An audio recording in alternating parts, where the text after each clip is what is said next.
134, Ministry of Local Government and Regional Development. Local Government Development, Chart of Account 1902900, Project Development and Assistance.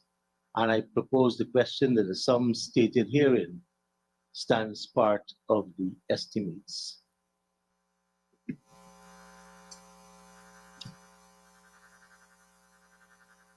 Honorable Member, Ms. Lawrence. Thank you, Mr. Chair. Mr. Chair, through you to the Honorable Minister. You receive a voted provision in February of this year of $1 billion.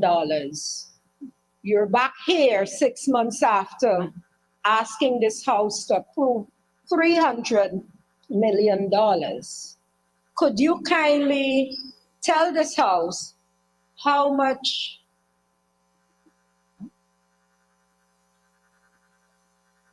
Minister?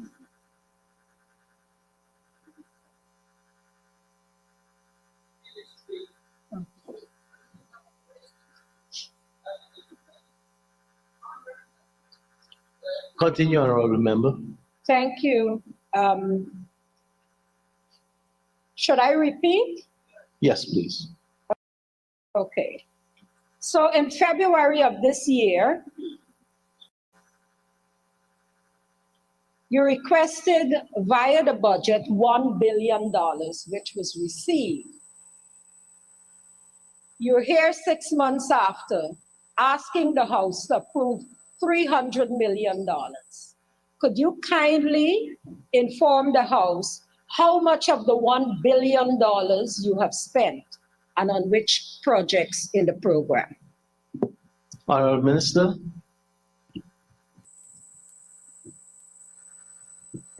Mr. Chairman, I want to thank the honorable member for a question, but as I stand before you, I do not have that figure with me presently. We didn't hear properly, Honorable Minister, and I will allow the Minister to sit so he can get closer to the microphone.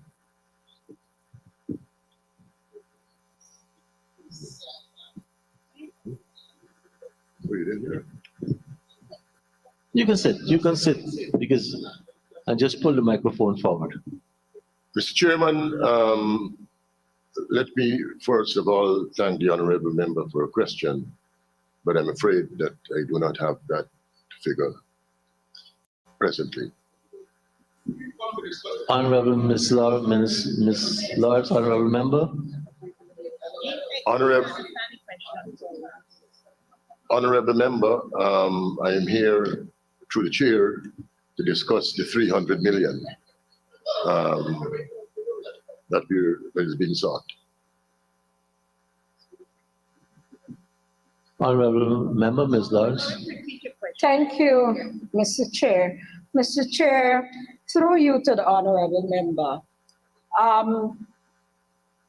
For you to ask the Ministry of Finance to give you additional funds, you would have had to say what you did with the monies that were given to you at the beginning of the year.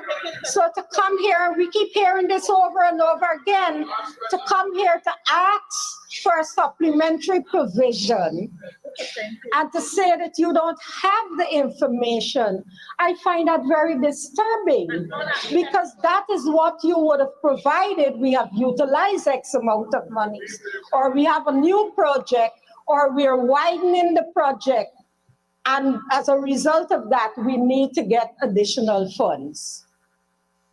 So I find it very disturbing. Would the member have that information lay over in the House, that as of this date, X amount of monies were spent from the $1 billion given? Thank you. Honorable Minister, would you lay over at a later date? Yeah, yes, Mr. Chair. But Mr. Chair, I must reiterate a known fact that for 5 years, the APNU AFC government did nothing with regards to infrastructure in the 10 regions. I could probably say that quite a bit was expended in the local authorities, about 60%. And this 300 million is to do to purchase additional machinery to execute more jobs and to enhance the local authorities countrywide. Thank you, Minister. Honorable Member, Mr. Mahipon. Thank you very much, Mr. Speaker, Mr. Chairman. Sir, this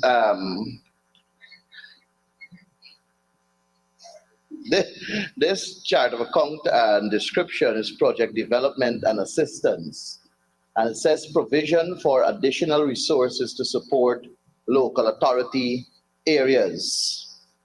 Sir, this is the line item that speaks to subvention to NDCs and municipalities. May I ask the Honorable Minister to disaggregate this $300 million and say how much will be given to each NDC, how much will be given to each township, and how much will be given to the city of Georgetown. Honorable Minister. Mr. Chairman, this 300 million subvention is to be spread across all LAAs. We have never budgeted for previously for equipment. Thank you, Minister. Honorable Member, Mr. Mahipon. Yes, sir. I'm not sure if I made it. Can the minister specify how much will be going to each NDC? There are 70 neighborhood democratic councils and 10 municipalities. I know that there is a specific sum that normally would go, the government would agree on each NDC receiving a specific sum equally across the board. And the municipalities, the 9 townships would get a specific sum, and Georgetown will be treated separately. Can the minister disaggregate the 300 million into those 3 categories, please? Mr. Chairman, I will lay that over at a later date. Honorable Member, the Minister said he will later. He doesn't have it at the moment. Honorable Member, Mr. Mahipon. Thank you, Comrade Chairman. Comrade Chairman, may I ask how is it that the minister intends to disburse these funds to the respective ministry? Can the minister specify how we will do that? Honorable Minister. Mr. Chair, based on their needs assessment, that will be done. Honorable Member, Mr. Mahipon. Sir, I heard the Honorable Minister said based on a needs assessment. Sir, may I point the Honorable Minister to the Fiscal Transfers Act of 2013, which was assented to by former President Donald Ramotar. It's Act number 16 of 2013. Sir, this act specifies that there must be a formula that is followed in terms of the distribution of subvention to local authority areas. And sir, this act also speaks to the sum being known to each NDC. Sir, may I say that Part 6.1 of the Fiscal Transfers Act, the annual subvention or fiscal transfers from central government to local authorities shall be based primarily on a set of conditions and stipulated performance indicators so as to form an aggregate sum referred to in the schedule. So the aggregate sum in this instance is the $300 million. And the aggregate sum before that was the $1 billion that was approved in the previous the budget that we had. So to get this aggregate sum, it therefore means that that needs assessment would have had to already been completed. So can I ask the Honorable Minister, sir, to lay over the needs assessment of the 80 local authority areas in this country specifically the 70 neighborhood democratic councils, the 9 townships, and the city of Georgetown. Honorable Minister. Mr. Chair, we are already compliant with the Fiscal Accountability Act. And this is just an additional for project development assistance in the LAAs. Thank you, Minister. Honorable Member, Mr. Mahipod. Thank you, Comrade Chairman. It's the Fiscal Transfers Act, not the Fiscal Accountability Act, sir. Fiscal Transfers Act. Yeah. And sir, sir, this act in its schedule created a formula that was agreed on in this House with reference to the distribution of these monies. And may I ask, what is the 50% that will be given to each NDC from this $300 million that is requested? And what is the 50% that will be given to the 9 townships?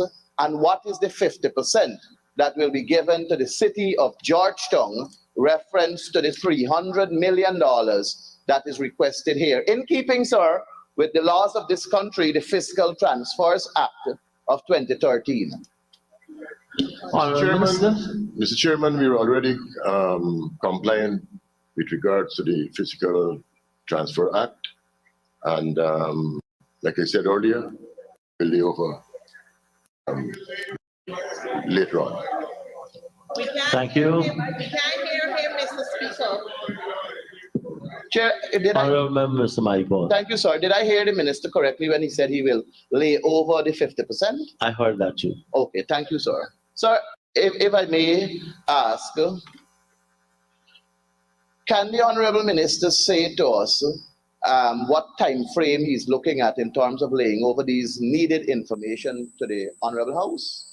Honorable Minister.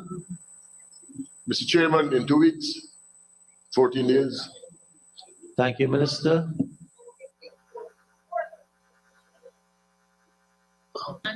Honorable Member, Ms. Annette Ferguson. Mr. Speaker, I wish to yield to my colleague, the Honorable Valda Lawrence. Honorable Member, you don't have a question, right? You can yield. I have to recognize the Speaker. Yes, Mr. Speaker. No Thank you very question. much, Thank Mr. you. Speaker. Mr. Speaker, I'll put the question. The very line item, Mr. Speaker, under consideration, the new provisions being sought for 300 million, which is a capital expenditure.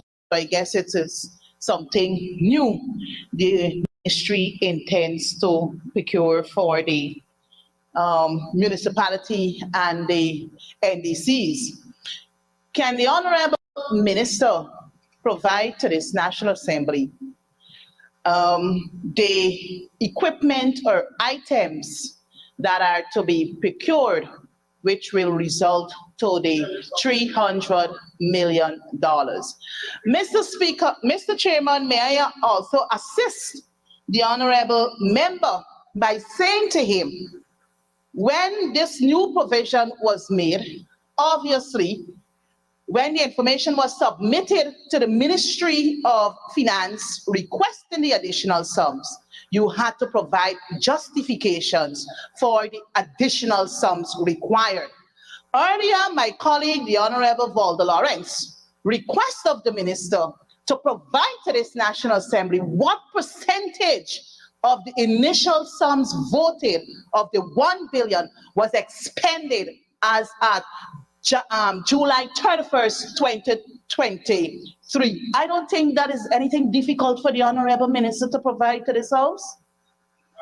Honorable Mr. Minister. Chairman, I think I answered that question already, and my answer was that I will lay it over. Thank you very much. Honorable Member, Ms. Lawrence. Mr. Speaker, Mr. Chair, sorry, if I may, can the Honorable Minister say to us what exactly will you be laying over? Is it the percentage on the 1 billion already expended? And whether you will lay over information on this new 300 million being sought. Honorable Minister. This is taxpayers' money and we need to have Honorable accountability. Member Ms. Ferguson, when you ask the question, I'm putting it, you're now going to comment? I think you're continuing where you left off at the last sitting. Honorable Minister, what exactly are you laying over? Mr. Chairman, I think the people of Guyana would have been happy to know when ACNU AFC was in government, if they did account for their taxpayers' money then. The PPPC government is accountable, and your chance will come not only here, but at the PAC. We have already fulfilled the 50% of the $1 billion, and I will lay over the rest, like I said prior to this question. Thank you, Minister. Honorable Member Ms. Lawrence.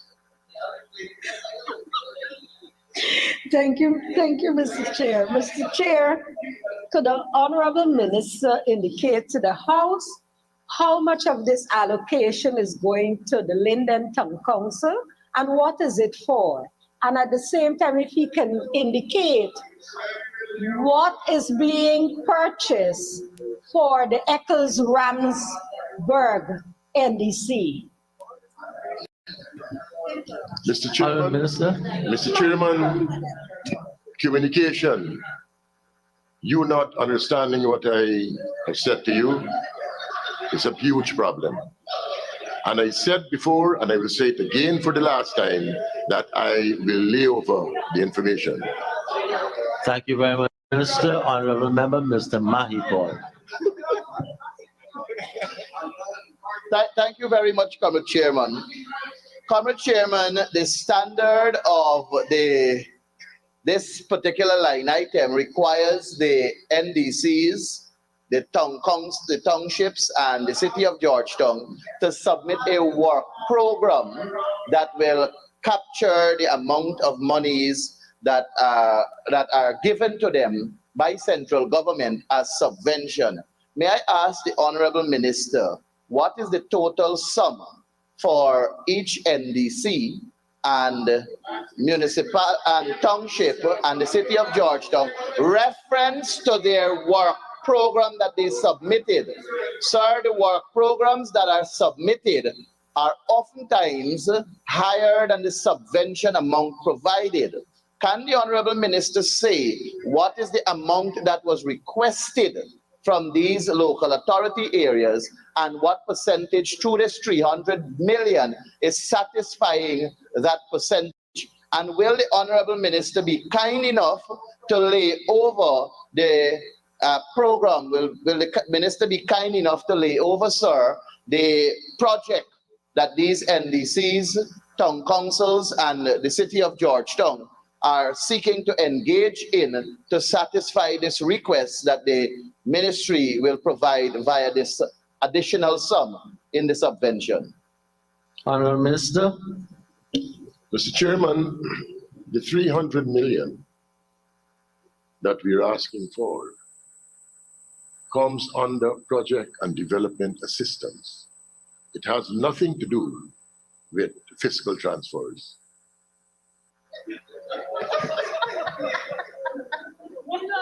Thank you, Minister. Honorable Member Mr. Mahipol. Sir, yes, I agree with the Honorable Minister.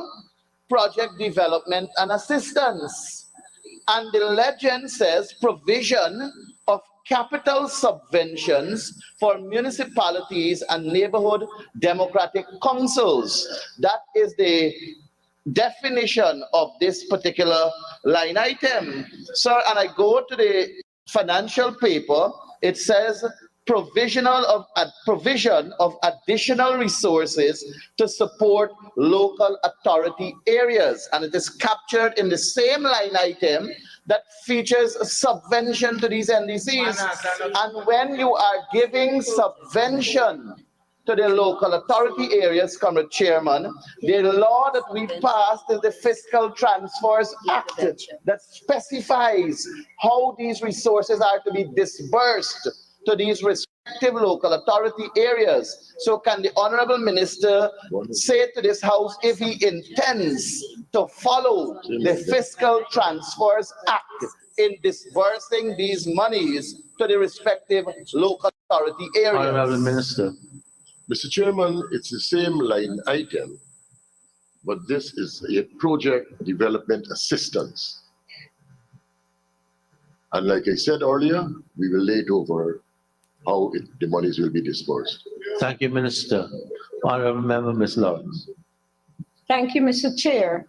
I'm asking on behalf of a resident of Arnaputa, and they would like me to ask the Honorable Minister whether their requests for the 4x4 would be granted within this allocation. Honorable Minister. Mr. Chairman, my information is that APNU AFC lost Arnaputa. They lost it, they did not even contest. All right? Arnaputa is an NDC, and they are being looked at. And they will get what is required. Thank you, Minister. Honorable Member, Ms. Maureen, Philadelphia. Thank you very much, Mr. Chair. Under the same line item, you recognize that this is subventions for the local authority areas. Subvention, sorry, for the local authority area. And my colleague, Honorable Mike Paul, would have asked for information specific to all 17 local authority area. But my question is if any of this sum requested would be used to do work in Nabaklis, because the roads there are terrible. If the minister can respond to that, or probably, of course, lay over. Honorable Minister, Nabakalis, is it included? Mr. Chairman, like I said, we will lay over the expenditure of the 300 million to this House at a later date. Thank you, Minister.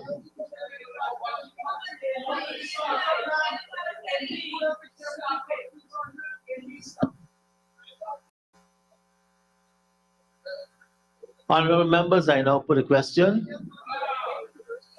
that the sum stated for agency 13-134, Ministry of Local Government and Regional Development, Chart of Account 1902900, Project Development Assistance, that the sum stated herein stands part of the estimates. Those in favor say aye. Those against say no. Ayes have it. The sum stated now stands part of the estimates. We move to the same agency, Chart of Account 1904300, Regional Economic Transformation. And I propose the question that the sum stated herein stands part of the estimates. Honorable Member, Ms. Lawrence.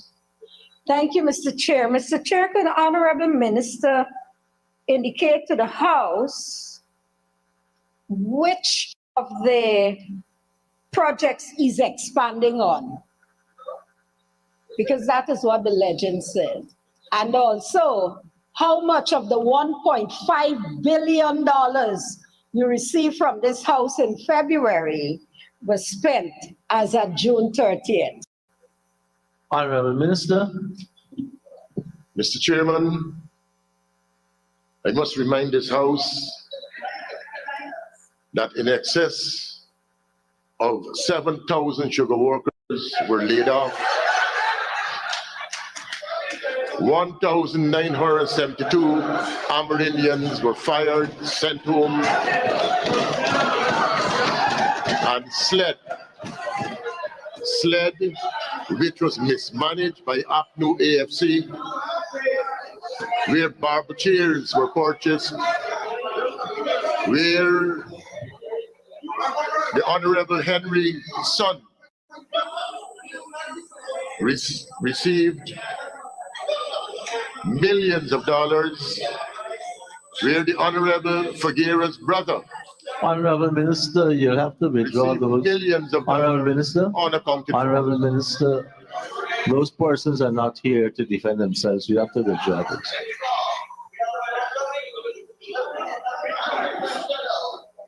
Mr. Chairman, to date, $680,835,000 were spent through SLED.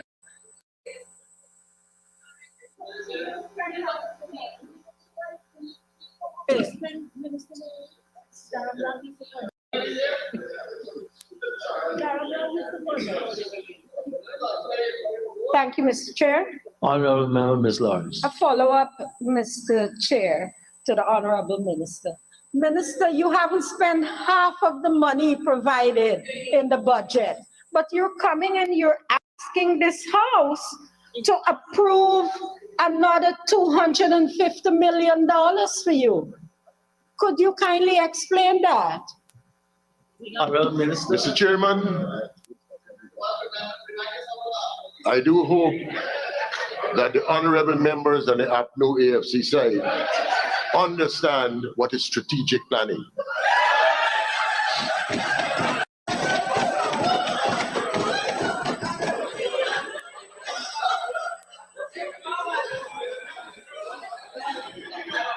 Thank you, Minister. Honorable members, Honorable Member, Mr. Mahipon. Thank you, Cabinet Chairman. Cabinet Chairman, under the SLED program, as the Honorable Minister indicated, $680+ million have already been expended from the allocated $1.5 billion. And, sir, may I ask the Honorable Minister to say to this Honorable House, from this now requested $250 million, what is the criteria that will be used to disburse this money to the economic transformation projects that comes through SLED for residents and citizens of Guyana to apply and receive? Can the Honorable Minister specify what is the criteria, please, sir? Honorable Minister. Mr. Chairman, these monies will be spent on entrepreneurs, persons with small businesses, and vulnerable individuals, single parents, etc. Thank you, Minister. Honorable Member, Mr. Mahipon. Yes, sir, I do understand that that is the essence of the sum allocated, and that was also the essence of the sum that was allocated before, $1.5 billion. But since that approval, sir, I have looked through all the newspapers, and I've even requested from the media houses as to whether they had an advertisement along the line inviting people to apply and inviting people to submit their proposal for the funding of their small projects that they may have, and if they were asked to submit a proposal to the ministry for it to be financed, and I have gotten no response to that effect. May I ask the Honorable Minister, in view of the championing of transparency and accountability, what is it that the ministry will do to enhance transparency and accountability in the field of advertising in the field of advertising for citizens to apply for these small grants to enhance their economic transformational projects in their respective communities? Honorable Minister. Mr. Chairman, this PPPC government led by Dr. Mohammed Irfan Ali is a proactive government. We don't wait for the people to come to us. We go to them. All right? And it's being done not in an ad hoc manner. Forms have to be filled out, and these accounts are being audited. Thank you, Minister. Honorable Member, Mr. Mahipon. Thank you, sir. I'm happy that the Honorable Minister is kind enough to indicate to this House that forms were filled out in terms of satisfying the request of citizens to. Did he say that? Yes, I heard him saying forms are filled out. Okay. Perhaps he can correct me, but I did hear him say forms are being filled out when persons come to the ministry or when they go to the persons. Can I have that clarity before I continue, sir? Honorable Minister? Forms are, Mr. Chairman, forms are available in the various regions. Yes. Yeah, sir, he said forms are available in the various regions. So is it that the people go to the respective regions or you and your government go to them? Which one? Because you said just now you go to them. Mr. Chairman, both. Okay, sir, so may I ask, from the 680.8 million that was already spent, would the Honorable Minister be kind enough to lay over the list of the economic transformation programs that have been funded thus far, the total sum that was allocated to each one of the economic transformation program, and the location of these economic transformation programs that is intended to be sustainable livelihood entrepreneurial development programs in respective regions? Honorable Minister. Mr. Chairman, like I said earlier, this SLED program is properly audited. Thank you, Minister. Honorable Member, Mr. Maipol. Thank you, sir. Sir, I don't doubt it is properly audited, and I'm sure the minister has all the information to present it to the Auditor General for it to be audited. There's no issue about that. I'm not asking about audit, sir. I am asking the Honorable Minister. We knew what you asked and we heard what the minister answered. Yes, sir. So if Yes. you may permit. If you're going to repeat the same question, I want to allow it. Pardon me? If you're going to repeat the same question, I won't allow it. I won't. You asked and he answered. Sir, no, I'm asking if a list can be made available at his ministry, where I am going to make myself available. At his ministry now. Yes, to Okay. peruse. Honorable Because- Minister.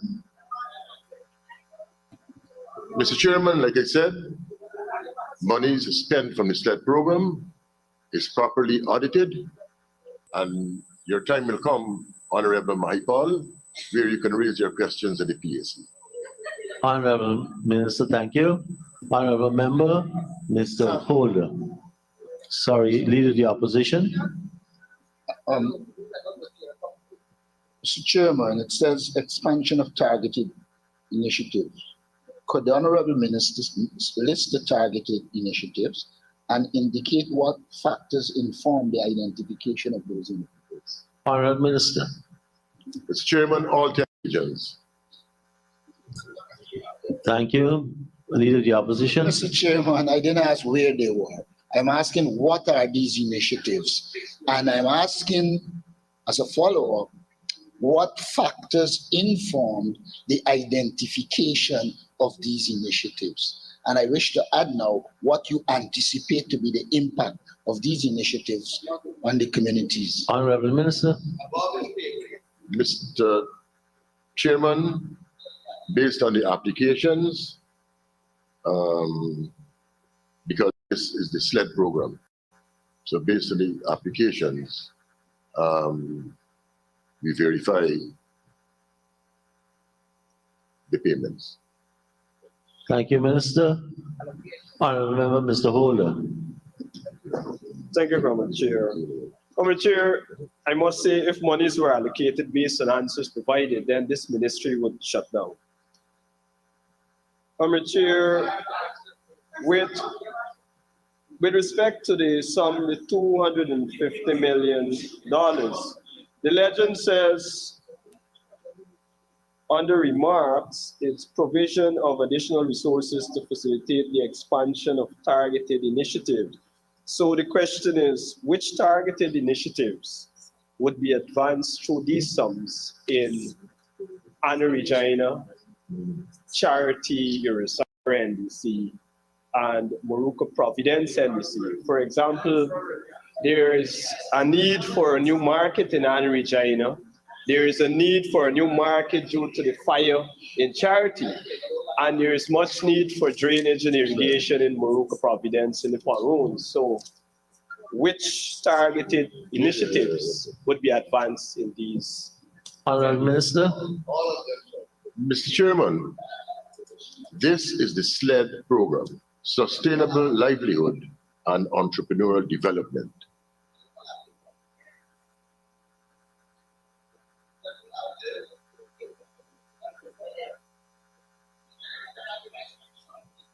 Thank you, Minister. Honorable Member, Mr. Mahipon. Thank you, sir. Sir, I heard just now in response to the Honorable Leader of the Opposition's question that the Honorable Minister indicated that this is based on applications. May I ask the Honorable Minister, how many applications do they have in the system right now to satisfy said SLED requests? Honorable Minister. Mr. Chairman, I don't have that information presently. Thank you, But I Minister. can safely say that it's in excess of 1,000. Honorable Member, Mr. Mahipon. Sir, I heard the Honorable Minister saying that he doesn't have the information. Is he willing to lay it over to this Honorable House? Minister, will you?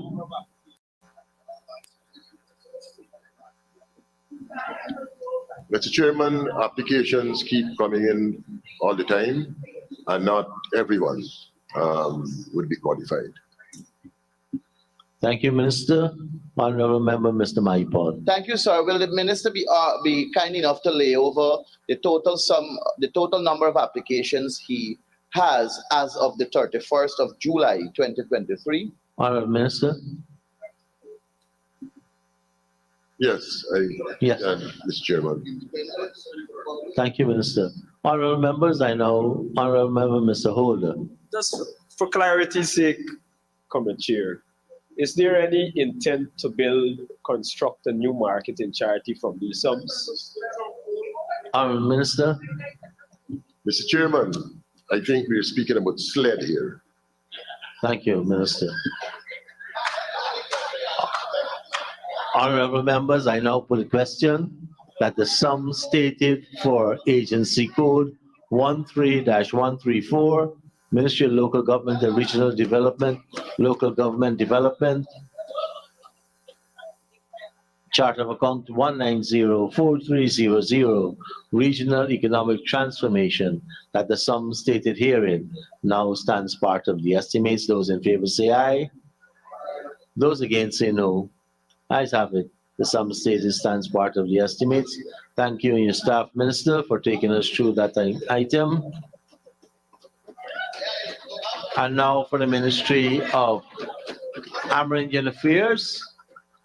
Minister and her staff will get in place. And honorable members, let me draw your attention to item 4, Agency Code 16-161, Ministry of Amerindian Affairs Policy Development and Administration, Chart of Account 6281, Security Services, and I propose a question that the sum stated herein stands part of the estimates. Honorable members, I now put a question that the sum stated. Sir. Honorable Member, Mr. Mahipon. Thank you, Comrade Chairman. Comrade Chairman, there was an approved sum in the House to the tune of $50 million, and we're now requesting $14,839,729. May I ask the Honorable Minister if there is more areas that will be covered, or was there an increase in the charges for security office at various locations? Because I know that when this question was asked. Honorable Member, you've asked the question, so. Thank you. Yes. Honorable Minister. Thank you, Mr. Chair. Mr. Chair, there's been an increase in the cost of security services. One contract came to an end in the month of May, and the provision for open tenders for the new contracting term and the award brought on board a bit higher cost for the security service, the new security service. Thank you, Minister. Honorable Member, Mr. Mahipon. Sir, so is it, am I correct to conclude that the security services of the Ministry of Amerindian Affairs will now go for the contract period, which I'm assuming will end in May of next year, will be a total sum of $64 $1,839,729. Mr. Chair, Honorable Minister. Mr. Chair, no, it is up to December Thank you, Minister. 2023. Honorable members, I now put the question that the Honorable Member, Ms. Hastings. Thank you, Chair. Could the Honorable Minister say to this House, what are the companies that will now take over the security services and what percentage of increase are they asking? Honorable Minister. Through the chair, the new security company contracted or awarded the contract for security of the Ministry of Home and Indian Affairs is Hussein Security Services. Hussein Security Services. Thank you, In Minister. terms of percentage, I don't have it in percentage, but what it means, it means that in the first instance, in the previous security service, it was around 4 million plus, but the new security services is 5,983,773 per month. Thank you, Minister. Chair, Honorable Leader of the Opposition. could the Honorable Minister tell us? Let me correct. The previous security was 4,700,000 per month. The new security service is now 5,983,773. Could the Honorable Minister say to this House, what is the rationale given for this increase? And are you comfortable with the rationale that was given? Honorable Minister. It was through the process of open tender. Thank you, Minister. They were the lowest responsive bidder.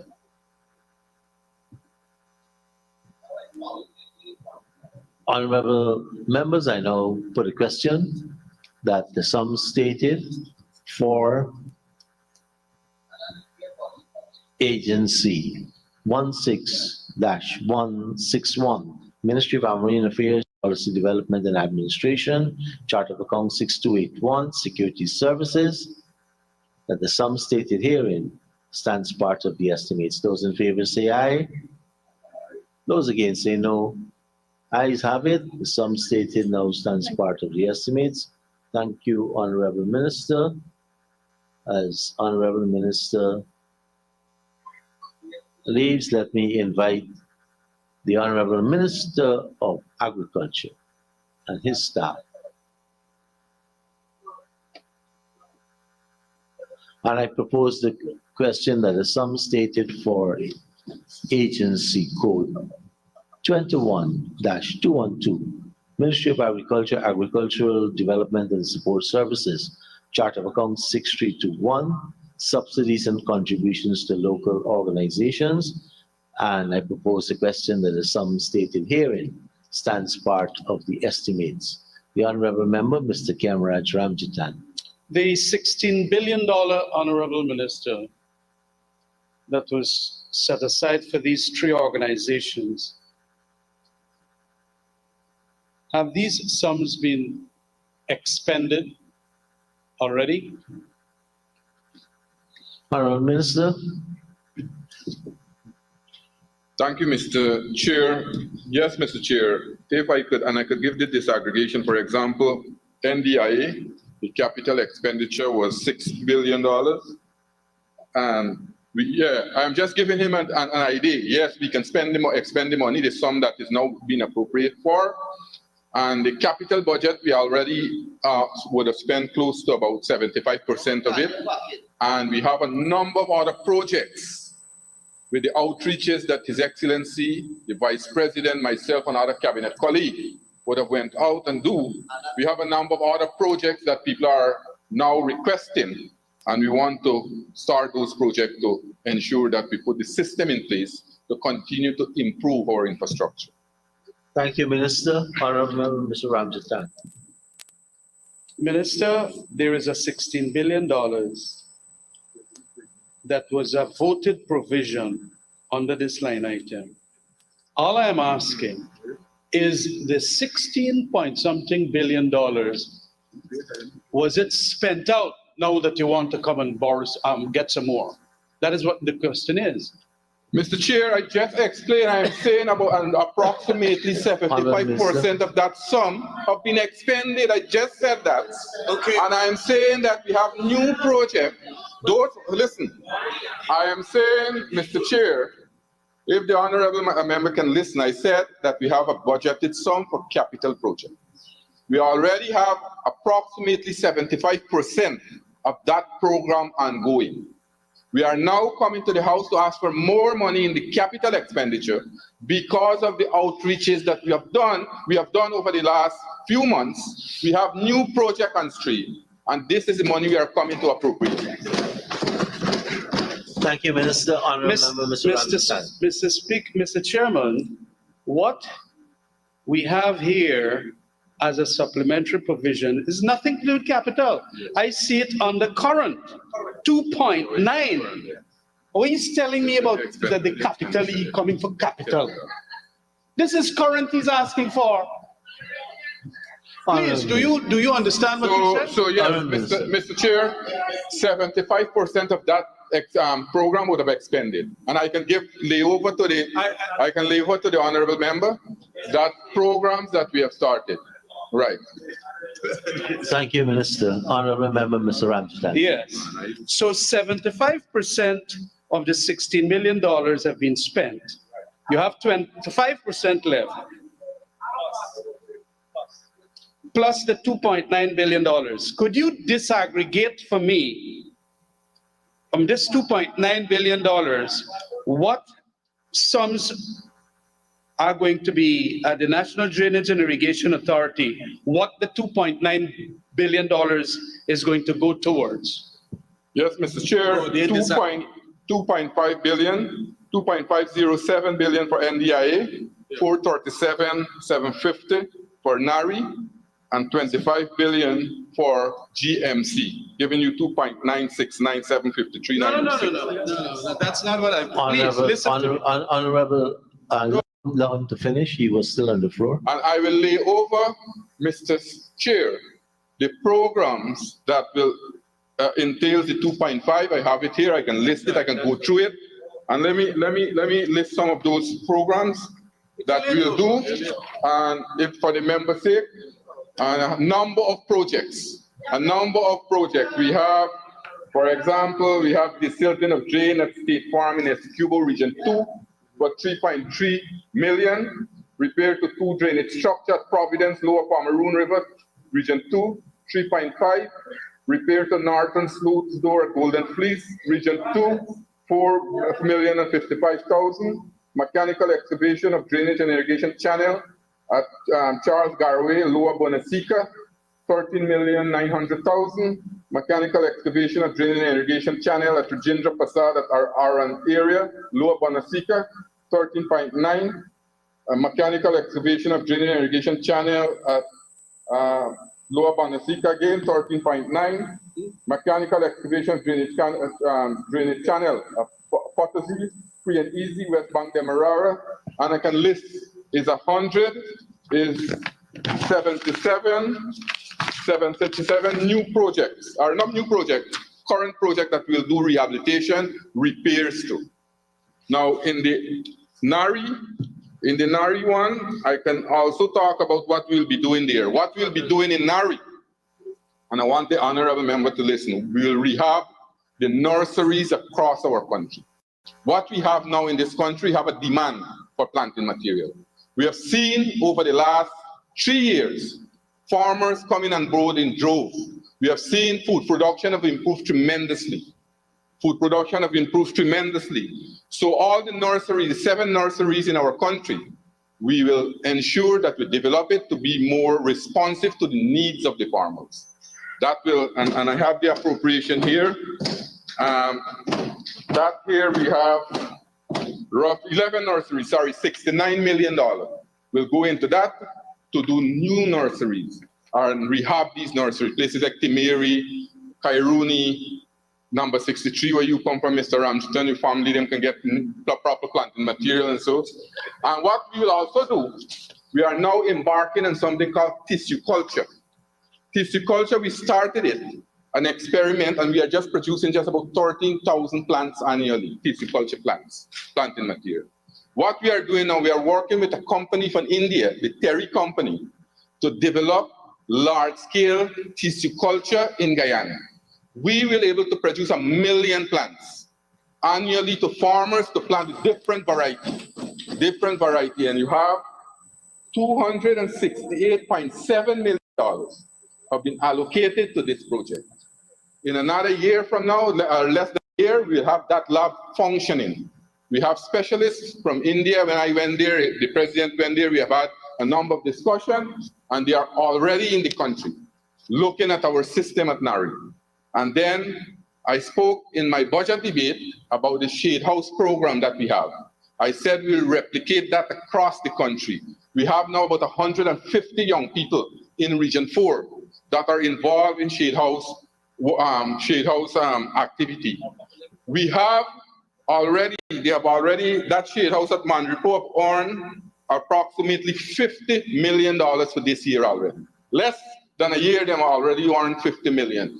I am looking now to take this program across this country, where we'll purchase another 100 shade house to take it to places like Buxton, Region 6, Linden, Canals Folder, Region 2, so that we can have all the young people in our country to go into this activity. Remember, I said we had a number of agronomists who would have completed their tertiary education who are now working behind a desk. We want them to get involved in agriculture. We want agriculture to be more attractive, rather than, in their opinion, they are seeing agriculture as a menial job, a job for old people who never went to school and so.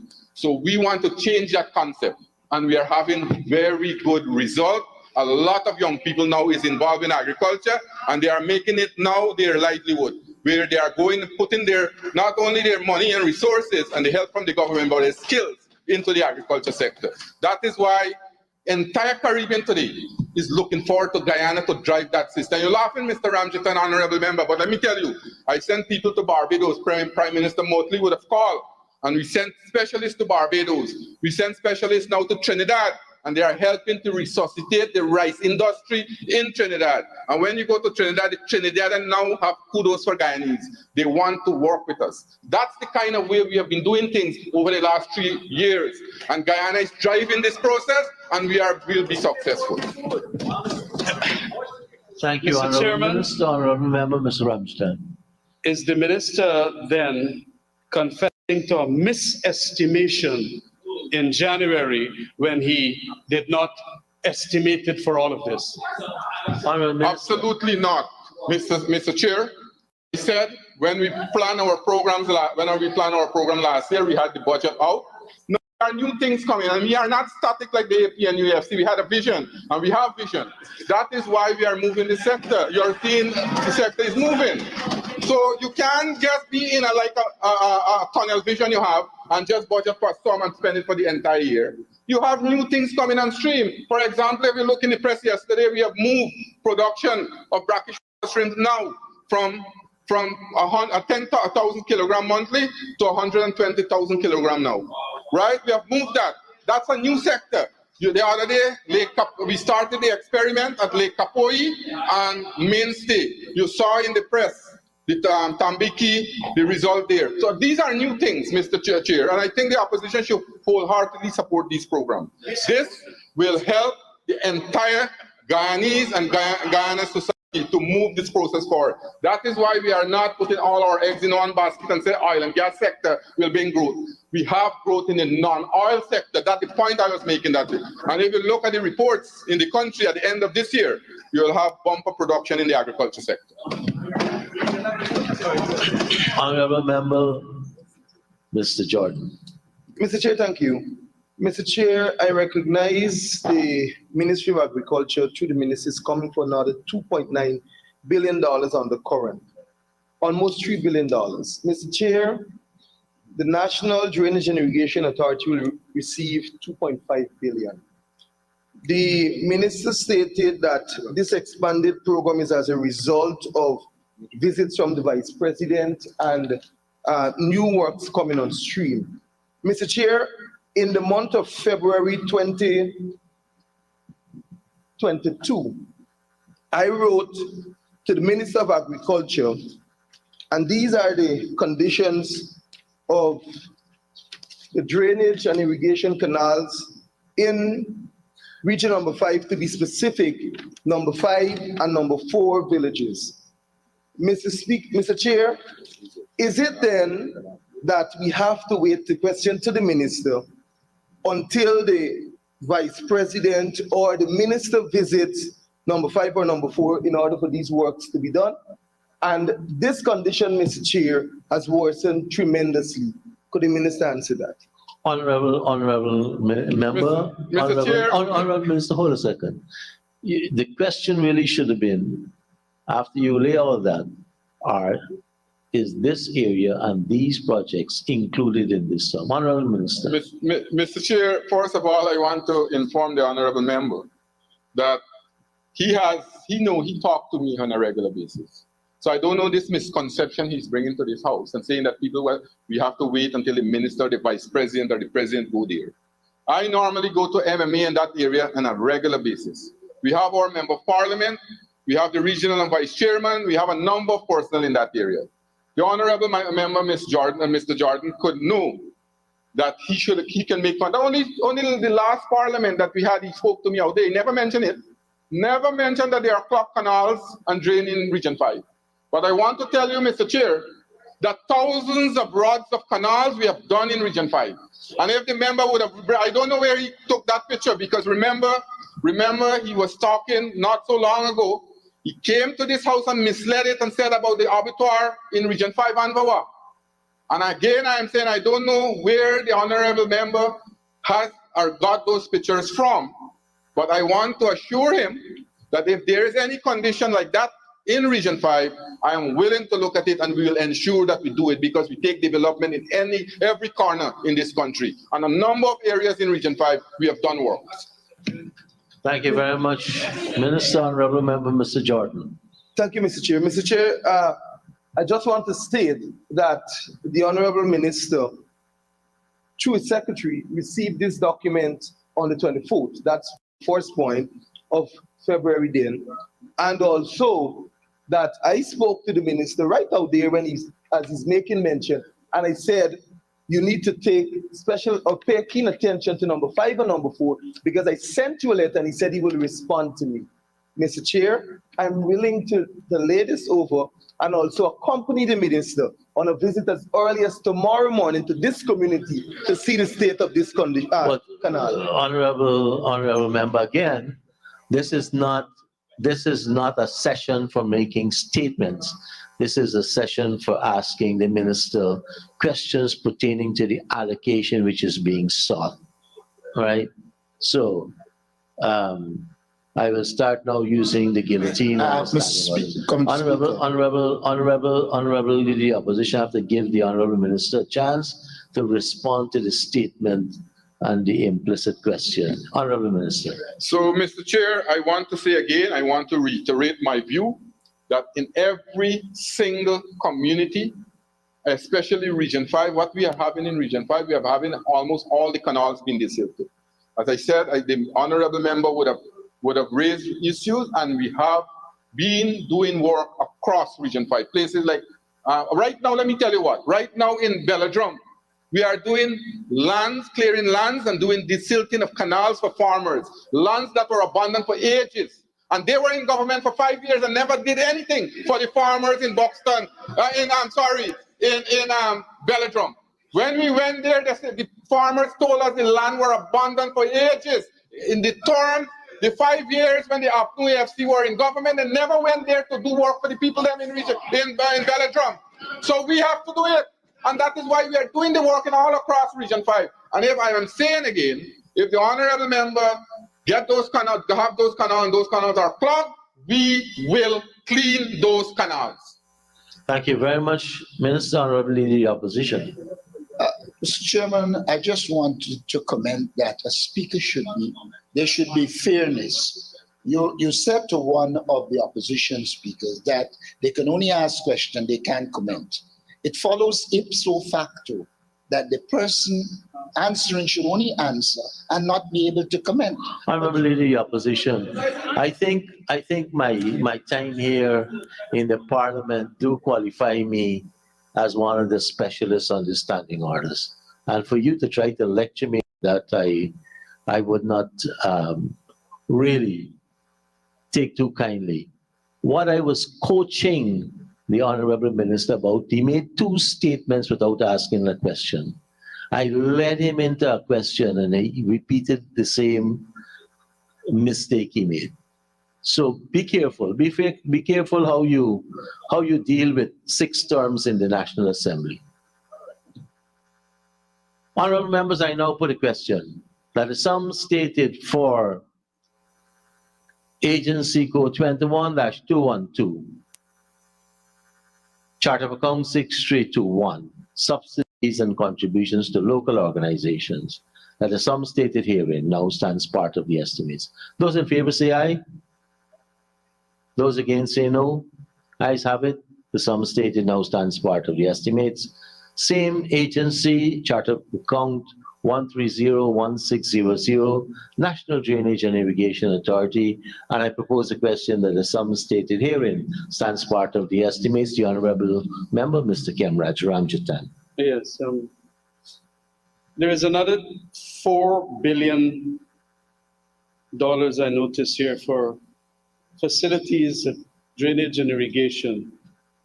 Is this drainage and irrigation the same body, the NDIA, is going to spend that money? Honorable Minister. Yes, Mr. Chair. Thank you, Minister. Honorable Member, Mr. Ramjatan. Yes.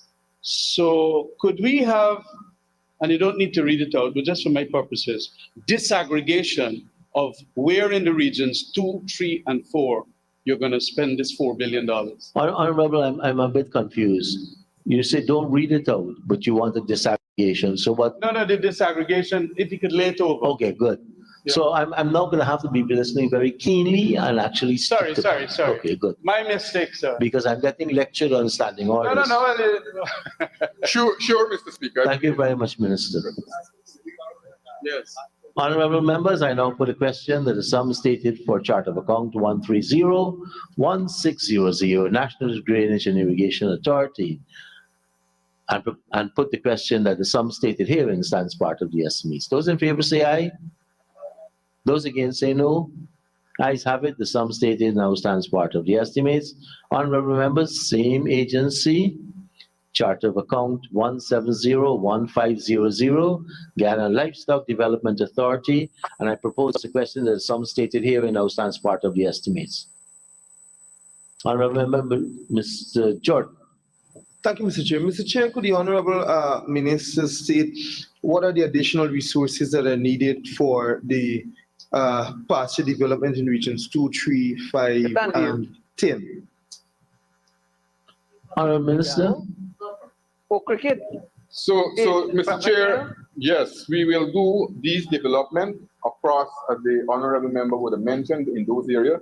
Places like in Region 5, we'll do it at Dairy, Kabwa, and Davis, those 3 areas. Develop 6,600 acres of pasture land. You know now that we're building a milk parlor in Region 5. We already have a milk plant built at Anvawak there, a private milk plant. Yesterday only I delivered to farmers in Region 5 and Region 4 a number of milking machines, and we are seeing the population in cattle now is increasing, especially in the dairy development that we have started. So the pasture here, this will cater for about, in Region 5, we'll expend $88.7 million to do pasture development there. In Region 10, 300 acres of pasture they develop of Kokwani. I went there about 6 months ago, and the farmers in Kokwani say they are getting a lot of conflict between cash crop farmers, between farmers and cattle owners. So we are developing the pasture, we'll fence it, and the cattle owners here will have that facility. We'll expend $4.3 million in there. In Region 2, 300 acres earmarked for positive development at the Aurora zone in Essequibo at a cost of 4.3 million. And in Region 3, 180 acres of partial development at Windsor Forest. This here, Mr. Chair, you will see that last year, or this year, we have seen the growth in the dairy or the cattle industry by 9%. And by the end of 2023, we are hoping with this development coming on stream, we'll see the growth in the cattle industry, including dairy and milk, dairy and beef, by 12.1% approximately. That's the projection that we have. Thank you, Honorable Minister. Honorable members, I now put it to Honorable Member Mr. Figueroa. Thank you. Minister, with regards to Region 10, the development with the cattle and the fenced area that you going to use some of these resources to provide in an area for those cattle to rear. Would it also feature specialized grass to be grown in that same area there so that the growth? And in regards to that, would water system also be included? Honorable Minister. Yes, Mr. Chair, we already imported the grass seed. We have a lot of grass seed and we are working with ICA to develop these pastures across the country. Thank you very much, Minister. Honorable members. Honorable members, I now put a question that the sum stated for Agency Code 21-212, Chart of Account 1701500, Ghana Livestock Development Authority, and the sum stated herein stands part of the estimates. Those in favor say aye. Those against say no. Ayes have it. The sum stated now stands part of the estimates. Let's move to Chart of Account 4503200, contribution to local cooperation, Gaisuku. And I propose the question that the sum stated herein stands part of the estimates. The Honorable Member, Mr. Jordan. Mr. Chair, I would just like to ask of the Honorable Minister, I see provision of additional resources to facilitate rehabilitation of 1,572 hectares of temporary abundant lands at Albion, Blairmont, Rosal, and Iflot. Could the Honorable Minister state how, if it would, and how would it improve or develop the production of these estates, and at what rate? Honorable Minister. Mr. Chair, this here is a very important issue. You know that for a fact. And I think that the honorable member would have known that Gaisuku was one of the entities that they had destroyed, they were on the verge of destroying. We are now bringing it back. And we have seen a 14% increase in sugar production already this year. I am hoping with the development of these lands, the lands that were abandoned by the APNUAFC at Rose Hall, where you have forests now grown, we have to clear those lands, do retilling, do replanting to bring up the hectares so that Rose Hall will have enough cane to grind. Rose Hall, I want to report to this House that in the next month, by the end of September, Rose Hall will start and smoke will come out of that chimney again. Once again, and that's one of the promises that we have made to the people of our country, and we are now bringing that to reality. We have employed almost approximately 1,100 workers that were fired by the APNUAFC. They are now once again in employment at Rose Hall Estate. Thank you very much, Minister. Honorable Member, Mr. Jordan. Thank you, Mr. Chair. Mr. Chair, following up with this question, I want to ask specifically of the Minister, if we're going to open lands at these estates, what will then be the new production targets? I want to get out of the Minister and Gaisuku. You're now bringing more cane on board. You're going to grind in more. What are the new targets? Would it be revised upwards? And would it reflect the inputs of the $1.5 billion that we're now putting in to what we will get at the end? Honorable Minister. Definitely, Mr. Chair. If we aren't putting money to do tilling, replanting, and get new cane, we'll have to have more sugar. Now, the target this year is 60,000 tons. We are hoping and we are very optimistic that we'll reach and make that 60,000 tons. Next year's target will be 100,000 tons. And this here will contribute to that target. And if I could go Rose Hall, 600 hectares to be rehabilitated. The ton skin per hectare, we are looking at 85 ton skins per hectare. Estimate ton skin in 2024 might be about 56,100 tons, right? We are looking to give us another 4,315 tons of sugar. And I get the breakdown like that for the other estate. In terms of the 1,572 hectares of land that will develop and put under cane cultivation. Thank you, Honorable Minister. Honorable Member, Ms. Lawrence. Thank you, Mr. Chair. Mr. Chair, I'll begin by asking, through you, the Honorable Minister, to disaggregate the 1,572 hectares as he has for the 4 estates listed. You want an oral or a layover? No, he can tell me Honorable it's only Minister, go ahead. 1,500. Thank you, Mr. Chair. Mr. Chair, at Rosal, we will do 660 hectares, Albion 600 hectares, Blairmont 180 hectares, I-Plot 132 hectares, giving you 1,572 hectares. Thank you very much. Honorable Member, Ms. Lawrence.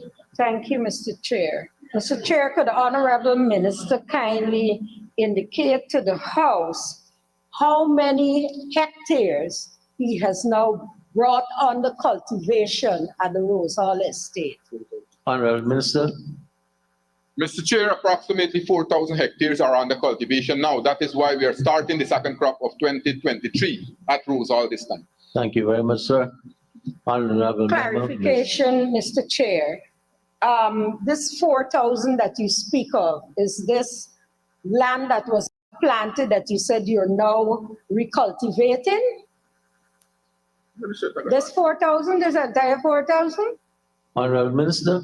Yes, Mr. Chair. As a matter of fact, remember, we are, and I heard over there, they said that the honorable member said that we are in government 3 years. We are in government for 3 years, and we have been preparing this estate all the time because all the land were abundant, and we have replanted. We have replanted approximately 4,000 hectares, and that is why those are new canes. Now will be reaped to start the Rosal Estate next month. Thank you very much, Minister. Honorable Member, Ms. Lawrence. So, Mr. Chair, through you, I would want to ask the Minister, if December, when you came here for the additional funds, you said that you were putting back approximately 2,000 hectares at the Rose Hall Estate. And now you're coming for more monies to put another 660 hectares of land. So are you saying that with the voted provisions in the budget, you are able to put into cultivation the difference? Minister. Yes, Mr. Chair. For the honorable member understanding, this is a work in progress. Cane is not a thing that you plant today and you get it in another 4 or 5 months. It's a ratoon. And you know the ratoon have been going on. And the 2,000 acres that the honorable member would have referred to prior to the end of year that you spoke about, December, those were the canes before. And those were the preparation that we started when we start to plan the reopening of the Rose Hall Estate. Thank you, Minister. Honorable Member, Ms. Lawrence. Thank you, Mr. Chair. So could the Minister kindly say to the House how many hectares he has been able to put into cultivation with the budgeted allocation? Honorable Minister. Approximately 4,000, Mr. Chair. 2,000 in the last year that we spoke about, and before that, we have started the replanting when we got into government, and we started preparation of the replanting and retilling at Rose Hall. Thank you, Minister. Honorable Member, Ms. That Lawrence. wasn't what I asked, but I'll go on. That was not what I asked. Mr. Chair, through you, could the Minister kindly indicate to the House whether he would be able to provide the House with a funds flow or a utilization table indicating the monthly intake and outflow of resources to the corporation from all sources for the rest of the year, because this supplementary says that it ends on the 31st of December. So what is it that will be coming in to Gaisupo? Honorable Minister. Mr. Chair, I can get the other funding. I can give now the disaggregation of government funding directly to the corporation, and the sale of sugar with other funding. I can provide that information at a later date and later. Thank you, Minister. Honorable Member Ms. Lawrence. Mr. Chair, I would just like the minister to lay over that funds flow. Definitely. That's all. I will. Through you, Mr. Chair, based on the output of the first crop, how much is the expected sugar production for the year? And how much is the expected earnings? How much? That's the last part of the question, Mr. Chair. Honorable Minister, based on the first crop, do you have a revised for 2023?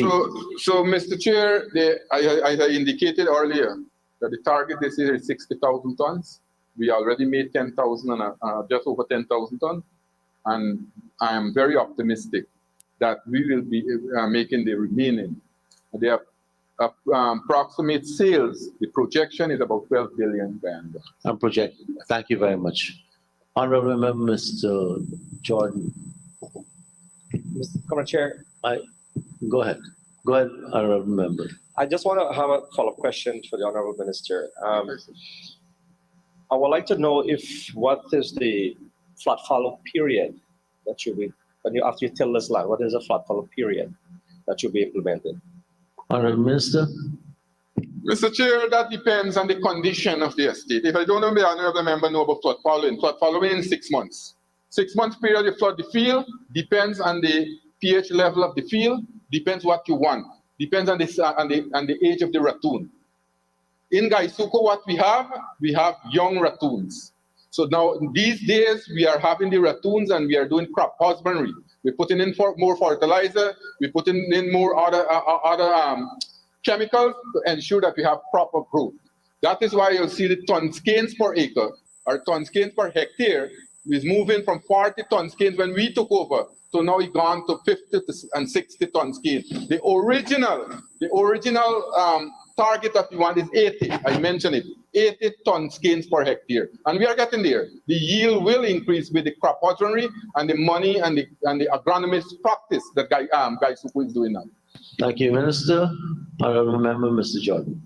Thank you, Mr. Chair. Mr. Chair, to the Honorable Minister, with the expansion and opening of lands at Iflot Estate, does the Iflot Estate has the capacity to, one, grind the amount of canes that will be planted over time with the expansion, and with Iflot Estate failing miserably in the last crop of 2020, only producing just about 66,000 tons of canes, sugar rather, during that period.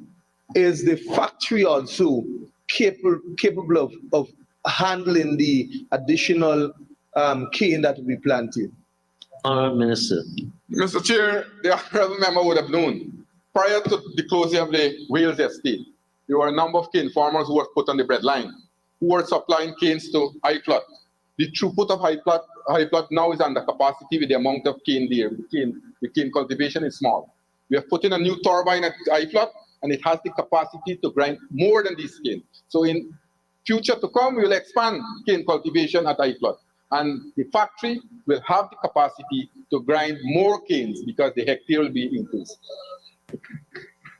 Honorable Member Ms. Lawrence. Thank you, Mr. Chair. Through you, Mr. Chair, to the Honorable Minister. Honorable Minister, with these additional funds and all the improvements in the cooperation, are you indicating to this House and the nation that the cooperation will be on good financial footing after these injections, and hence we will not see you coming back to this House to ask for further funding for the rest of this year? Honorable Minister.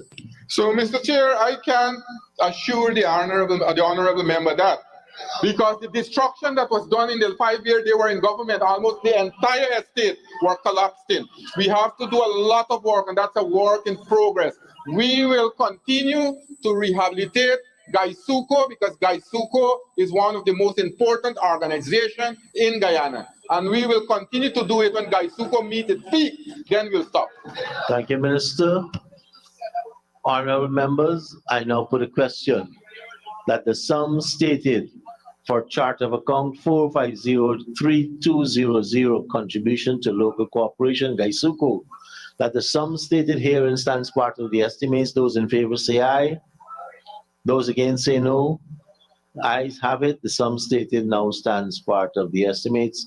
Thank you very much, Minister, and your staff for taking us through that item. Honorable members, let us get the Honorable Minister of Public Works and his team in the well. And I propose the question that the sum stated for chart of account 31-3111, Ministry of Public Works, Policy Development and Administration.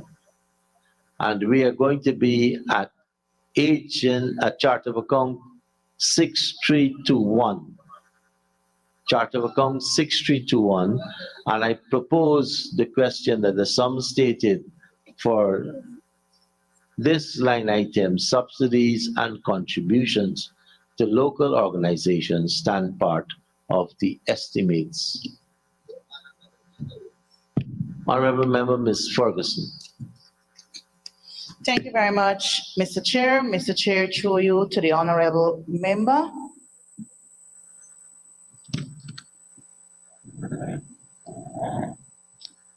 Earlier in February, the House approved $1.081 billion and change for subsidies to local organizations.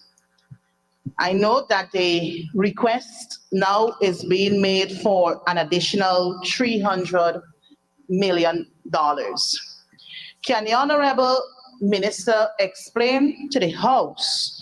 I note in the legend you have provided a disaggregation of the total sum, but can you inform the House as to the amount of monies or percentage that were spent on the initial sum as at July 31st, 2023? And also, what will this new provision caters for the two organizations? Thank you. Honorable Minister.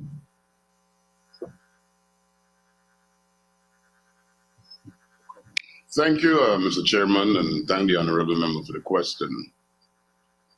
The monies being sought here, Mr. Chairman, is to provide support to the Berbice Bridge Company. And I can indicate to you that the traffic flow at the Berbice Bridge has significantly increased when you do the computations and the comparison to what obtained before.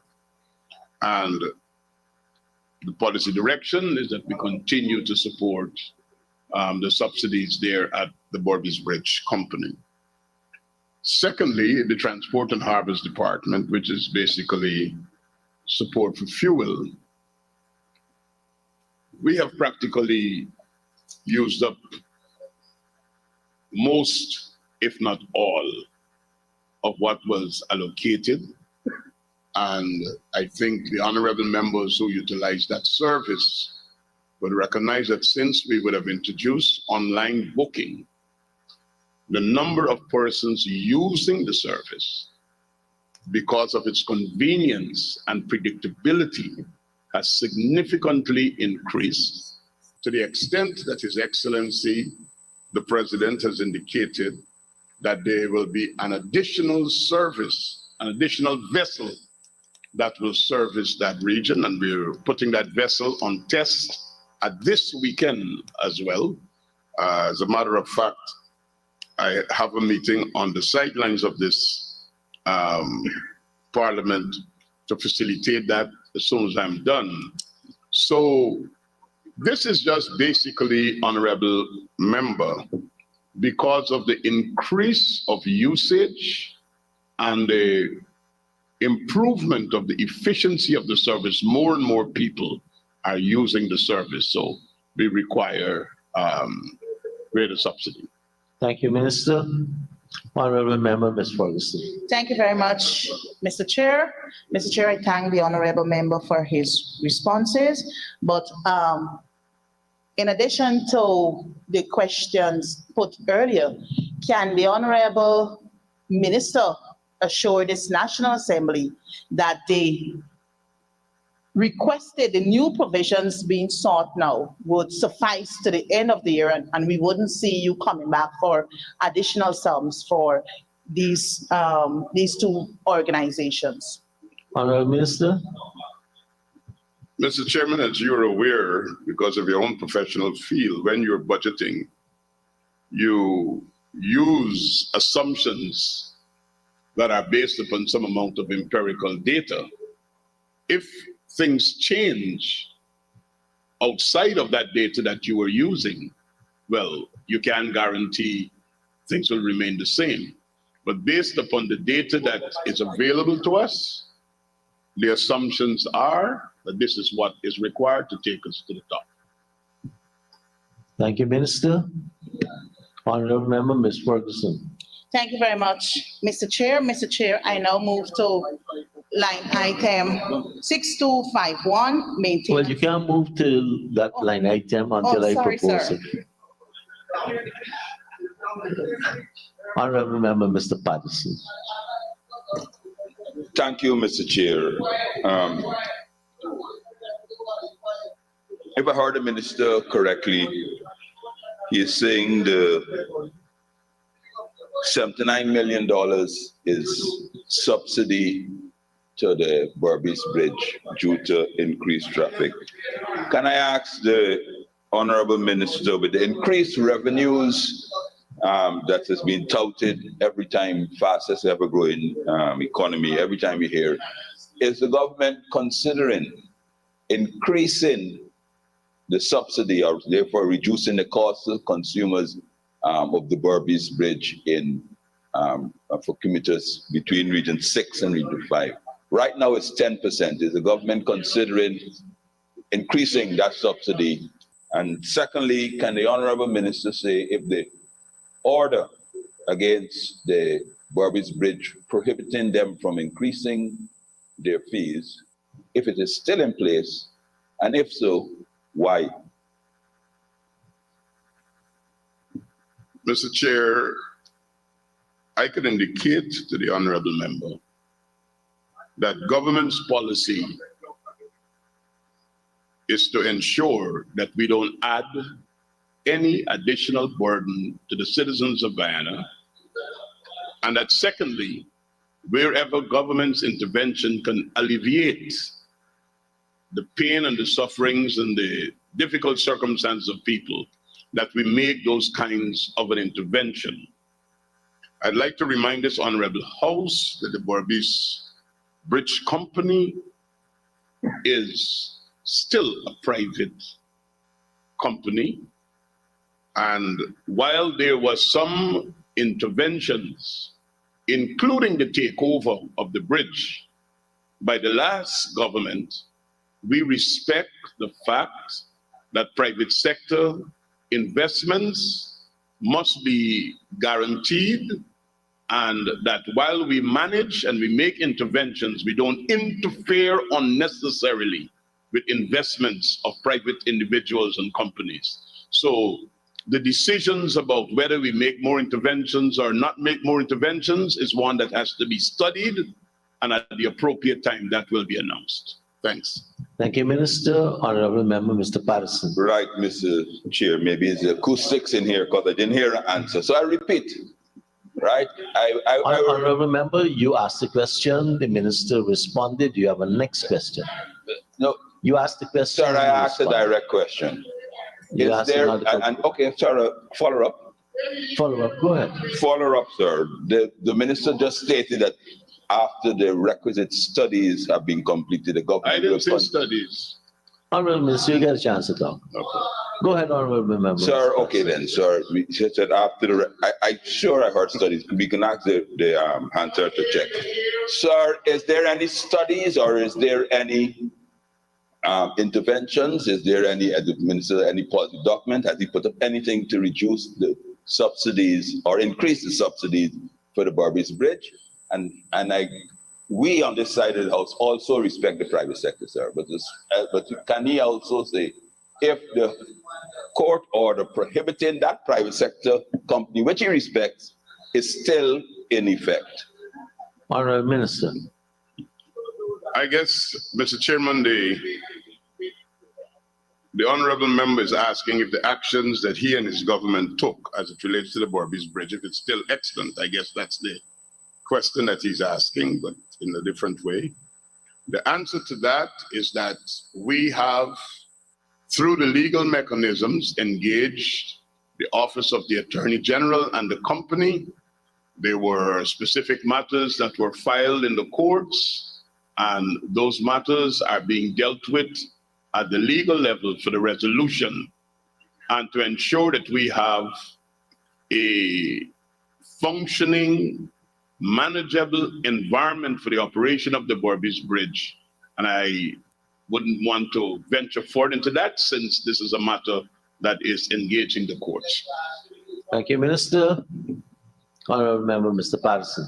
Thank you very much for that intervention. Can the Honorable Minister say what are the legal matters intervention in court? So from my recollection, this matter went to the CCJ and was ruled in finality. So can the Honorable Minister, because it obviously would be filed against him, can he say what legal matters are with the court?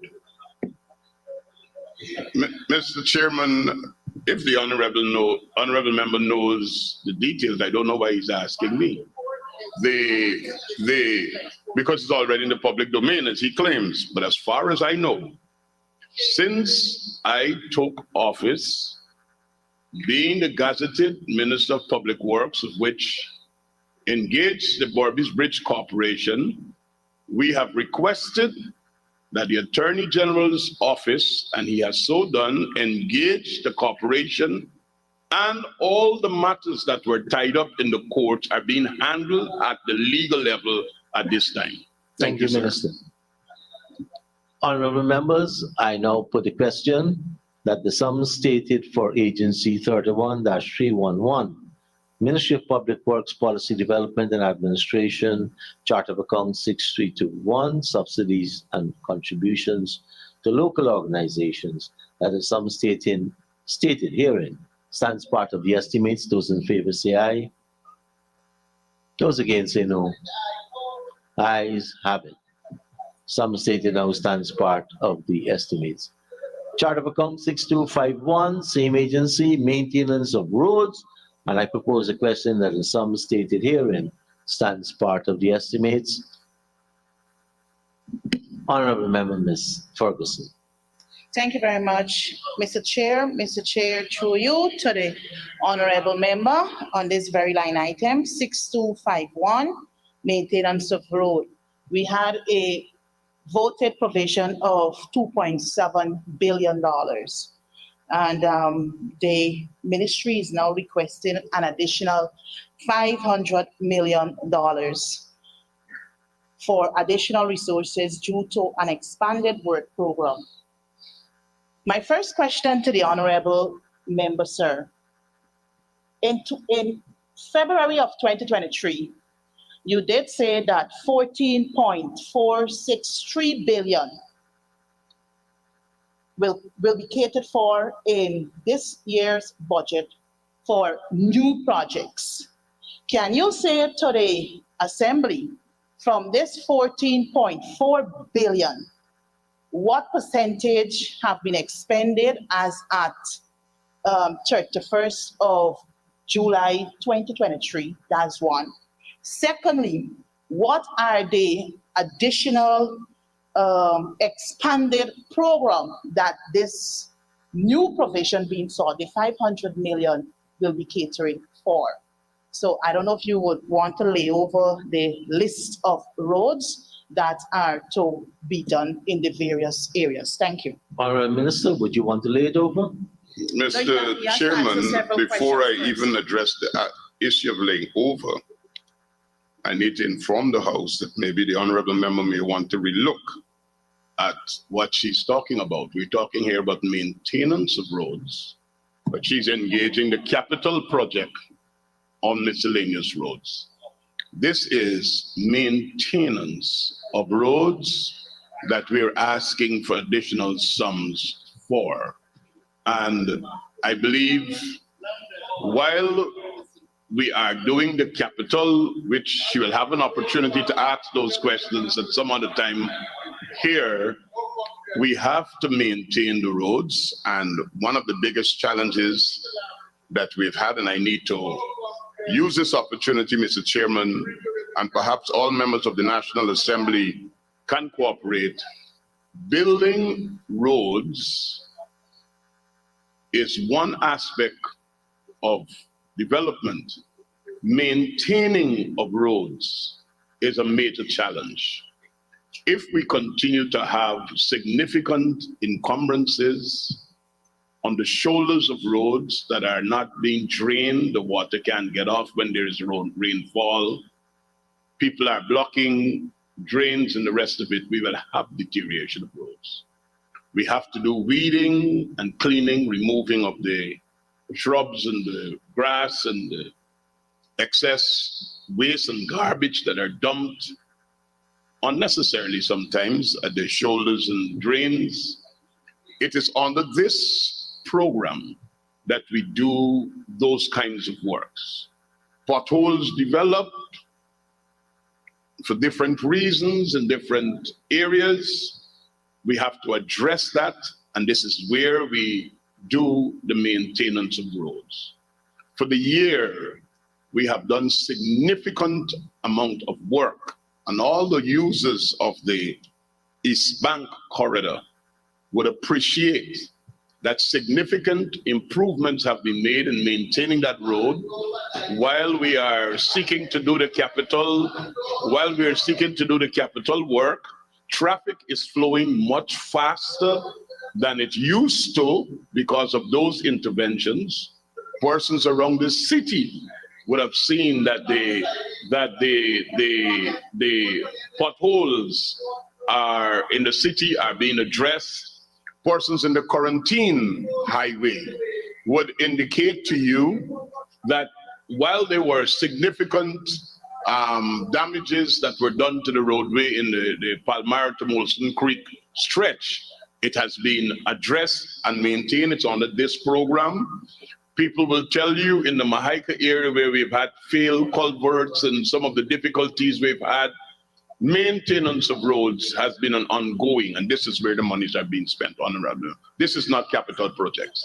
Thank you, Minister. Honourable Member, Ms. Ferguson. Thank you very much, Mr. Chair.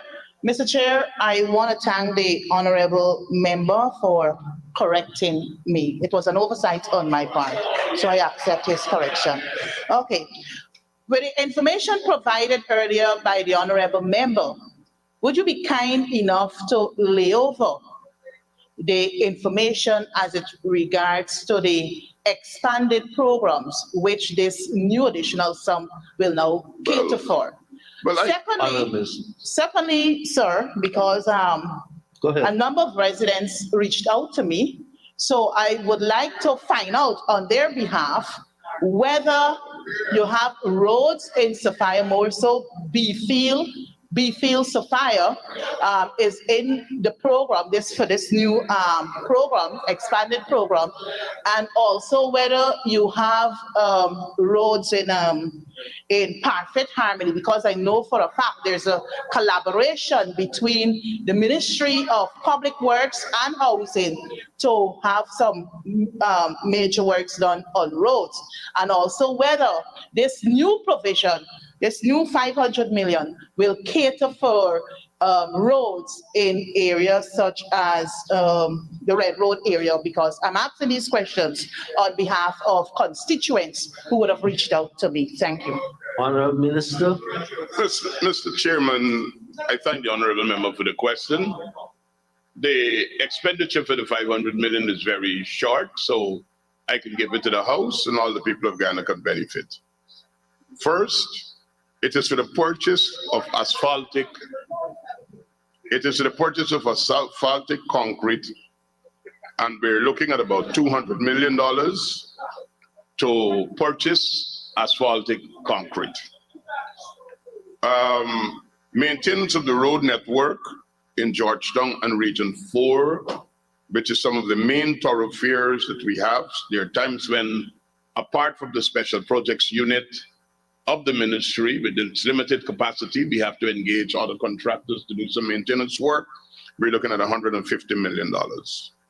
Maintenance of the East Bank Public Road, which is what I was just referring to.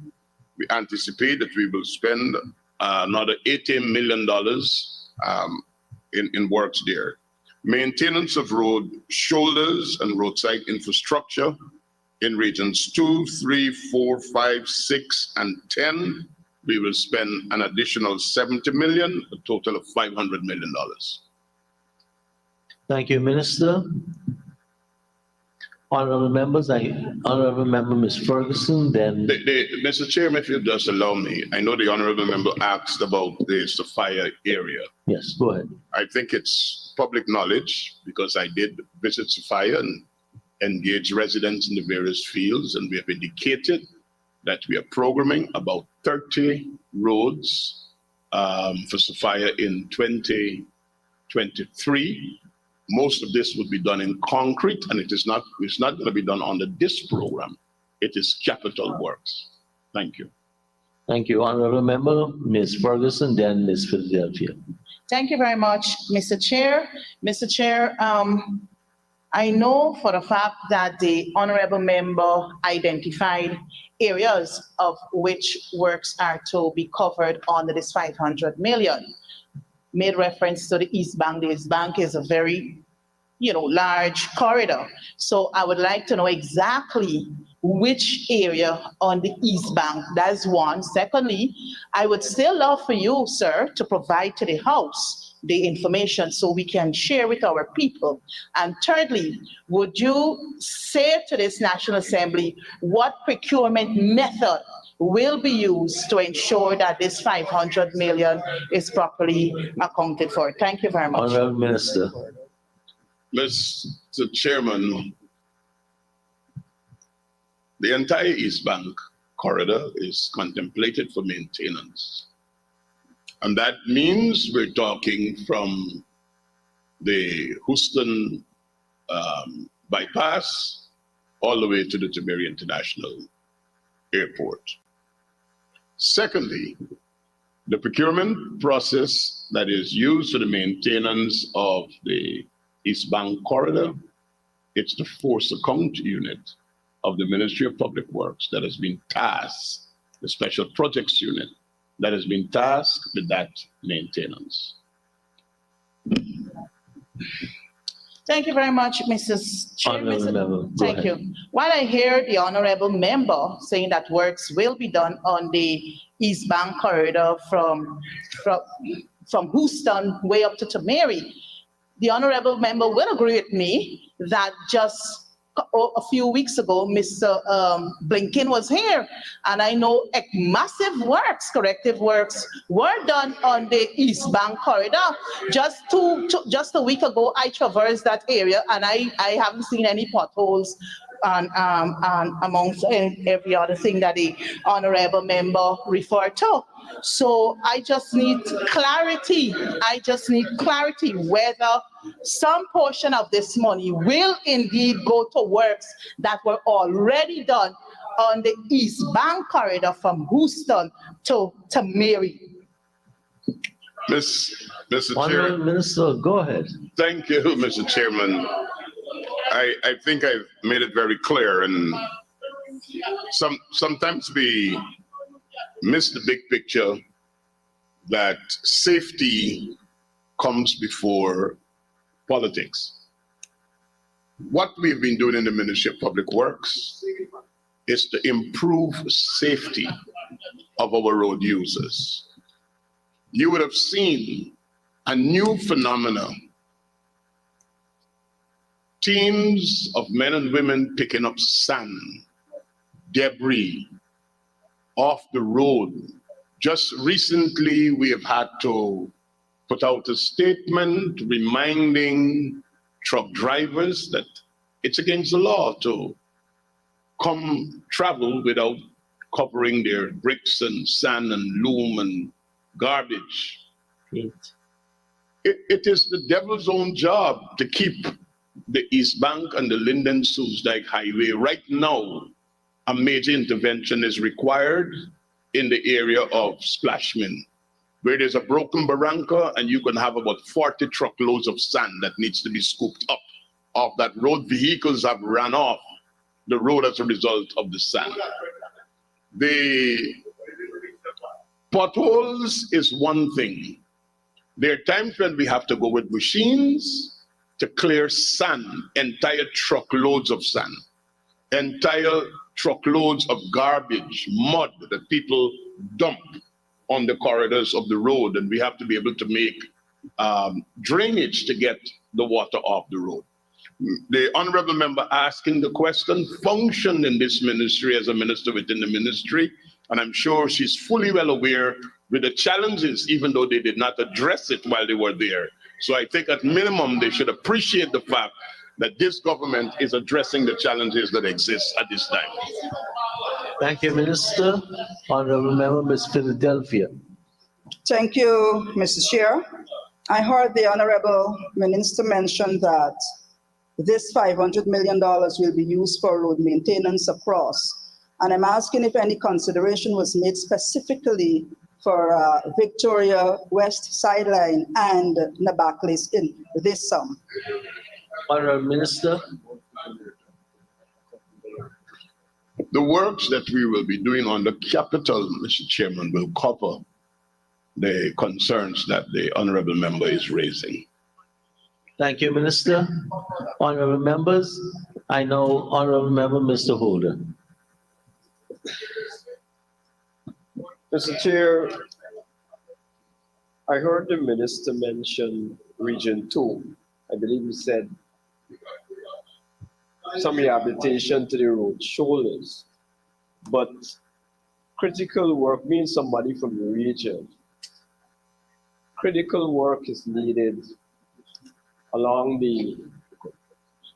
to the asphaltic surface of the public road itself.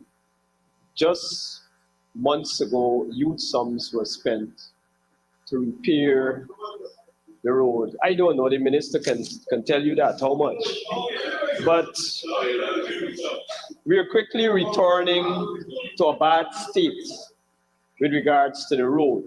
For example, Erie Hall, which was repaired, is back in a bad state. That's an area just opposite, I think it's a DDL outlet.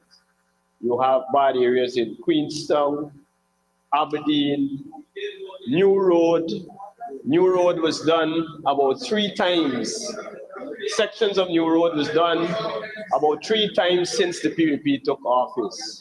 Charity, we also see Charity constantly deteriorate. And the minister would know that because he's often in the region. And so I'm asking if any amount, being in the region and actually doing work is something else, something different. I'm asking if there's any provision in this $500 million here that caters for general repairs to the main thoroughfare in Region 2. Thank you. Honorable Minister. Thank you, Honorable Member. I thank the Honorable Member for appreciating that work was done, because we have already executed 4 sectional repair contracts, and we have another 4 sectional repairs on the main thoroughfare, Supernam to Charity, that is being executed. the challenges that we have in Guyana with repairing roads, and some of it people might laugh and make fun of it. But to shut down a main thoroughfare, to carry out a full rehab,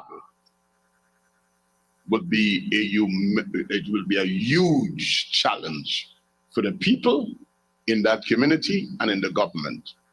And what we've been seeking to do when we have these real challenges, like what would have happened in the Essequibo, because we recognize that that road has been there for a number of years. It's been heavily used. I guess the volume of traffic is beyond what the design life catered for, is that we've been doing sectional repairs and seeking to ensure that at all material times the thoroughfare is safe and that people could traverse within specific time to get about their business. So I thank the honorable member for raising those concerns. We have already done some work, and from these sums, we will continue to execute the others that needs to be done.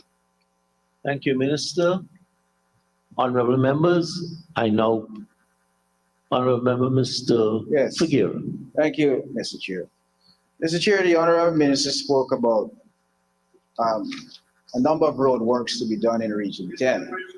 And Minister, I did mention to you about the 1.6 billion I would have read about that is going to be invested in Region 10, which we welcome, of course, because we know that there's a minimal subvention at the local government for the municipal council.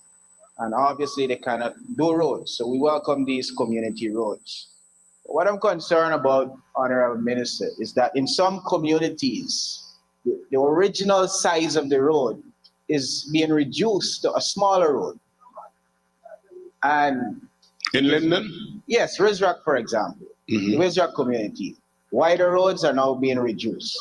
But we do welcome the upgrade in the roads, but is there a reason why those roads are being reduced in size? And with regards to the 1.6 billion investment in community roads, would all of those roads be concrete roads?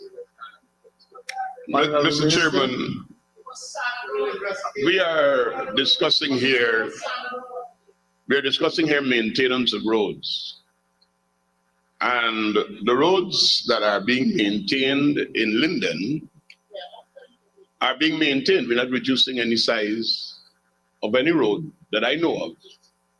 We have expended $136 million in Region 10 on maintenance work.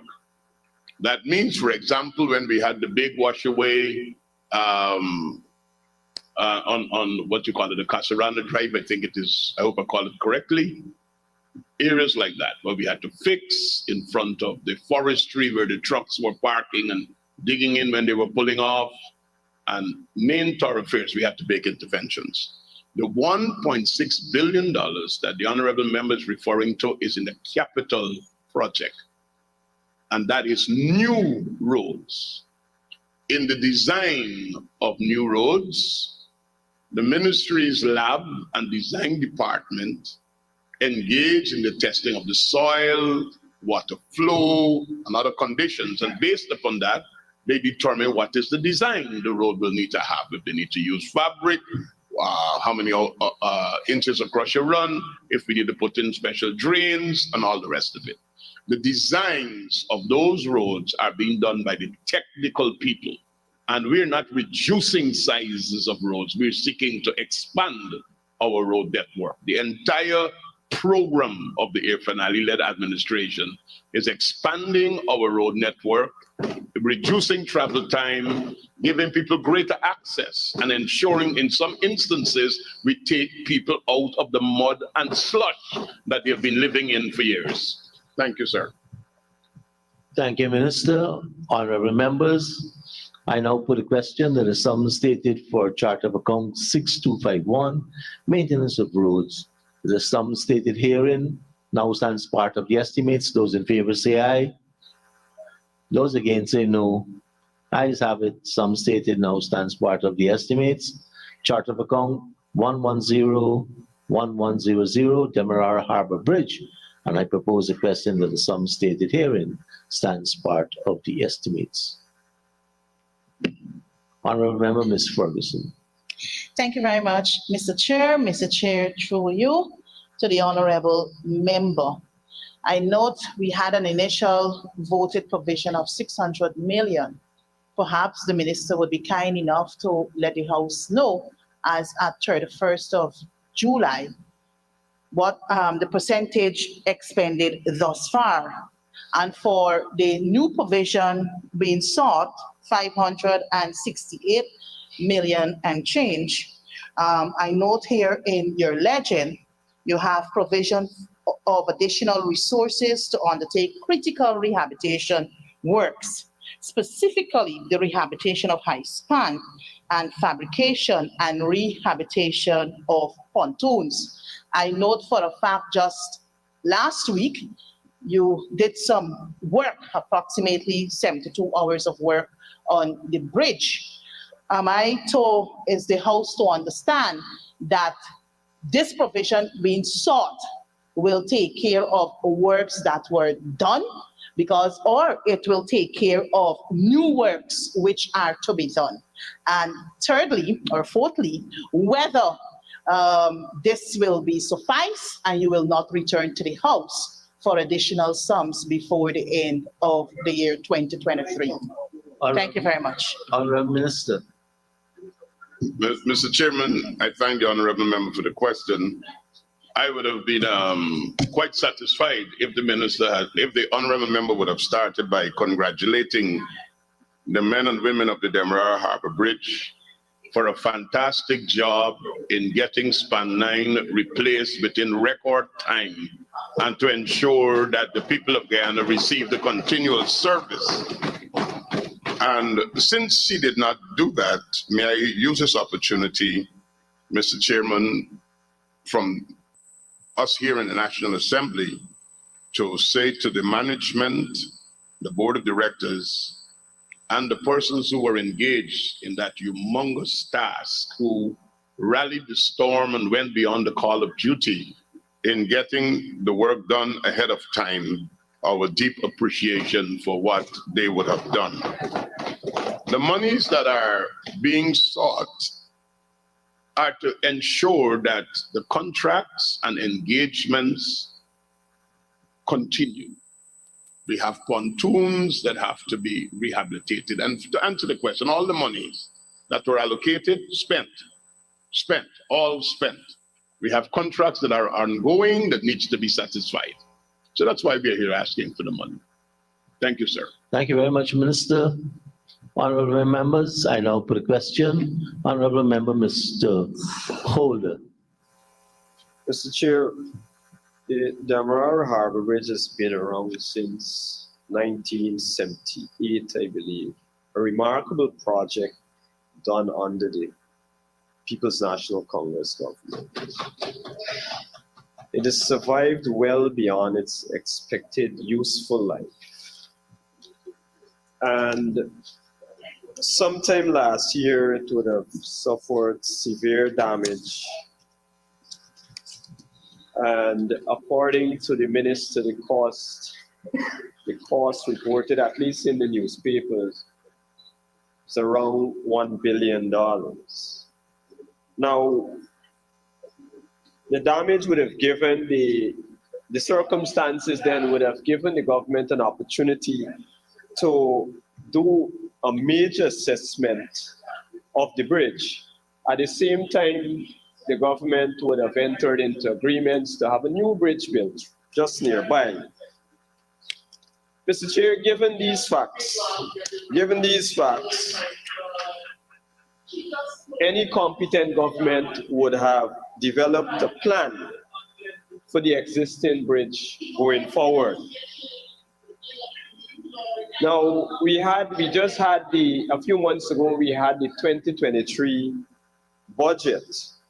And so one would have expected that with whatever assessment they would have done, whatever assessment we expect them to do, given that you had a major problem with the bridge, they would have put forward a proper plan. The government would have put forward a proper plan and allocate adequate resources to deal with the bridge going forward.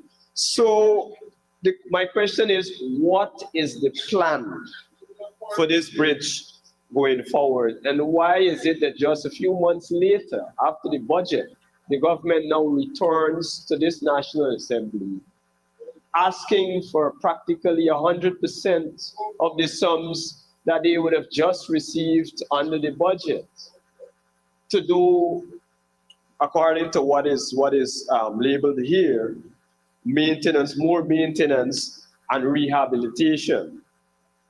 Is it the case of a lack of proper planning? Is it, I've asked one or two questions already, and I'm asking yet another question. Is it the case of a lack of proper planning or budgeting? Over to the minister. Mr. Chairman, the Honorable Member, Mr. Holt, is putting me in a position where I cannot help but to respond and explore. Because the management decisions for the repair and rehabilitation of the Demerara Harbor Bridge, which was known with its defects, breakages, and issues of safety, was known under the APNU AFC, and they did nothing about it. Absolutely nothing. We were putting Guyanese at risk. We were putting Guyanese at risk by having them use that bridge in the condition that we inherited it in 2020. And that's the reality. The documents that came from the bridge to the then minister stating what was required and the sums that were required are available. Nothing was done. So the issue that the honorable member should be saying is thanks to the PPP for improving safety of the Guyanese people by ensuring Span 9 was rehabilitated and replaced. The damages on the high span were fixed. The proper alignment of the bridge and the buoys that hold the bridge stable are fixed, and the pontoons that are taking in water and rotting are being fixed. And that's what we have been doing. That's what we've been doing. Thank you. And I don't think that in this instance, Mr. Chair, that any one of us in the PPPC cabinet would be reckless just to come to splurge. We're not in the splurge mode. The Demerara Harbor Bridge is a corporation that earns. When we come to this house, is to supplement what they cannot do with the revenues that they garner. If you look at the report of the Demerara Harbor Bridge, which are tabled in this National Assembly, the honorable member and other members will be able to see how the monies that are collected from the Harbor Bridge are expended. And when we come to this house and ask additional support, is to ensure that what they can do as a corporation, we support from the consolidated fund. And that's all we're asking for here. Thank you, Minister.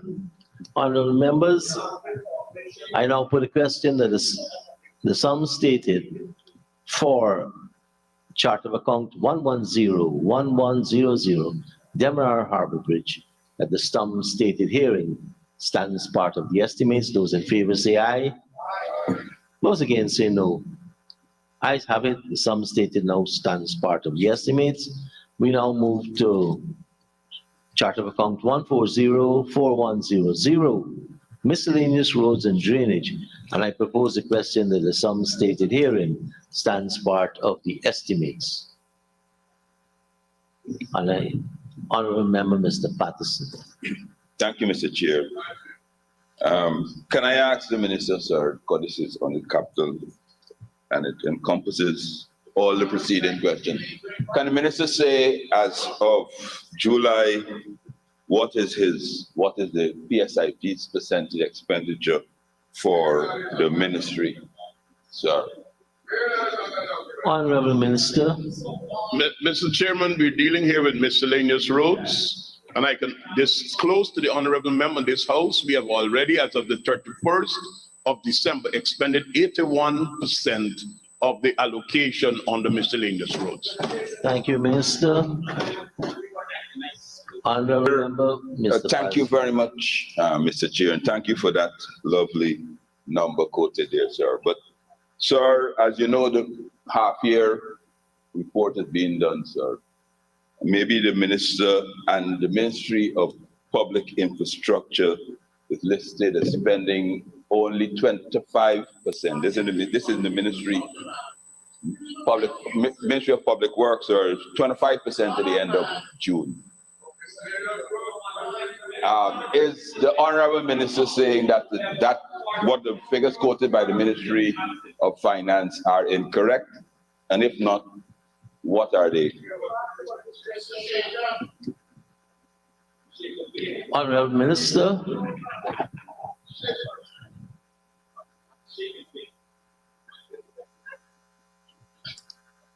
Mr. Chairman, I don't know where the honorable member manufactures his numbers, but I've just checked with my PS and my team here, and his number is way off. And I don't want to get into a preamble about PSIP. I'm dealing here with miscellaneous roads. And 82%. And 81.2%, I think it's 81.2% of the total expenditure. And Mr. Chairman, I could help the honorable member by giving a report on what we have been doing in terms of miscellaneous roads, because the people in Guyana keep asking for roads, and we have to appreciate a lot has been done. Appreciate too that we haven't done quarter of the business for the day. Yes. So, Mr. Chair, I can indicate to you that in 2020, we did 151 roads. In 2021, we did 198 roads. And listen to this number. In 2022, we did 2,251 roads. For 2023, to where we are right now, we have 378 contracts that are under execution, and we have a number of other roads at the procurement stage. What we're asking this additional money for, sir, is to do an additional 300 roads on the east coast of Demerara, an additional 100 roads on the east bank of Demerara, to make another 300 roads in region number 6, to put in another intervention of about another $1 billion worth of capital works in region number 2, of which the Honorable Mr. Holder will be able about, and to do that $1.6 billion worth of work that Mr. Figueroa quoted here in the House. And that's what we're discussing here at this time. Thank you, Minister. Honorable Member, Mr. Patterson. Thank you very much, Mr. Chair. And I will keep making this point because I would like it in the answer, because I would like you to ask a question, but don't make ones. Yes, sir. I'm saying, sir, that the minister's percentages on miscellaneous roads are commendable. His percentages overall, sir, it took the entire ministry is just working on miscellaneous and urban roads as well. I heard you're about. And you will get you are the next. So he'll tell you he's about 55% on urban roads according to this. Sir, currently this ministry, sir, and that is the question everybody has, $149 billion allocated in 2023. Currently, last week Friday, they've only expended 30%. And I know the minister wants to deflect. However, the half-year report is here, sir. They've only expended about $45 billion of the 100. And the people of Guyana would like to know, if you can only spend $45 billion in 8 months, why are you coming for $33 billion, sir? I'll give the Honorable Minister a chance to comment. but we're speaking to specific line items here. And while we're going to be also seeking the policy generally, I think we have to focus our questions on the specific line items. Minister. Mr. Chair, I would want to assure the honorable member asking the question and all Guyanese that the Ministry of Public Works and its team of engineers and officers that are seeking to execute Guyana's modernization and transformation will do everything within its power to deliver like we did in 2020, 21, 22. We closed our PSIP in 2022 at 89%. The honorable member asking the question have never come close to that percentage while he served as minister. Thank you, Minister. Honorable Member, Ms. Ferguson. Thank you very much, Yeah, thank you. Yeah, thank you very much, Mr. Chairman. Mr. Chairman, just before I put my question, I want to say to the honorable member and this house that the coalition government through the Ministry of Public Infrastructure, we have surpassed the percentage that other than 2016, sir. So I just want to put that on record, right? Put the question on record, please. Good. So I'm moving to the question, Mr. Speaker, on this very line item, miscellaneous, of which 25 billion is now being sought. Can the honorable member state to this assembly what, from the initial voted provision in February, the 31.9 billion, what amount went to new projects for 2023?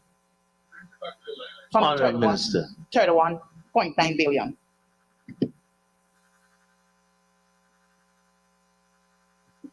The rollover projects accounted for 14 billion out of the total sum. So all the rest went to new projects. 17 billion. Hey, thank you very much, Minister. Honourable Member, Ms. Ferguson. Thank you very much, Mr. Chair. Mr. Chair, did I hear the honorable member stated earlier that 17 billion went to new projects for 2023? If I can help the honorable member to recall. Don't help him. You just ask the question, let them answer. 17 Honorable Member, I just give the floor to Minister. Yes, Minister?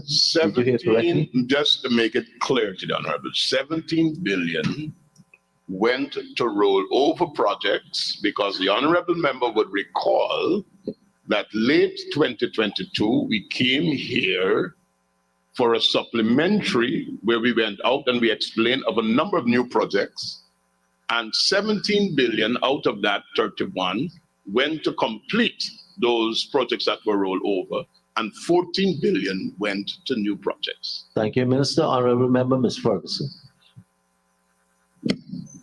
Thank you very much, Mr. Chair. Mr. Chair, if we to go to the Hansard of the 31st of January 2023 on page 88998, the honorable member would have mentioned to this house that 14.x billion were for rollover projects and 14.4 billion went to new projects. And earlier, the minister explained that the sum of 2,000 and something roads were done thus far. And the Hansard will show that the minister is quoted as saying 1,085 roads were done for 2023. But my question to the honorable member, Mr. Chair, With regards to the 25 billion now being sought, Mr. Speaker, can the honorable member provide to this House a disaggregation of the 25 billion now being sought? I don't know if he's willing to lay it over or he's going to Say it over. identify, but I prefer the information to be laid over. Thank you very much. Would you lay it over, Honorable Minister? Mr. Chairman, I've already given that. Yeah. I've already given that. 300 roads on the east coast of Demerara. She wanted a disaggregation, village by village. 100 roads on the east bank, 300 roads in Region 6, $1 billion in Region 2, $500 million in Region 3, and $1.6 billion in Region 10. Thank you, Minister. I'm sorry, and 1 billion in Region 5. Honorable Member, Ms. Ferguson. Thank you very much, Mr. Chair. Mr. Chair, the very line item, a follow-up to the honorable member. Go ahead. 300 roads, whether in Georgetown in Region 4, Region 5, 1 billion in Region 2 is not helpful to me, sir. I need a list of the 300 roads to be done so that when we go out into the areas to our constituents, we would let them know that X road in Y village will be done. That kind of information I'm looking for, sir. Thank you very much. Honorable Minister. Mr. Chairman, I thank the honorable member for offering to assist me with my job and our job at the ministry, but we do that in every community. We will continue to announce to the people which roads, because when we go into communities, we engage in consultations about priorities and the rest of it, and that's what we've been doing. Thank you. Thank you, Minister. Honorable Member, Ms. Hastings. Thank you. Thank you, Chair. Mr. Minister, Honorable Minister, am I to understand from your statement that you just made that there is no provision for roads in Region 7 under this line item? Honorable The roads in Region 7, Region 9, Region 1, and Region 8 are dealt with under a different program that is called Hinterland Program. Thank you. Thank you, Minister. Honorable members, I now put a question that the sum stated for Agency 140-4100 miscellaneous roads, 410-4200.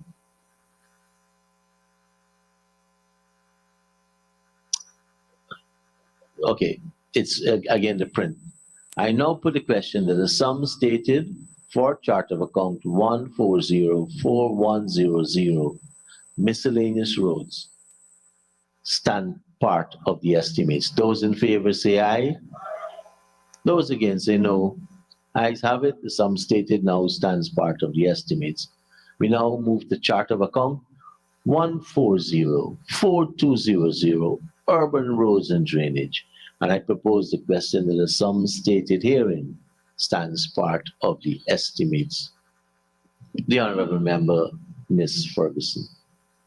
Thank you very much, Mr. Chair. Mr. Chair, through you to the honorable member.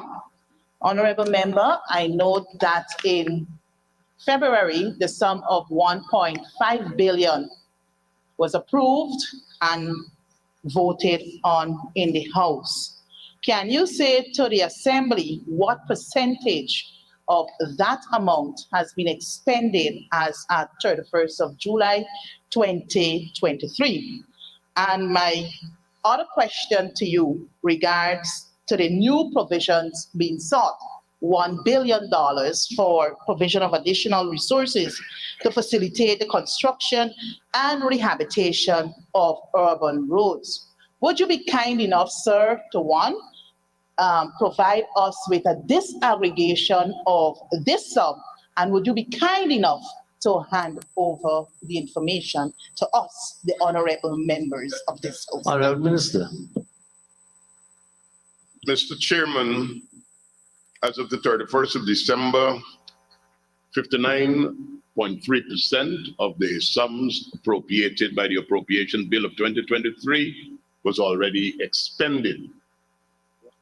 But the honorable member and all honorable members would know that even though you have expended 59.3, contracts that are being executed means you have sums that are committed. So the monies that are being sought is to deal with additional things that and interventions that needed to be done in the urban centers.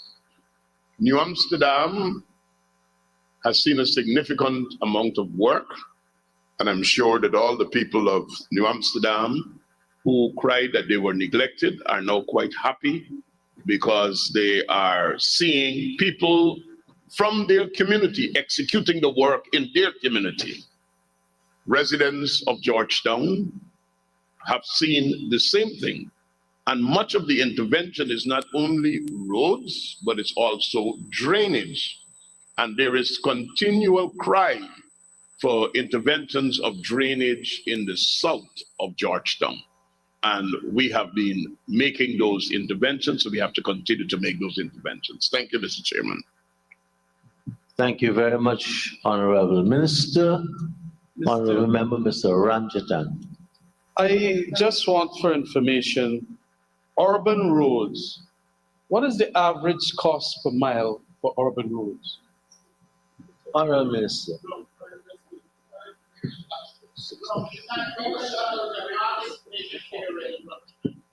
The average price per kilometer is about $60 million. Thank you, Minister. Honorable Member, Ms. Hastings. And Mr. Chairman, Mr. Ramjatan would be afraid that depending on where you're doing the work and the sourcing material, the price would vary, but it's an average of 60 million. Honorable members, I now put a question that the sum stated for chart of account 140-4200 urban roads and drainage, that the sum stated herein stands part of the estimates. Those in favor say aye. Those against say no. Ayes have it. Sum stated now stands part of the estimates. Chart of account 140-4000 bridges. And I propose the question that the sum stated herein stands part of the estimates. Honorable Member, Ms. Lawrence. Thank you, Mr. Chair. Mr. Chair, to the Honorable Minister. Could the Honorable Minister tell us what this provision he's seeking here, what additional works it will do? Because in the budget, you budgeted for this bridge. And you're coming 6 months after. We haven't seen anything. We see a sketch. We see nothing up there. But you come here and you're asking us to give you another, what? $2.1 billion. We give you 3.6 plus billion. Honorable Minister. Mr. Chairman, the honorable member would be pleased to know that the monies that are being sought here are for the 4-lane bridge that will link Mackenzie and Wismar. This is monies for the down payment, or I should say the mobilization advance towards that project estimated. Dr. Singh, when he did his 2023 budget speech, did mention the fact of bridging the Mackenzie-Wismar, the 4-lane bridge. Now we are at an advanced stage. There was no monies for that specific project. Now we're at an advanced stage where we are making final arrangements and we are asking for this appropriation to facilitate the engagement of getting that project moving. This Thank is you, not Minister. this is not money for the Demerara Harbor Bridge. Honorable Member, Ms. Yes. Clarification, Mr. Chairman, yes. I didn't speak about the Demerara Harbor Bridge. I'm speaking about the Wisma Bridge, as mentioned here on page 44 of the minister's presentation, budget presentation, where he spoke to the construction of the Wisma Bridge, replacing the old bridge. And so an allocation here for bridges was voted in that budget of $3.630 billion. So I'm asking the minister now, specifically, this 2.1, what is it for? What did you use the 3.6 to do? Mr. Chair, bridges, as indicated here, is part of a wider program. We have 32 bridges that are under construction from Kurupakari to Letem, and another 13 bridges that are under construction from Mabura Hill to Kurupakari. The monies at the budget time catered for those 45 bridges that were being done along the corridor. Plus other work in bridges that we do in communities and the rest of it, but this was the bigger project. At the time of the budget, we spoke about the Wisma Mackenzie Bridge, but there was no allocation that was made specifically for that project. The 4-lane bridge, which is what will be called the Wisma Mackenzie Bridge, would be 220 meters long. It will be 13 meters of vertical clearance from the river. It will have a pedestrian and cycle lane, and there will be 550 meters of approach roads and 2 roundabouts.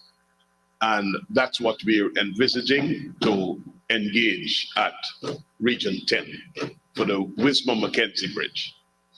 Thank you, Minister. Honorable Member, Ms. Lawrence. Thank you, Mr. Chair. Follow up.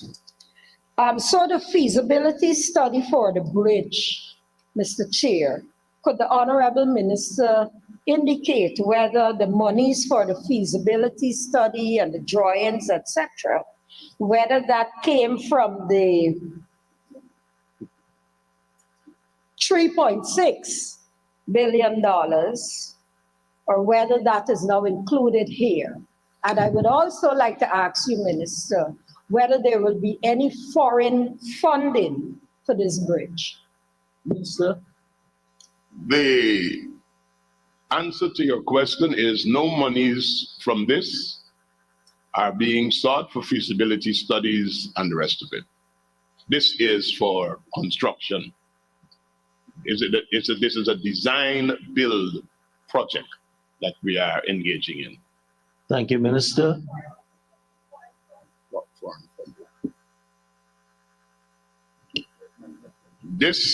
At this time, we envisage that this bridge would be built with local funds.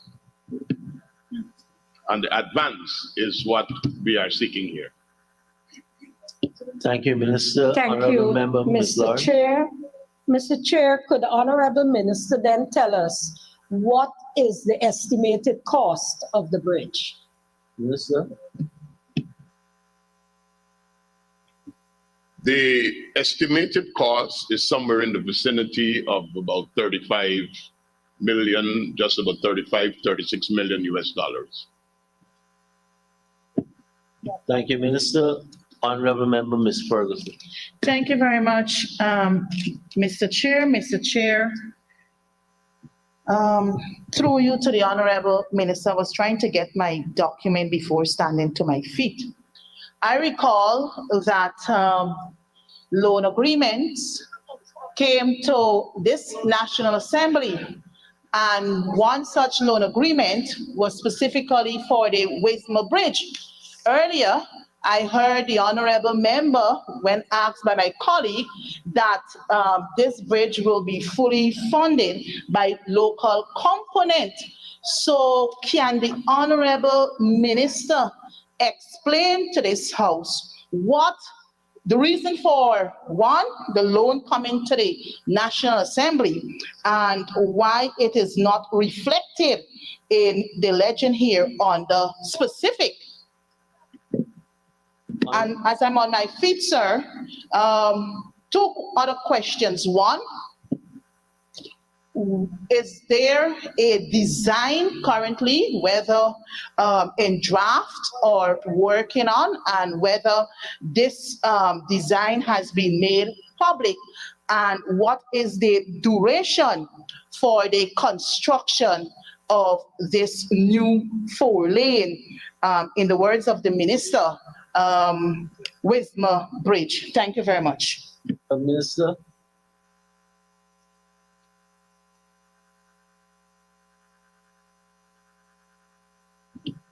Mr. Chair, I was looking for the finance minister to deal with the issue of loan agreements and the rest of it, because I don't recall a specific loan agreement for the Wisma Mackenzie Bridge. What I recall is that there was discussion and engagement with the Saudi Fund for Investment for possible financing. And I think what we would have brought to this National Assembly is a loan agreement for the construction of the Linden-Soesdijk Highway, which I think is now a loan of $200 million, and the loan agreement for the East Bank upgrade, which is with the IDB, for $110 or $116 million, somewhere thereabout. But I don't, I will leave that to the finance minister to answer that question, because I have no recollection of a loan agreement specifically for the Wisma Bridge. Thank you, Minister. Honorable Member Ms. Ferguson. Thank you very much, Mr. Chair. Through you, Mr. Chair, to the honorable member.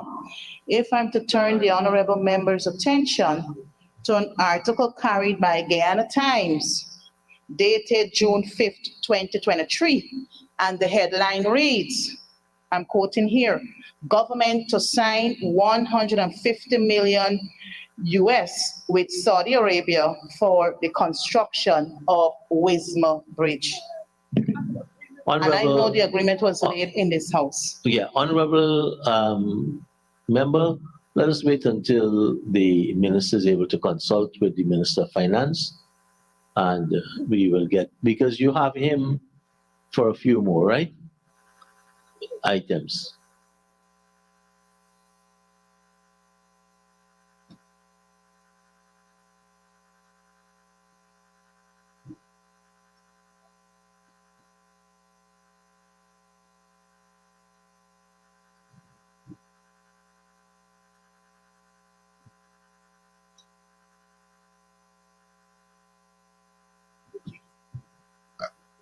Mr. Chair, I was just consulting with our Chief Planning Officer.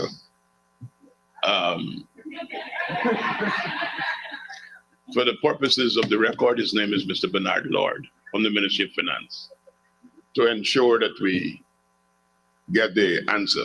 We're dealing here with the bridge, and I'm advised by both my PS as well as the Chief Planning Officer, the bridge is being funded by local funds. Thank you very much, Minister. Honorable members, Honorable Member Ms. Ferguson. Thank you very much, Mr. Chair. Mr. Chair, to the honorable member, I'm just serving you a reminder to my two other questions. One, the design and whether it was made public, and secondly, the duration for the construction of this bridge. Thank you very much. Honorable Minister. This is a design build contract. Thank you, Minister. Honorable members, honorable members. Sorry, Mr. Chair. Mr. Chair, the honorable members mentioned that this is a design build bridge. So can the honorable member inform the National Assembly who is designing and who will also be building, whether a consultant or a contractor were engaged for the preliminary works to be done? And also, Mr. Chair, since I'm on my feet, the honorable member is yet to answer my last question regarding the duration of its construction. Thank you. Honorable Minister. Mr. Chairman, this project is envisaged as a design build contract. So at the time of the conclusion of arrangements or the engagement of the contractor, the design would be agreed upon. And for the benefit of the honorable member and all other members, the duration of this bridge, we anticipate that this bridge would be finished once we can get a contract executed before December 31st this year, that within 18 months, maximum 2 years, we should have this bridge. Thank you, Minister. The honorable member, Mr. Figueroa.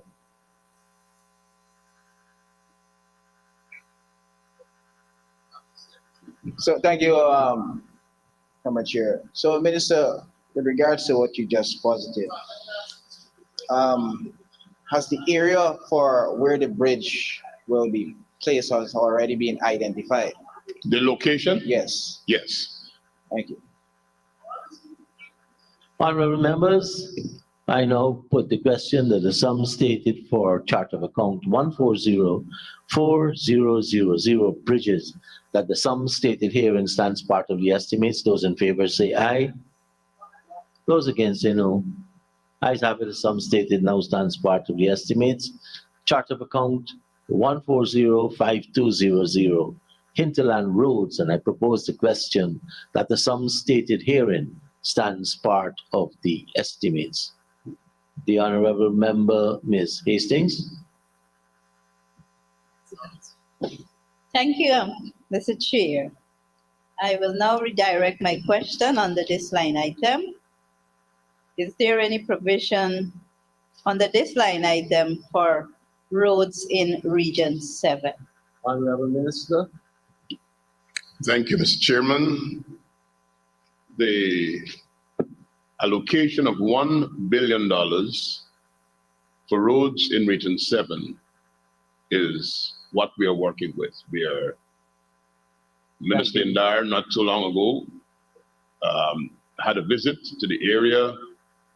We have been engaging residents in consultation. We have a number of projects that are already designed. Priority, however, because of the need, is the 3-mile, 4-mile road that is in a bad state right now, and that is going to be addressed in a number of other interventions. So $1 billion worth of work for Region 7. Thank you, Minister. Honorable member, Ms. Hastings. Thank you, Honorable Minister, for that good news for the people of 3 to 4 miles in particular. My next question, my follow-up question will be, was the length of the road that is to be done between the 3 to 4 miles, and what materials will be used? Is it going to be all weather road, a concrete road? Minister. We anticipate that we will do at minimum 1,000 meters of rigid pavement concrete. Thank you, Minister. Honorable Member Ms. Fernandez. Thank you, sir.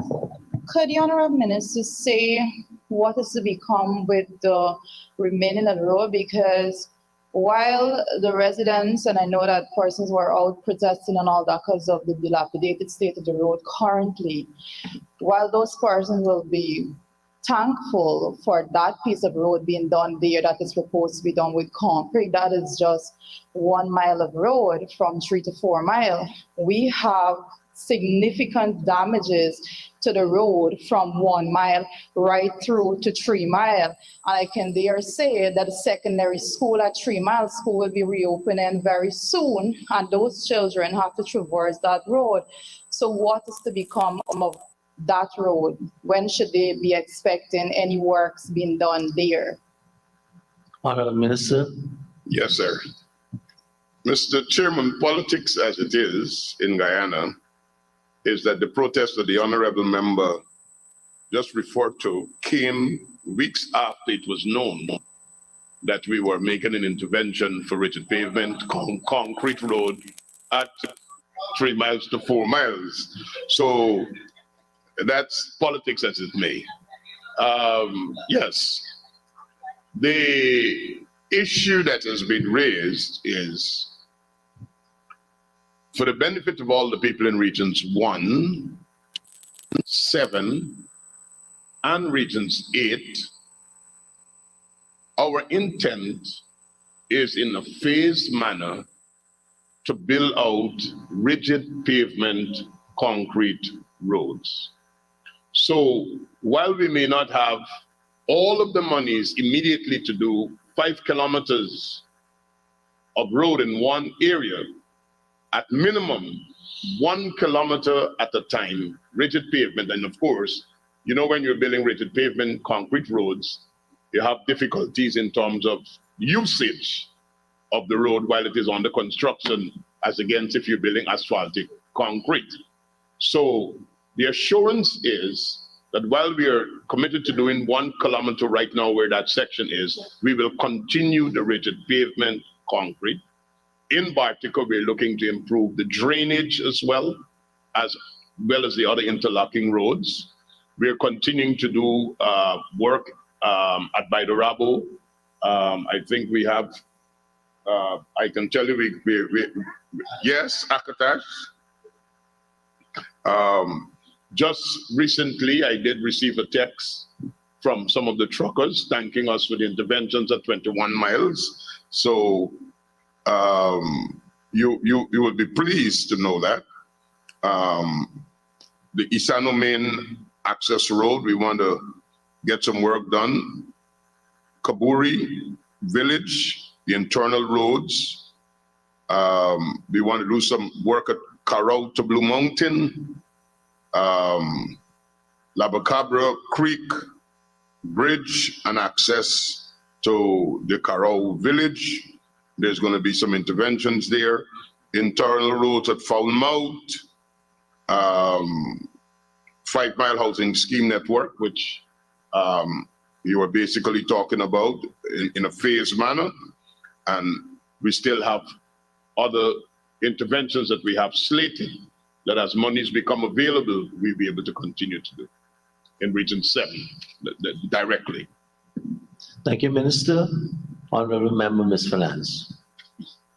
Thank you for that breakdown. But Mr. Chair, through you, sir, could Honorable Minister, and I ask that you understand why I'm asking this question, because like I said earlier, the road from first at the beginning of 1 mile right through to 3 Mile. I want to know if there's any provision right now for works to begin and how soon it may begin, so that persons will be able to use that road, particularly with the reopening of school.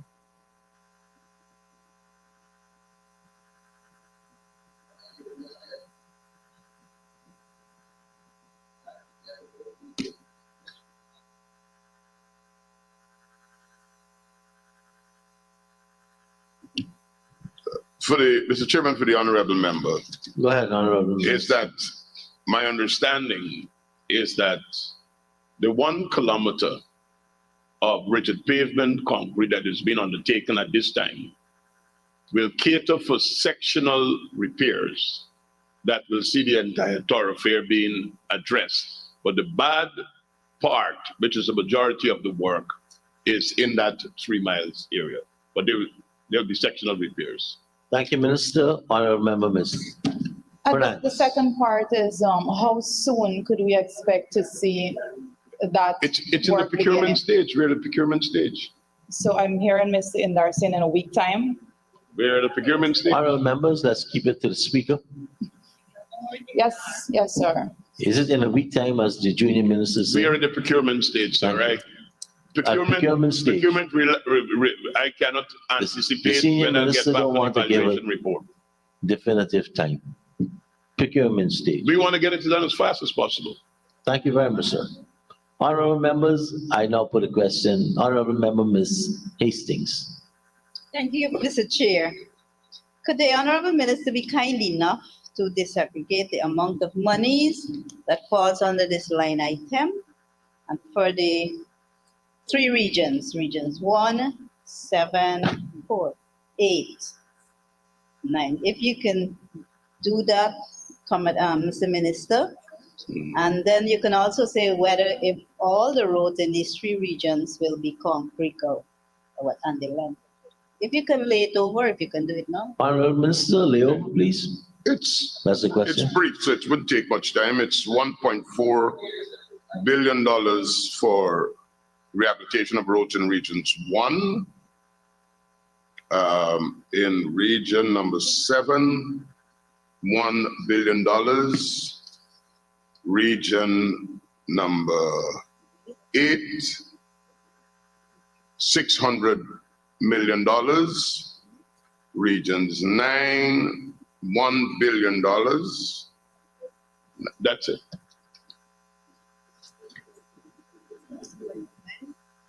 Thank you very much. And yes, we are, except in region 9, most of the roads that are being done are rigid pavement concrete roads. Honorable members, I now put a question. Honorable members, Richard, just honorable members, just click the button once, at least let me catch my eye, and then I will. The honorable member, Mr. Sinclair. Thank you, Mr. Chairman. I thought Don asked part of that question before, the Hastings, but I'd be grateful if the honorable minister can lay that over in the National Assembly for us. Thank you very much.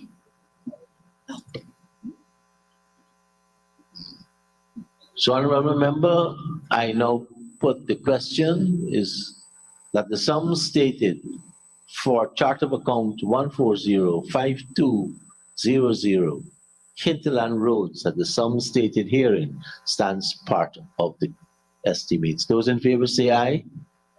Those against say no. The ayes have it. The sum stated now stands part of the estimates.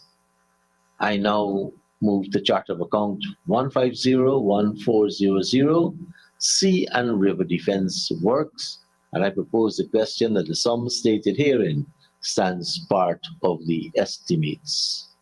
Honorable Member, Ms. Ferguson. Thank you very much, Mr. Chair. Mr. Chair, through you to the honorable member. 150-1400 Sea and River Defense Works. We had a voted provision of 3.5 billion in February of 2023. So my first question to the honorable member is whether this entire sum has been exhausted as at 31st of July 2023. If not, what is the balance on the total sum? I now recognize that you're seeking an additional. Okay. So both, Mr. Chair, yeah, you can answer the question. Yeah, I was waiting for you to sit. Honorable Member, Honorable Minister, please. 70% of the sums that were appropriated have been expended, but the total sum has been committed because works are still ongoing in some areas. Thank you, Honorable Minister. Honorable Member, Ms. Ferguson. Thank you very much, Mr. Chair. Mr. Chair, and to the honorable member for his response. I note that the new provision being sought is $600 million. In the legend here, you have provision of additional resources to address emerging threats along our sea defense. So can the honorable minister say whether this provision is for ongoing works as from the 3.5 billion, or whether these are new works to be undertaken? Honorable Minister. Mr. Chairman, for the benefit of the honorable member, thanks for asking the question. We're talking here about new works. Construction of Riprap City Fence at Organstein, that's in the east bank of the Essequibo. Construction of Riprap City Fences between Essex and Concord, Mahika, East Coast, Demerara. Construction of steel sheet pile river defenses, structures at Grove in the east bank of Demerara. Construction of riprap defenses at Bengal, Quarantine. Construction of timber revetment structures along Tugborough, Kanji River. Construction of riprap city fences at Hope, East Coast, Demerara. Thank you, Minister. Honorable Member, Ms. Ferguson. Thank you very much, Mr. Chair, to the honorable member. The areas you have just identified where the new works will be executed, can you provide to the House the length of each works? Yes, at Organstein, it's 130 meters. At Essex Concord, 200 meters.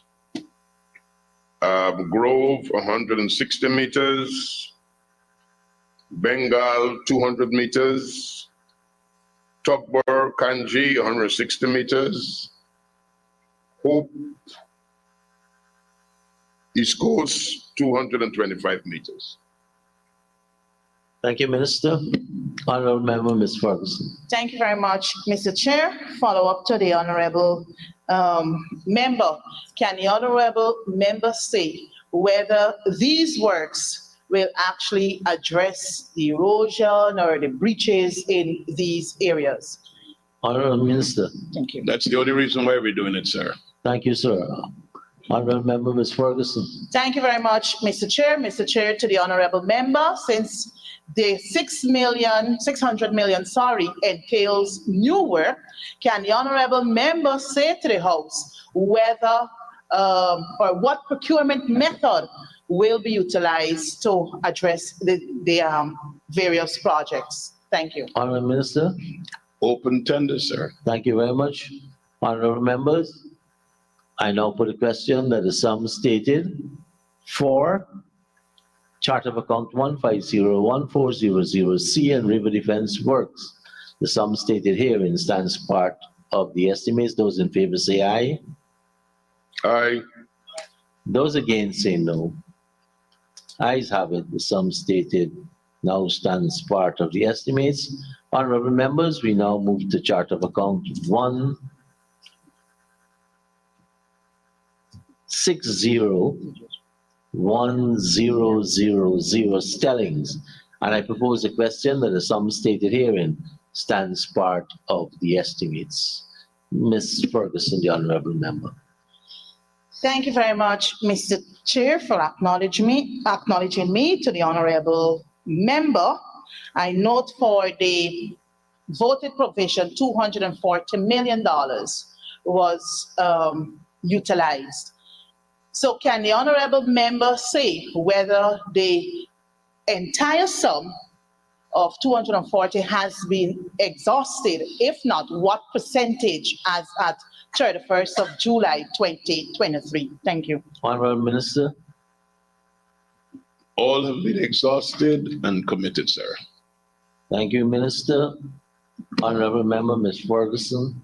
Thank you very much, Mr. Chair. Mr. Chair, to the honorable member, I note that the new provision being sought is some 32,700,000. And the explanation given here is for the provision of additional resources to facilitate emergency works at the Kamaka and Supernam Stelling. My first question to the honorable member, can he give a disaggregated of this 32 million for the two projects? Thank you. Honorable Minister.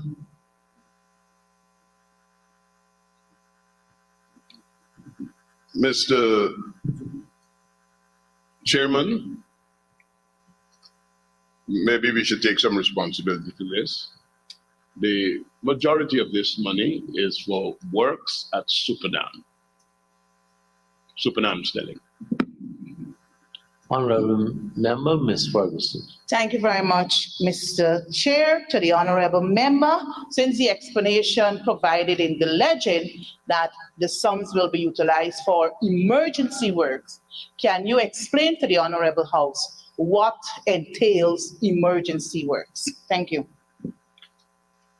There are a number of things that are in problem at Supernam. I would hope that some of the MPs from that area would tell you. But if you want to get an idea of the scope of works that needs to be done, we have to do the reconstruction of 150 feet of timber deck along the main approach leading to the Stelling, rehabilitation of 13,160 square feet of timber Stelling between the Supernam ferry loading area and the high ramp at number 2.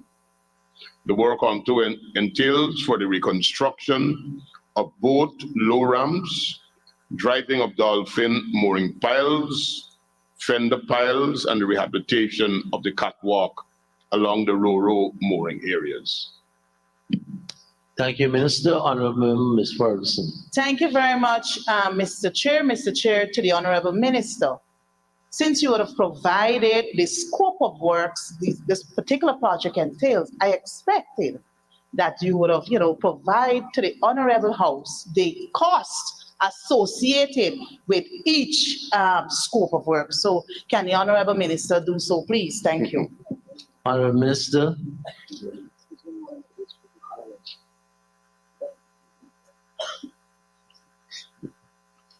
Mr. Chair, I don't know exactly what the honorable member wants. She wants to know what's going to be the cost of this timber, what's going to be the cost of the steel.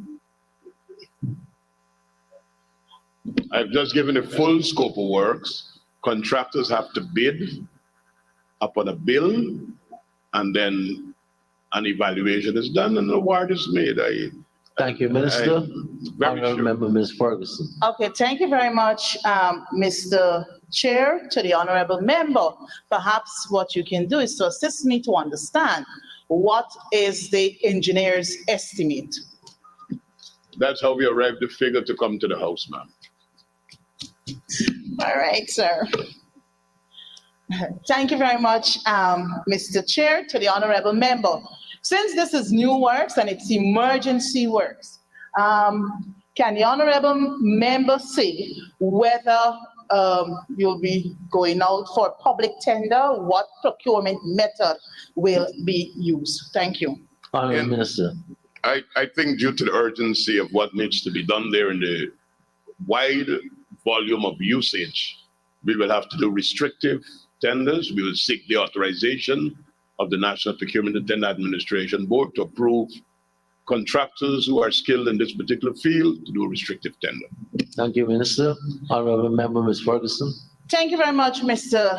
Chair. Mr. Chair, to the honorable member. Since the key word in the legend here is emergency works, and I know the Fiscal Management and Accountability Act provides for that latitude, can you say to this House whether the works are currently ongoing, since it is emergency works, and based on your explanation, that restrictive tendering will be used. So are works ongoing currently? Honorable Minister. The answer to that is no, sir. We would like to get this work done as No, I soon didn't as get possible. the clear answer. Is no. No. No? Honorable members, I now put a question that the sum stated for agency 1601000 Stellings, that the sum stated herein stands part of the estimates. Those in favor say aye. Those against say no. Ayes have it. Sum stated now stands part of the estimates. And now we move to agency code 31-313, Ministry of Public Works Transport, chart of account 2700700, ferry vessels and stellings. And I propose the question that the sum stated herein stands part of the estimates. The Honorable Member, Ms. Ferguson. Thank you very much, Mrs. Chair. The very line item, 2700 ferry vessel and stellings. We had a voted provision of some $2.1 billion. Can the Honorable Minister state whether this entire sum has been exhausted? If not, what percentage as at 31st of July 2023? Thank you. Minister. Mr.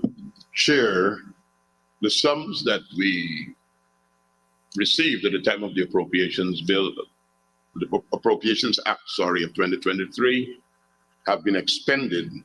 And just for the purpose of clarity and helping everyone's mind, we are undertaking major works at the Kingston Goods Wharf, as well as in Port Kaituma, to accommodate the new ocean-going vessel, the MV Militia, which will sail tomorrow afternoon for the first time. The sums that are sought here additionally is to do a new wharf and facilities at Marijuana and at Kumaka. And this will complete the 4 stellings for the operation of the ocean-going vessel and to service Region 1 in its expanding role, contributing towards Guyana's development. Thank you, sir. Thank you, Minister. Honorable Member Ferguson. Thank you very much, Mr. Chair. Mr. Chair, I note the new provision being sought here is $2.5 billion, and more than what was actually budgeted for as at in February of 2023. So based on the explanation given here in the legend, provision of additional resources to facilitate the advancement of works at Kingston Goods Wharf and the Kumaka, Marijuana, and Port Kaituma stellings. Can the Honorable Member provide to this House a disaggregation for the various stellings in this particular legend? Thank you. Minister? Yes, so for the construction of the Port Kaituma stelling, it's $1.4 billion, just over $1.4 billion.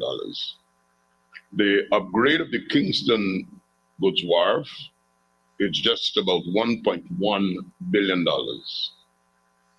The work to be done at Marijuana, it's about $1.95 billion. And the work that is to be done at Kumaka Wharf is about $2.2 billion, which will take you up to about $6.6 billion, just playing with the whole numbers. Now, what is happening? This is going to be a rollover project.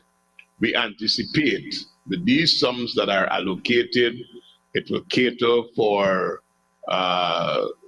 mobilization for the 2 new contracts, and it will take us to about 60% of the work between now and the 31st of December and we will have to seek additional sums for the completion of the other two projects in 2024. But we anticipate significant movement. I'm sure the honorable member from Region 1 will tell you about the work that is being done right now at Port Kaituma and how advanced that work is as well. Thank you, Minister. Honorable Member, Ms. Ferguson.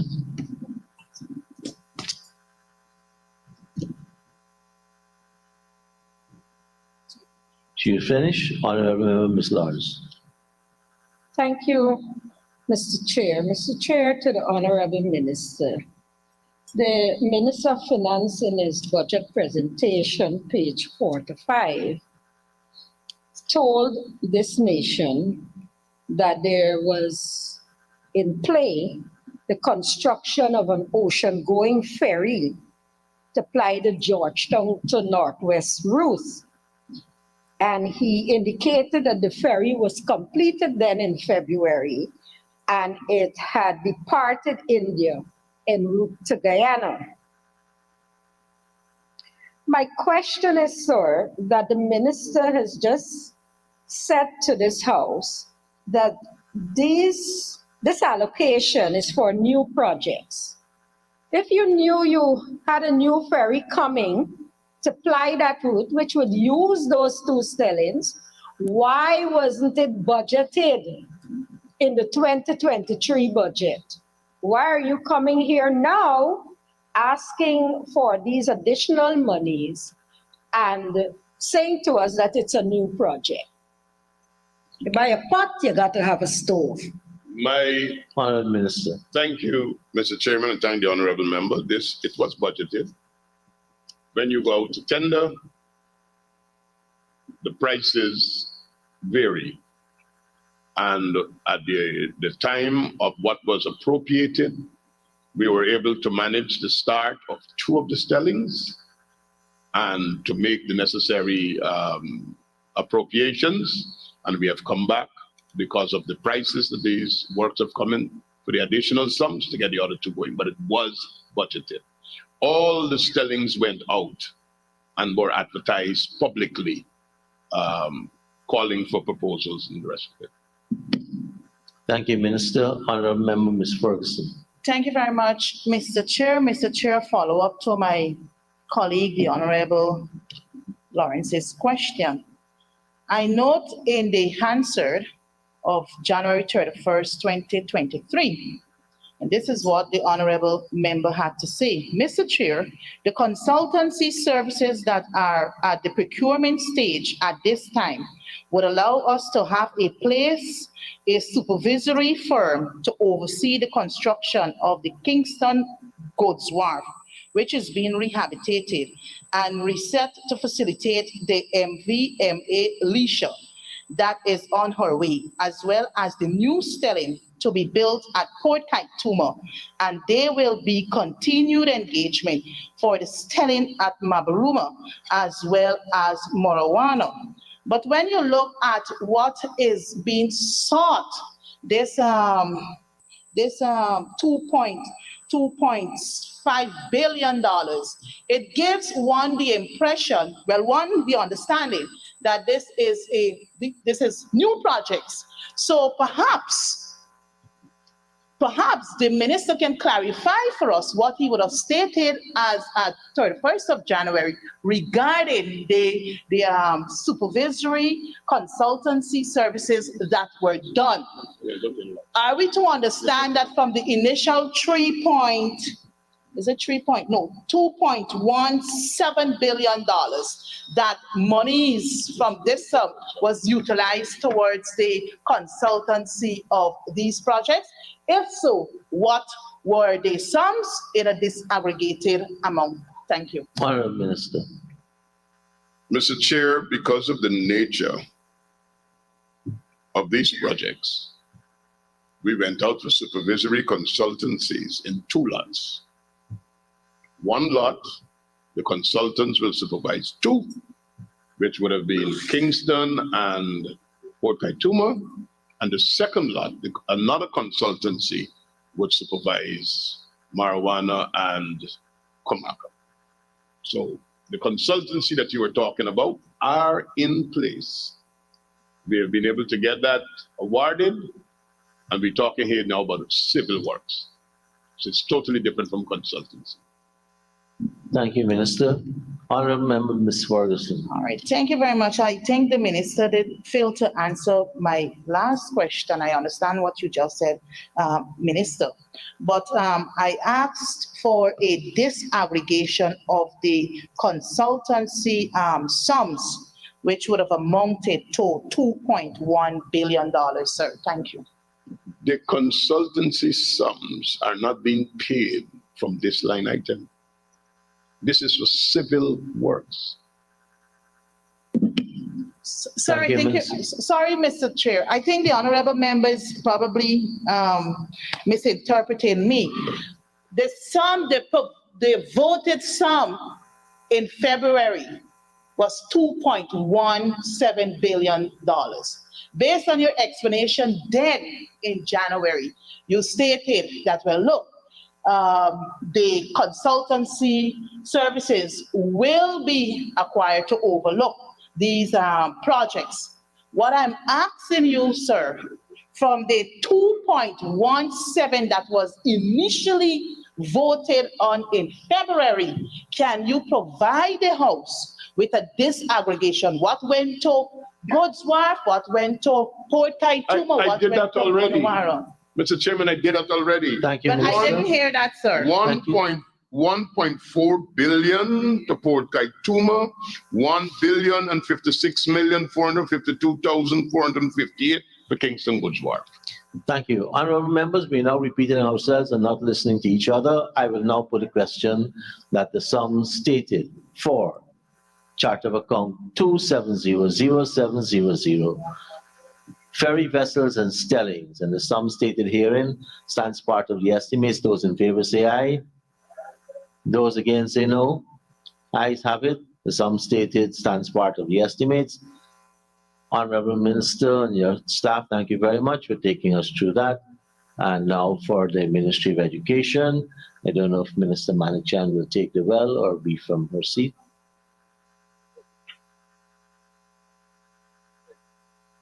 So, honorable members, I'll be proposing the question that the sum stated for agency code 40403, Ministry of Education, Nursery Education, chart of account 6222, field materials and supply, and I propose the question that the sum stated herein stands part of the estimates.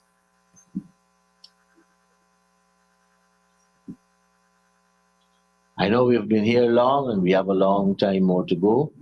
So let us keep the questions short and the attention focused.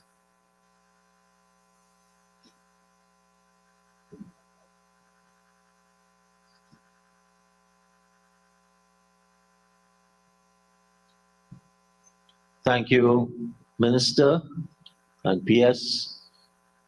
Honorable members, the question for chart of account 6222, field material and supplies, is proposed. Honorable member, Ms. Natasha Singh Lewis. Thank you, Mr. Chair.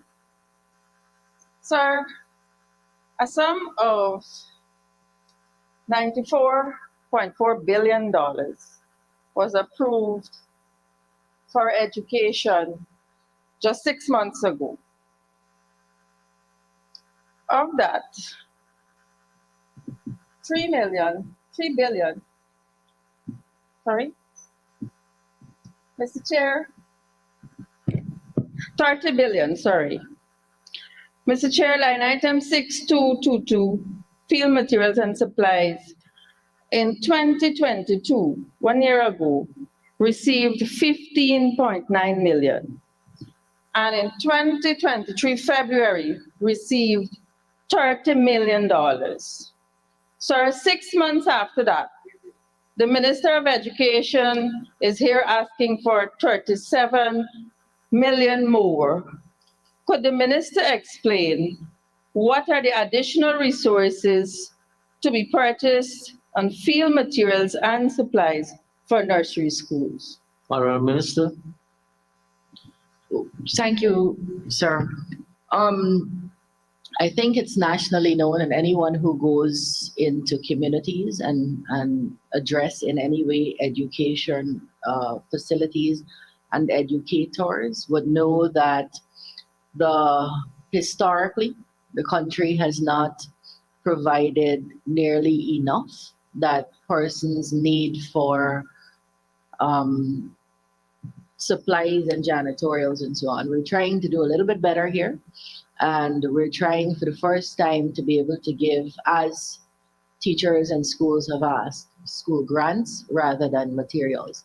So this here, in all three categories, nursery, primary, and secondary, would allow us to give grants to the various schools in differing amounts that should see them doing better with being able to provide for their cleaning as well as materials and supplies. Thank you, And you Minister. have teachers amongst you, so they should be able to tell you how that works. Thank you, Minister. Honorable Member, Ms. Lawrence. Thank you, Mr. Chair, to the Honorable Minister. Minister, in February, when you came to the House for the $30 million, could you tell the House how many nursery schools you were catering for? Minister. All right, so just to remind you all that Central Ministry caters for schools only in Georgetown.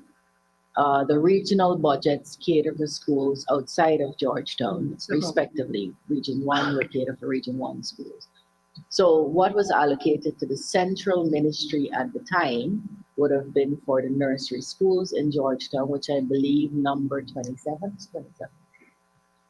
27. And Honorable Member, Ms. this Lawrence. Thank you, allocation. Mr. Chair. For your continuing. I was going to tell you that this allocation is coming to the Central Ministry, but it will not be only for schools in Georgetown. It's going to be for schools across the country. And I figure what we would be expected to do once the policy is finalized about amount would be to warrant to the various regional administrations. Honorable Member, Ms. Lawrence. So, Minister, given your answer, you try to go ahead of me on the present request, you are saying now that we have changed the entire status quo with the Ministry of Local Government coming here and requesting funding for the schools in the various regions that now, between February and now that you change it, that the ministry itself is now asking for the monies for the local government to warrant it to local government who will warrant it to the regions?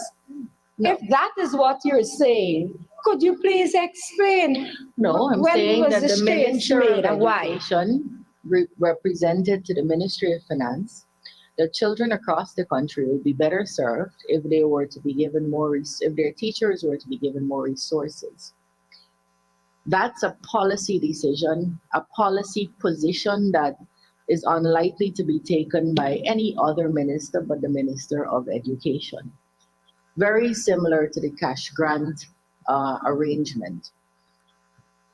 In this particular supplemental, the Ministry of Education for one term is receiving this and will formulate, assuming you approve it, of course, and will formulate policy as to how each school will receive. So what we have as a draft right now is that the total supplementary allocation is just over 800 million. The total student enrollment in the country is 196,127. These are figures that can change because these might be our latest figure, not necessarily the most accurate figure. The total student enrollment in the hinterland and riverine area would be 39,000, just over. Total student enrollment on the coast would be about 156,000. And what we're playing with, to be finalized very quickly, if this were to be approved in the assembly, would be to have a baseline cost for a student in the hinterland at about $6,000, and on the coastland at about $4,000, with the hinterland students receiving 1.5 more than the students on the coast because of various geographical difficulties. If this is approved, we will finalize that, determine based on numbers in every school what schools are to receive, and then make the allocation. I think, while I don't want to speak for the Ministry of Finance, what would happen is in a regular year, in the next budget, you would see this, next budgetary cycle, you would see this reflected under the Ministry of Local Government in the respective areas. So a follow-up. Thank you, Mr. Minister. Chair. Honorable Member, go ahead. Thank you, Mr. Chair. A follow-up. I must say, I'm very, very taken back at what you've just said, Minister. Allocations were made to those schools outside of Georgetown that your ministry is responsible for. And so my question to you is that since in midair we're changing planes, how did you arrive at this figure? Was it passed to the regions and then the regional authority passed it to the Ministry of Local Government and then they send it to you? I mean, how did you arrive at this figure to come here's back the thing. to us? Honorable Minister, let her finish and then I'll direct you to answer. Go ahead now, Minister. Thank you. We could have said we're in the middle of the year, we have one term left. Honorable Lawrence will have real questions on this issue, why we didn't budget right, why it didn't come right in 2023. Let's just leave it for 2024. The problem with that position would be that children will go without for an entire term unnecessarily, because if we could have made the case, which we did, and the Ministry of Finance understood and accepted that case, why not do it now? There is no change of plane. This is, the concern must be whether we are receiving money and whether we, and I say we loosely, I mean the state, the government system, and whether we are spending it appropriately. And I believe once that accounting can happen, you should be comfortable, especially when it relates to making children more comfortable in their classrooms. If you want to know why it is we went centrally, because anyone here who goes out could tell you that they will receive it. You must have received it too. The complaint that Christianburg doesn't have enough to clean the school, they don't have enough cardboards to make aids, they have to ask parents to bring things. Belladrum Primary has to do the same thing, but nobody centrally brings back that complaint. I brought it back and went to the Ministry of Finance. This complaint repeated itself for all the 5 years that APNU was in office. Every single visit to every single school. Your HM at the back there could tell you that her school doesn't have enough, although Georgetown has done better than everywhere else across the country. What we're trying to do now is to give a fixed amount. Whether it's enough or not would be up for question. What I could tell you, it's going to be significantly more than any school ever got, both qualitatively and quantitatively. Now schools get to choose. We have bales of toilet paper already. We don't want that. But we want Fabuloso, or we want chalk, or we want staple machines, and they get to decide how their grant is expended, of course, keeping within the lines of supplies, janitorial, and field and office, or whatever else it is. Thank you, Minister. This is a good thing, a very good thing. Teachers across the country are going to be clapping. This is an incredibly good thing for schools across this country. Honorable Member, Ms. Philadelphia. Thank you, Mr. Chairman. The last time I've checked, I recognize that Georgetown has 29 nursery schools, if my memory serves me correct.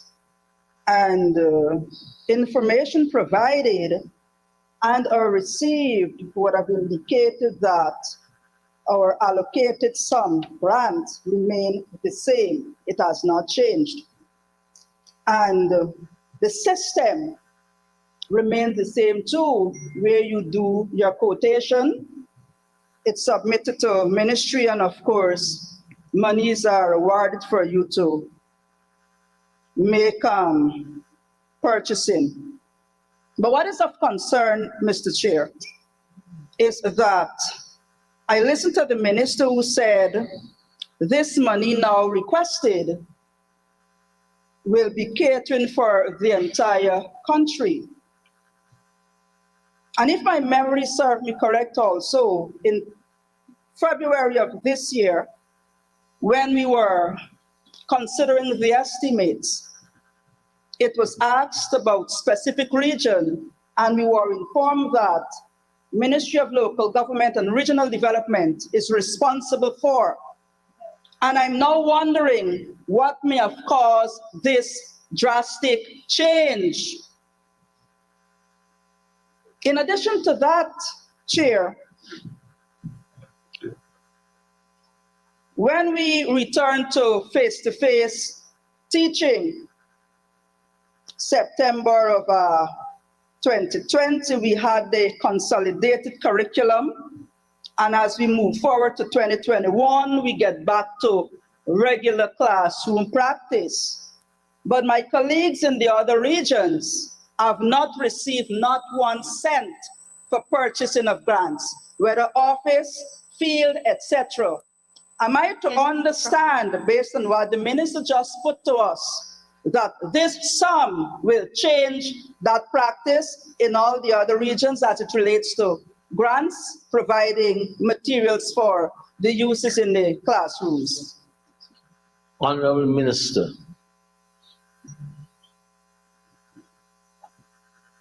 I'm trying to, yes, sir. Thank you. I kind of said it before. I'm trying to reword well, it so the honorable member would understand it better, but yes.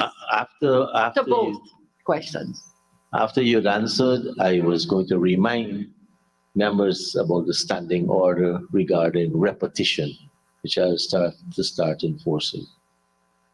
Honorable Member, Mr. Mahibod. Thank you, sir. Sir, in the budget that we approved, Region 1 was allocated $25 million for field materials and supplies on the 6222.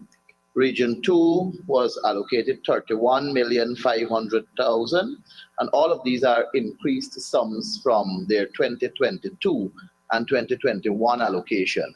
Region 3 received $15,525,000. Region 4 received $12,500,000, and I'll stop at Region 5, received $20 million.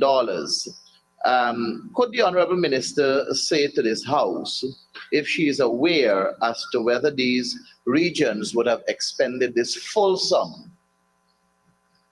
So the way it was being done before, as the honorable member said, the schools were given supplies. And so schools would not have received a sum of money. They would have received a bale of toilet paper, 2 cardboards, 3 markers, a box of chalk, a bottle of bleach, and so on. And their allocation for the year was, well, for the terms have already been expended. What they received, their communication to us is that what they received was not enough for the period they received it for. And so if you say this, and I believe you, this was an increase over and above 2022, imagine how schools punished in 2019 when they received far less. So, or 2010, because the budgets have changed over the years. Here is a government, and I hope a parliament, addressing a long-standing issue that is interfering with the comfortable learning and teaching in classrooms. We should be celebrating this, because I could guarantee you that the schools are going to be celebrating this. The only objection I'm hearing from you is why here and not in the regions. I'm saying to you, this is a specific policy change that will have to be dictated centrally.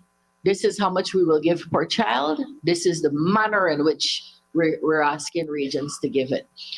The fact that the Ministry of Education has received centrally money that is used in the region is not new. We did that for furniture. We did that because at the time that we might have come, all regions may not have been aware of what their furniture needs are. This is part of the disadvantage of decentralization. We've done it for school feeding. We've done it for exercise books and book supplies. We've done it for recently the cash grant. This is not something so bizarre that it cannot be accommodated here.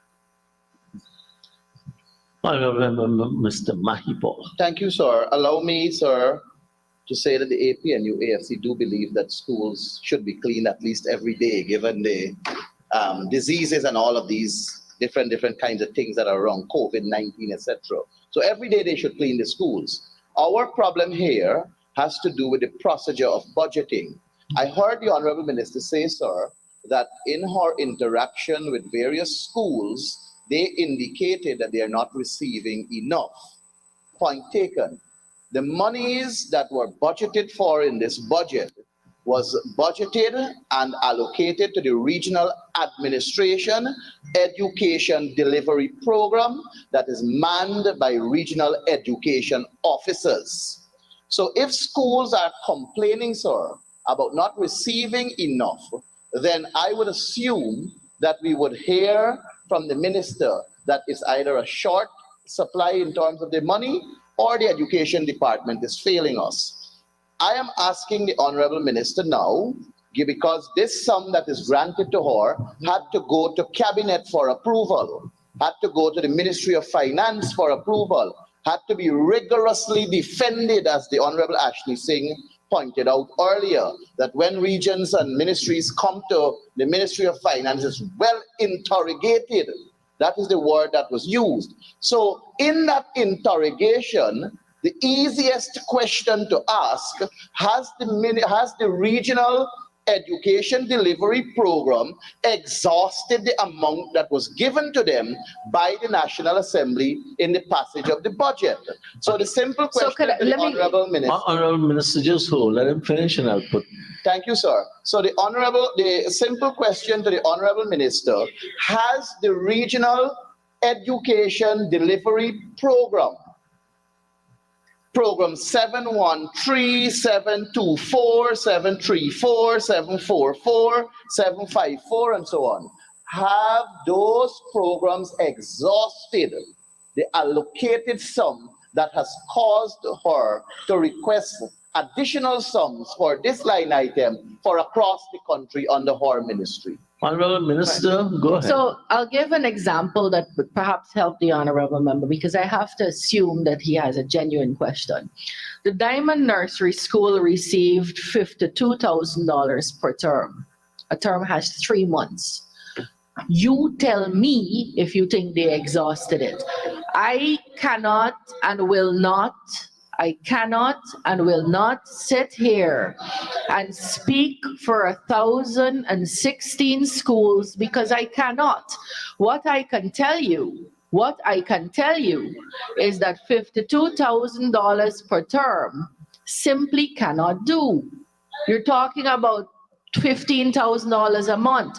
We're coming here and we're asking you to give Diamond Nursery more than $600,000 per term, and you're objecting.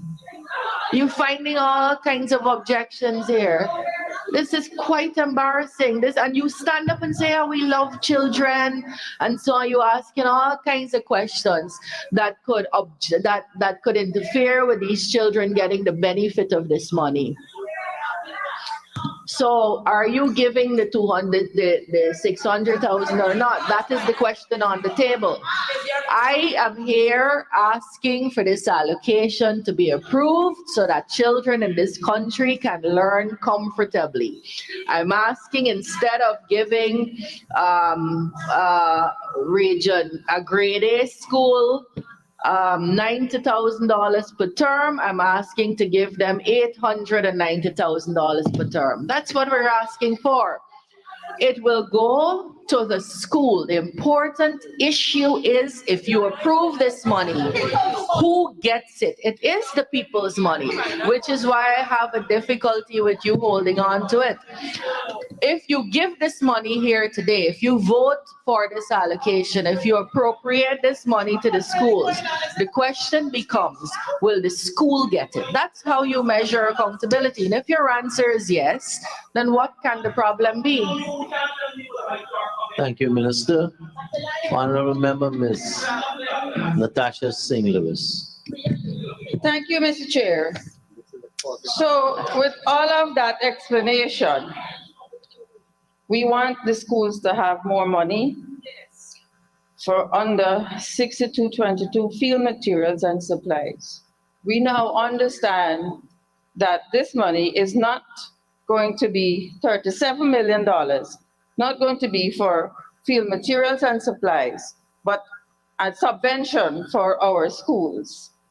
Could the minister tell us how many schools will benefit from this $37 million and how much would each school receive? Honorable Minister.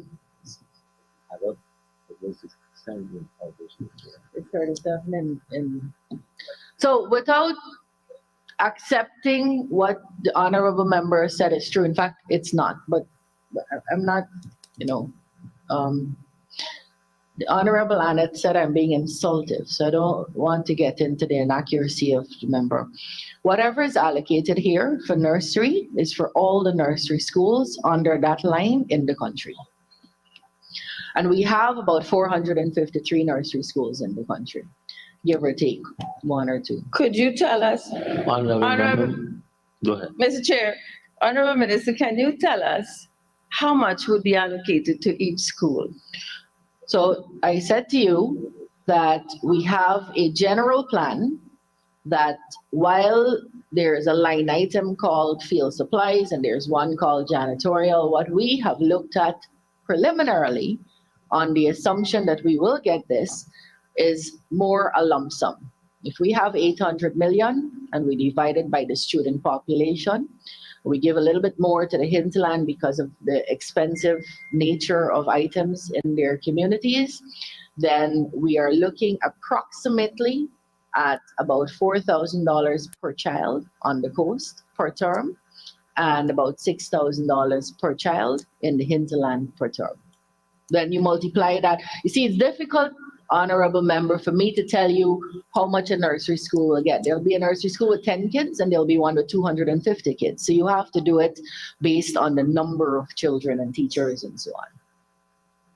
Thank you, Honorable Minister. Honorable Member, Mr. Mahipal. Thank you, sir. Sir, the Honorable Minister in her response before this one spoke about the school receiving the money and the school ought to receive and that they were receiving a smaller amount before, and now that the ministry is taking over this particular line item for the particular purpose of nursery schools across the country, does the Honorable Minister believe that her 10 regional education officers and through the regional administration, does she believe that there is need for a review in the manner in which they have allocated sums or requested sums and how they're administering education in these 10 regions with the sums that are allocated by this National Assembly that would have caused her to now take the whole program under her watch? Honorable Minister. Again, this is for a specific purpose of formulating policy for the upcoming term. Nobody is taking any program under anybody else's watch. In your time in government, as in this time in government, but I do know that you didn't serve in the cabinet, so you probably don't understand that. People request all the time an ideal utopic sum, and they never get that, and they make it work. The people who served in your cabinet on your side, in your benches, will be able to tell you that. So it is highly unfair to the Redos of this country, ordinary public servants doing extraordinary work, to come here and say they didn't plan properly, they didn't budget properly, or they didn't do wisely with their sum. Redos are also subject to the regional administration's policies. Some regions say we're giving a grant and some say no, we'll give it in supplies. What we're trying to do is to determine what is best for the system, for school, and as a policy decision from the Ministry of Education centrally to say to all regional chairmen, all REOs, all Redos, this is how we will do it going forward. And this is how you'll make that calculation per school. And that is why, based on what we get here today, we will then disaggregate into the various regions and warrant that. This has been done several times before. When you bought exercise books under the APNU centrally and sent it to regions, that's what you did. When you bought, you didn't buy much. You see, that's the problem. You don't understand this thing because you didn't give any services. So this is nothing new here.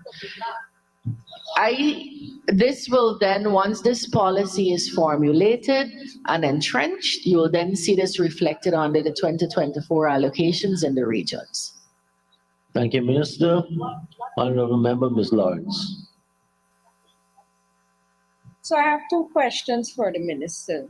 Since this allocation is based on the individual pupil receiving a certain amount, I guess there would have been some study as to what would be the requirement of a nursery school child in terms of the materials that they should receive. And so if the minister could kindly tell this House how many students were used to arrive at this figure. I understand you said that in the hinterland, you will raise the number in terms of the allocation. So it's not a So number let me of ask the students. second one too. Okay. I think just now you said something I didn't really understand what you're saying. But my question would be, Mr. Chair, is this a pilot? Is this a pilot project? And what we will see coming out of it? What are the expectations? And so, thank you. Honorable Minister. So this is not a project. This is us trying to deliver a better service through the schools. In the same way that we are now trying to give every grade 6 child breakfast, in the same way that we are now giving every nursery to grade 2 child juice and biscuit, is the same way, in the same way that we're now trying to give every child a hot meal in the hinterland. We're just ramping up the service that we have. It's not a project, it's not a pilot. This is to be expected in the new way going forward.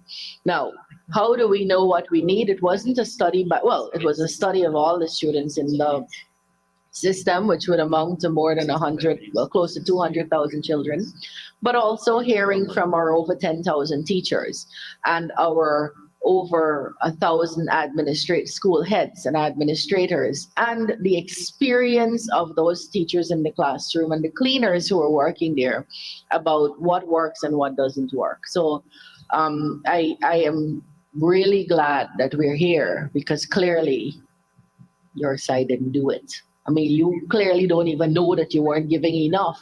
You didn't even know you weren't giving enough. Honorable members, we were please, advocating we have a for more long and way weren't to go. getting it. You Honorable didn't even Minister. know you weren't giving enough. You went out there was a study to determine that $2,000 a term can't do a school. You need a study for that?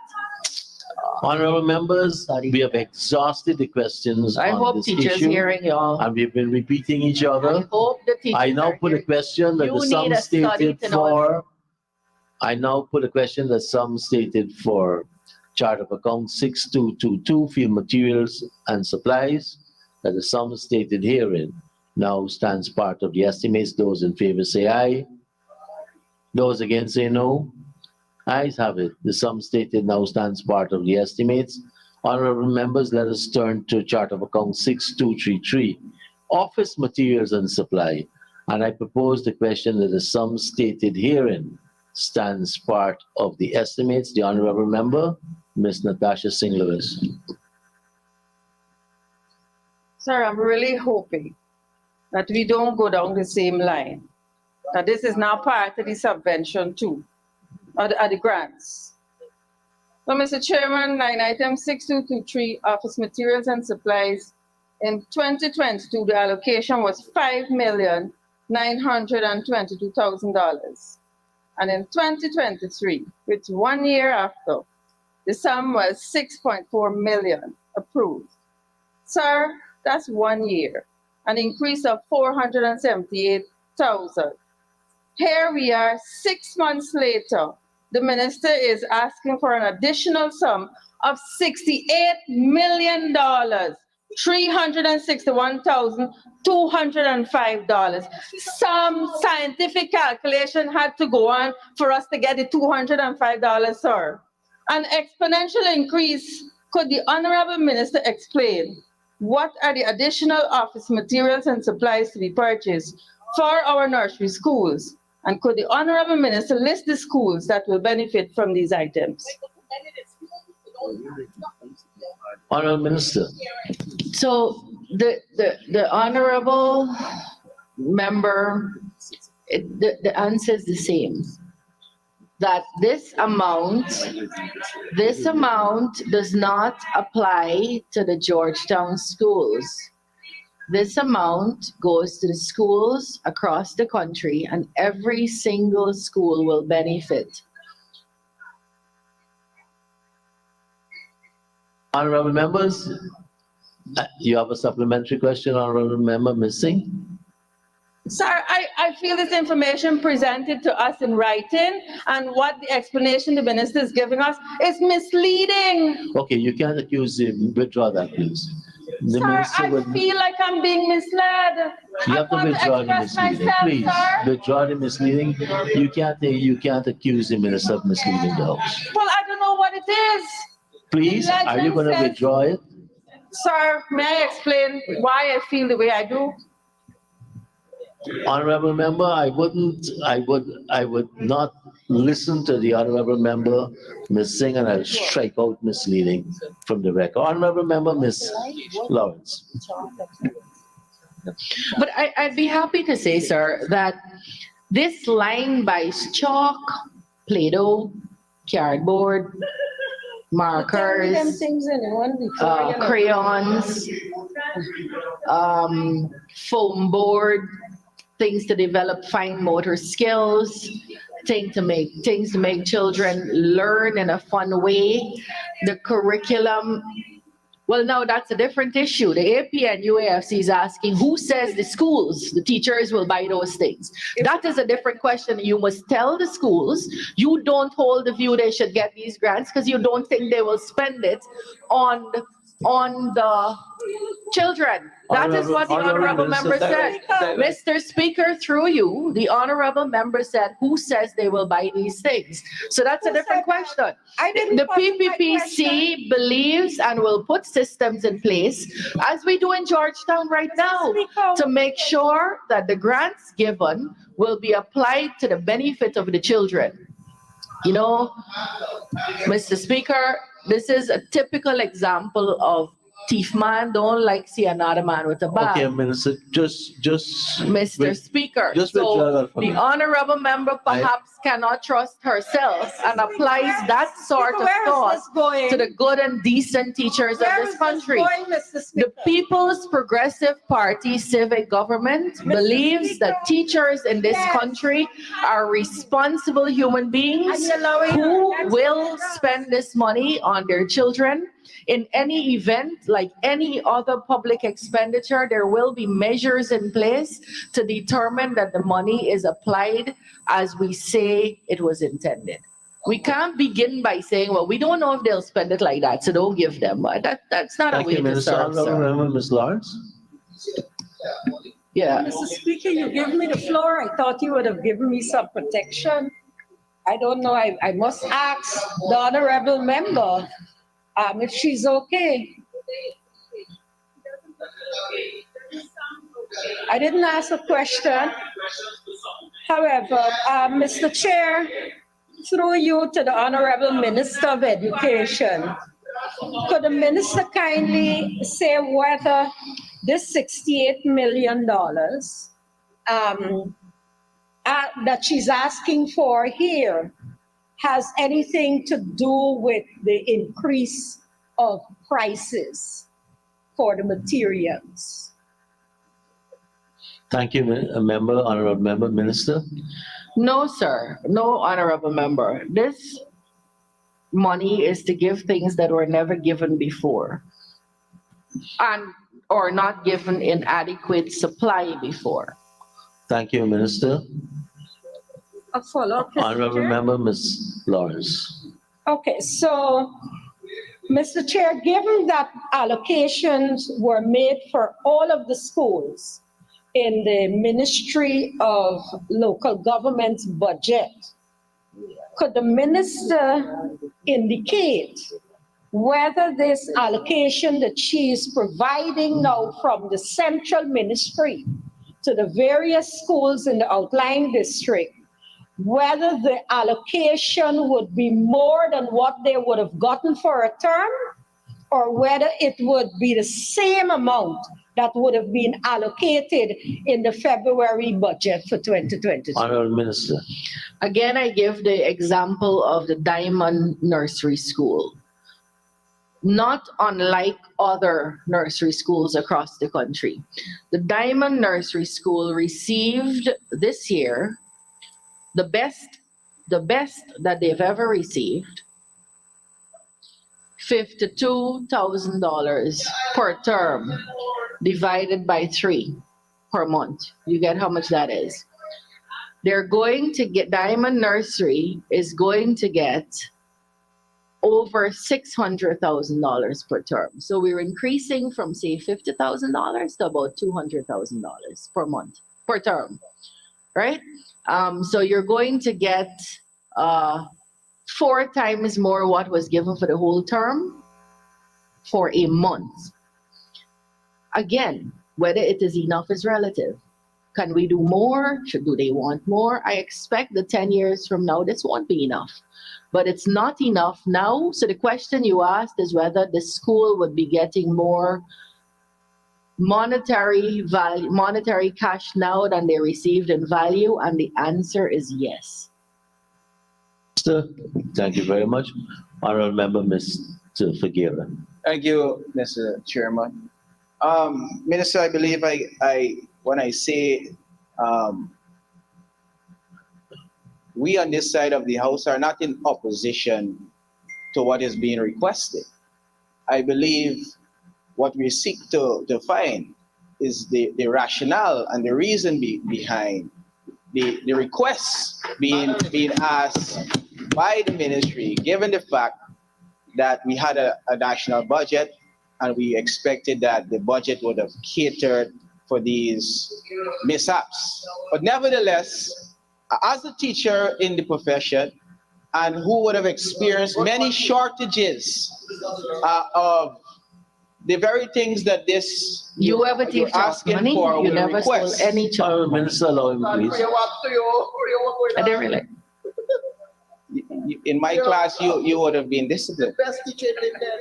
But Miss Honorable Minister, I understand the plight of teachers who go way beyond the call of duty to ensure that those students are satisfied in the classroom.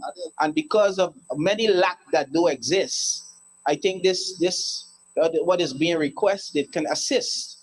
But it is the clarity that we on this side of the house seek. It's not that we are in opposition to it. So I trust that the Guyanese public can understand that the coalition.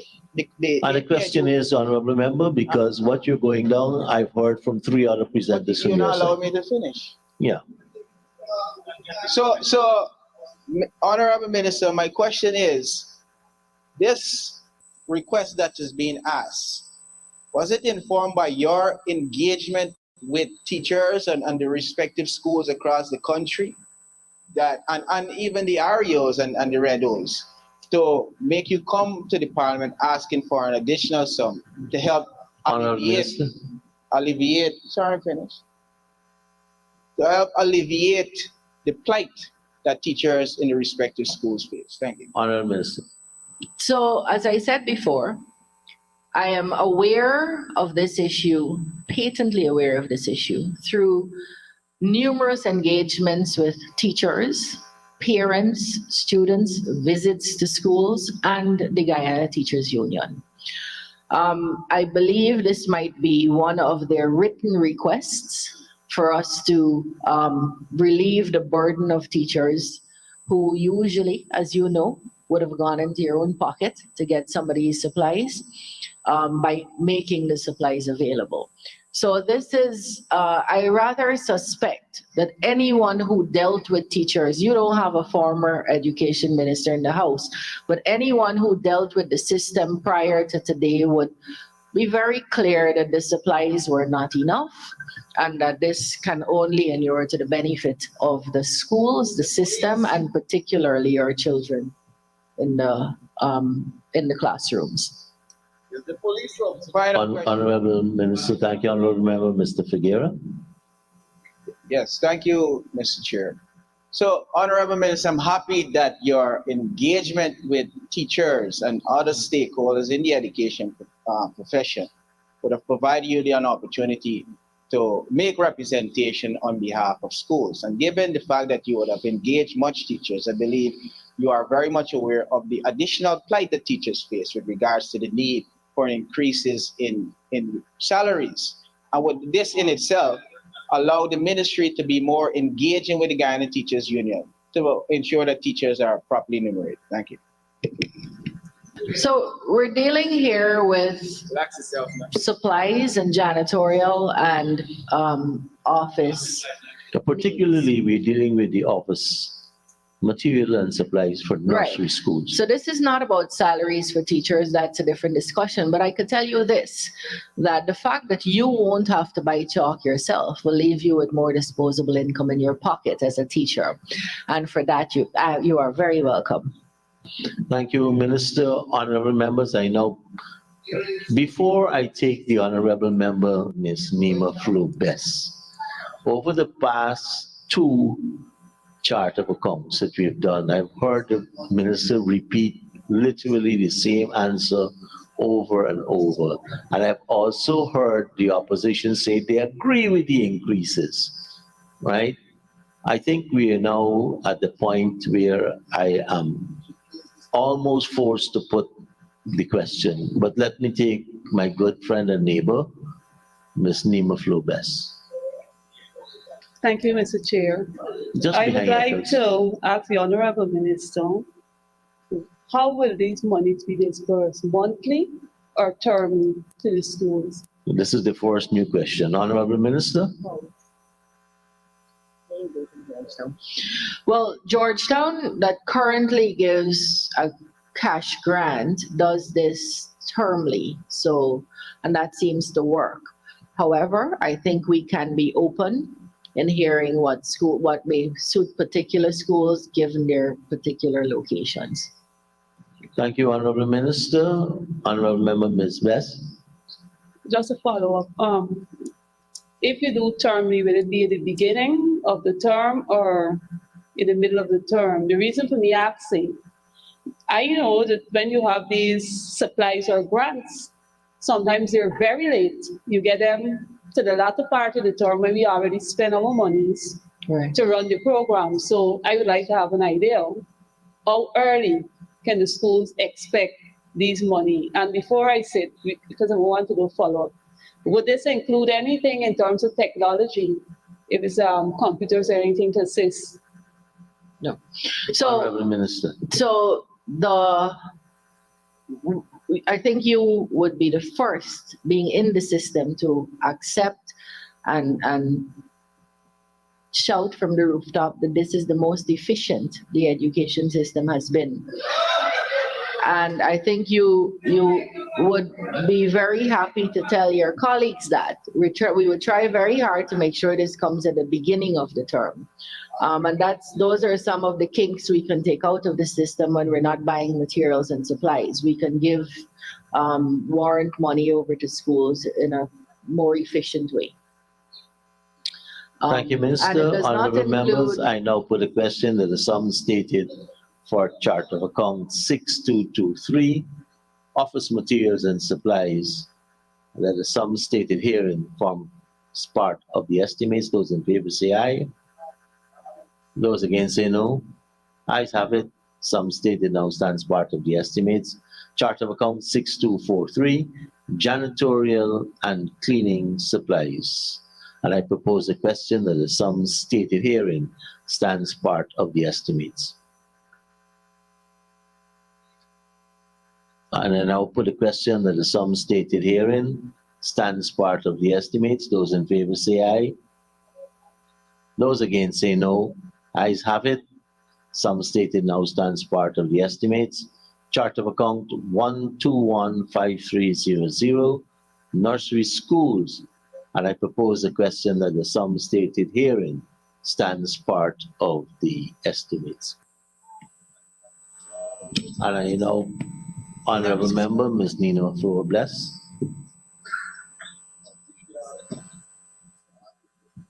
Thank you, Mr. Chair. I just last sight of it.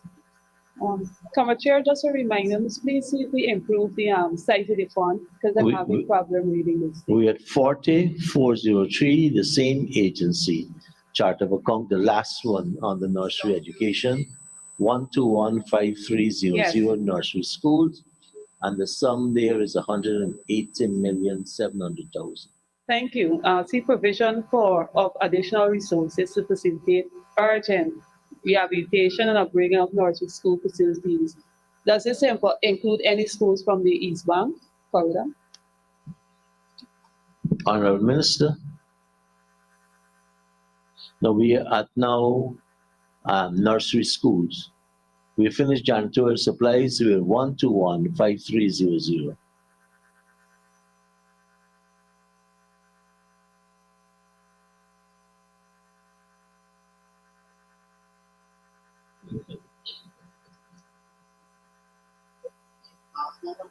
It didn't say maintenance of my in chart of account. It just said nursery schools.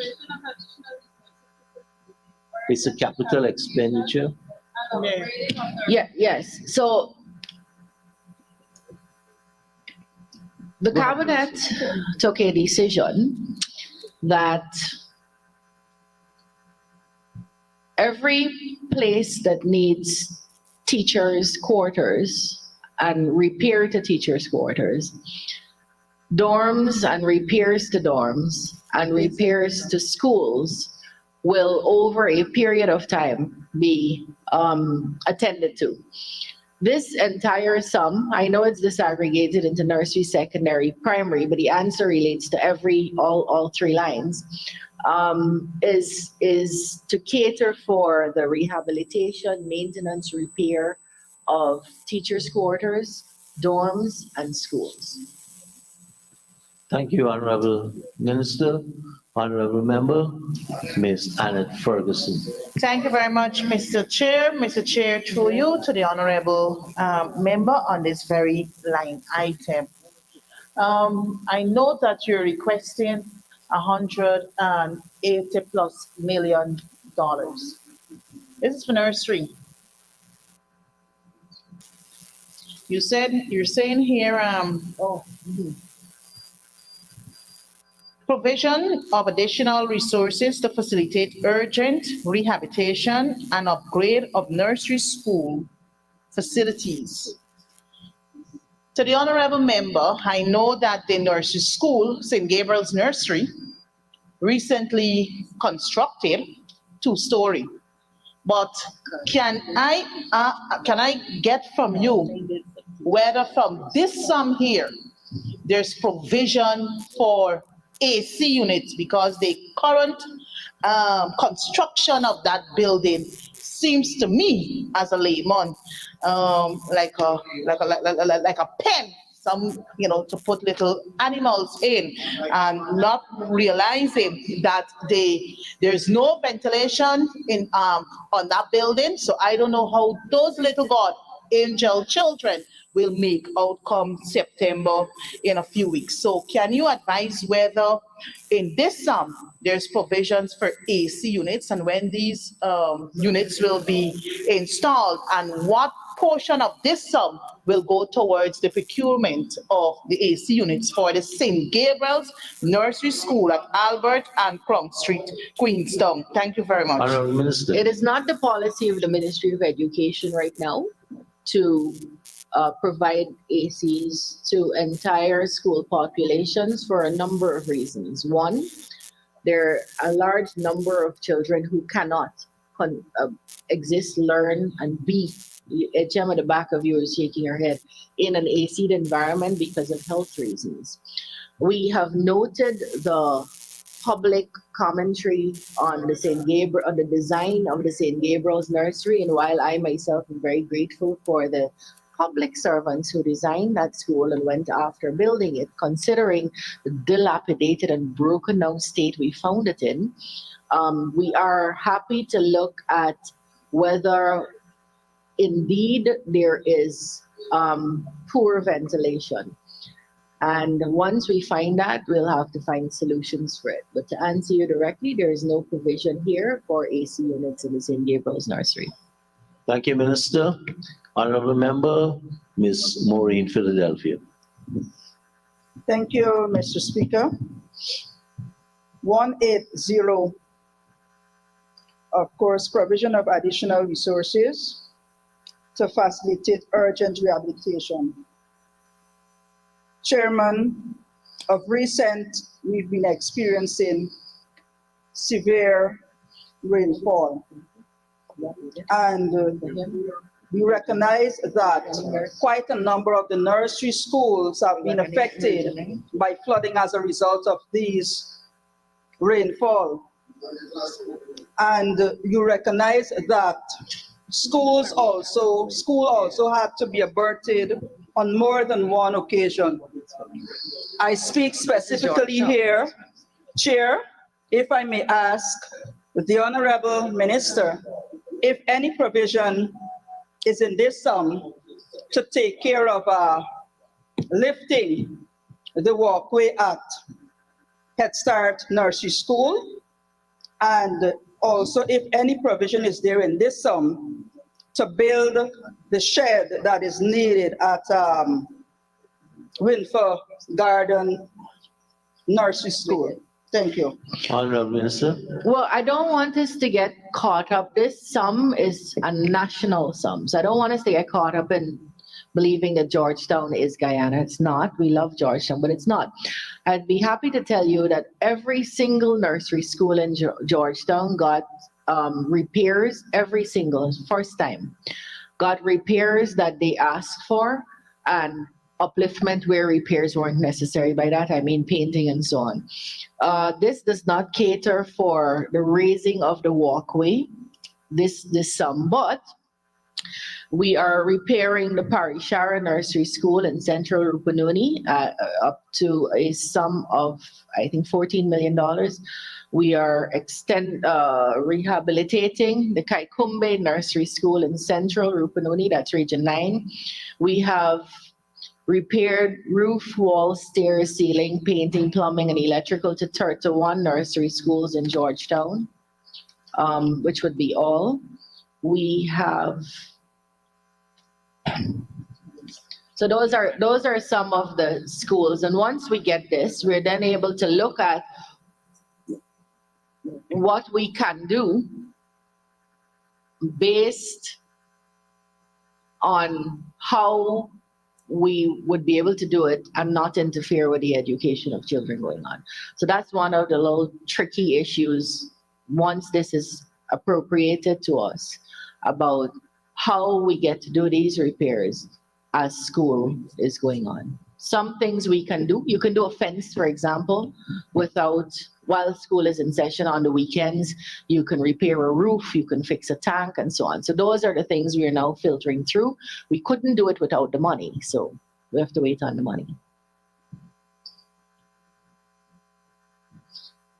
Thank you, Minister. Honorable Member, Ms. Nima Flobes.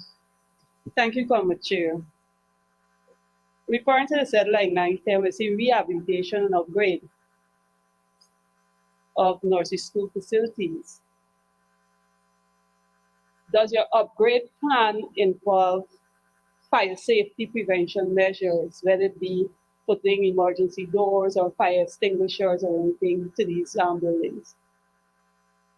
So we're talking currently about nursery schools and a standard building practice, which, if we're all to be honest, the country, whether under the PNC or the PPP, might not have been as vigilant in doing. And so now all our new buildings and repairs, like I said, over a period, will look to, with the fire service and the very cooperative and proactive Minister Ben, look to make sure these schools are assessed and equipped accordingly. Thank you, Honorable Minister. Honorable Member, Ms. Beth. I don't think I got the answer. Is it there was no provision made here for that fire safety? No, I didn't say that. I said that's some of what we're doing.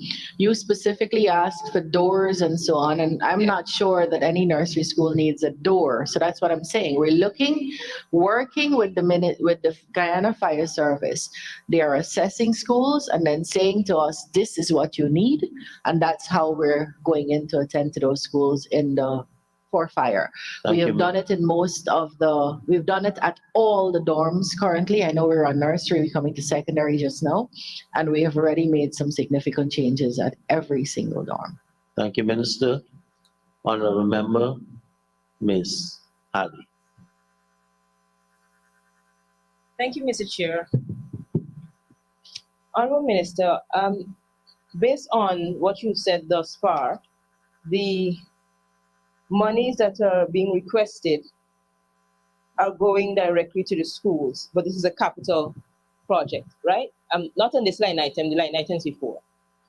So for this particular line item, I understand it's a capital project. What I'm wondering is whether the Ministry of Education will be doing all of the capital projects throughout the country, or whether or not the monies will be warranted to the regions for them to facilitate the capital projects. Honorable Minister. So it's not capital. This is not capital. This is not under the capital feature. This is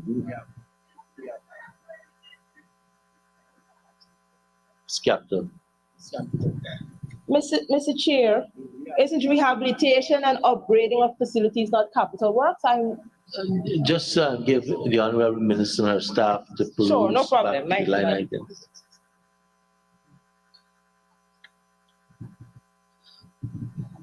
So, right. Mr. Speaker, I would defer to the Minister of Finance. We have been given different lines where capital is, for example, the raising of a walkway, the construction of a school, and these repairs and maintenance and refurbishing and so on. And they have parameters that you cross to get into one, or that you stay out of to stay in one. And I want to be very careful, because I am on record and I understand what that means, not to misrepresent that. My understanding, both from the Minister of Finance and Mr. Bernard Lord, who has perhaps the best experience in this area, is that this is not capital. Honorable Minister, the provision is reflected in the estimates as a capital expenditure. So, it is capital then. The question was whether, I'd be happy to answer you. Sorry, I just didn't want to mislead you. If it is reflected as capital, and I have the same problem you have, I can't read this. The question was whether we are doing it centrally or it's being done in the regions. So what we have done so far, for example, the central ministry procured, in accordance with the Procurement Act, the design of the repairs needed at the Santa Rosa dorms. I believe the procurement also began for the persons who would go in and fix whatever the designers say. And that could be done either through the region or centrally. So the answer is there is no particular policy right now that says it will be done either by central ministry or by the region. For example, the plan is to warrant to Region 9 $200 million for their works that they have done because they procured in the region. Some regions just seem slower than some, and so we've gone ahead centrally to do the advertisements and get that process started, anticipating that this house would be happy to give us this money. Region 3, we've warranted the money to repair the Zeeburg Secondary. Region 6, we've warranted money to repair J.C. Chandy Singh's Skeldon. That's what we will do. We'll warrant the money to them when we get it. But if there's a region that is particularly slow, I don't think I'd want to wait, given that we're close to the end of the year, and we would do it centrally. I just want to be clear that all of this would be procured in accordance with the Procurement Act. Thank you, Honorable Minister. Honorable members, I now put a question that the sum stated for chart of account 1215300 Nursery School, that the sum stated herein stands part of the estimates. Those in favor say aye. Those against say no. Ayes have it, the sum stated now stands part of the estimates. Honorable members, we have education primary and education secondary, basically the same line items and Minister has said. Almost similarly are the explanations. So let me put, first of all, Agency Code 40-404, Ministry of Education, Primary Education, Chart of Account 6222, Field Materials and Supply, and I propose the question that the sum stated herein stands part of the estimates.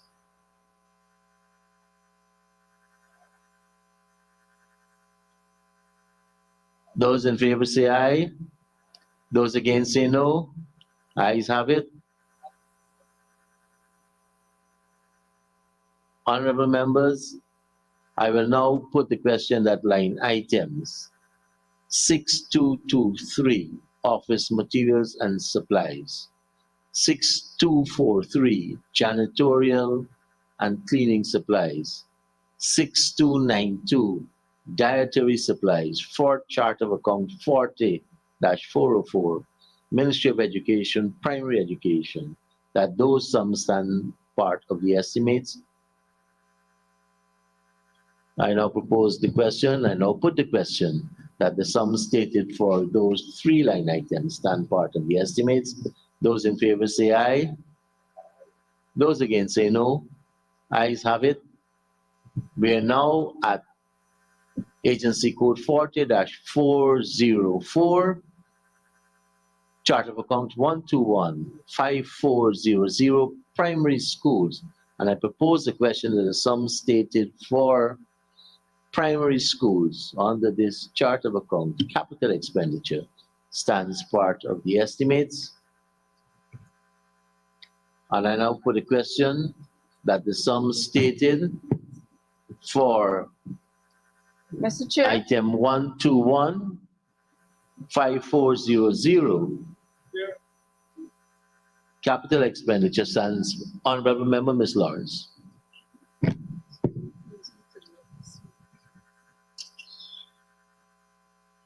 Thank you, Mr. Chair. Mr. Chair, Capital Works, and I want to go back to,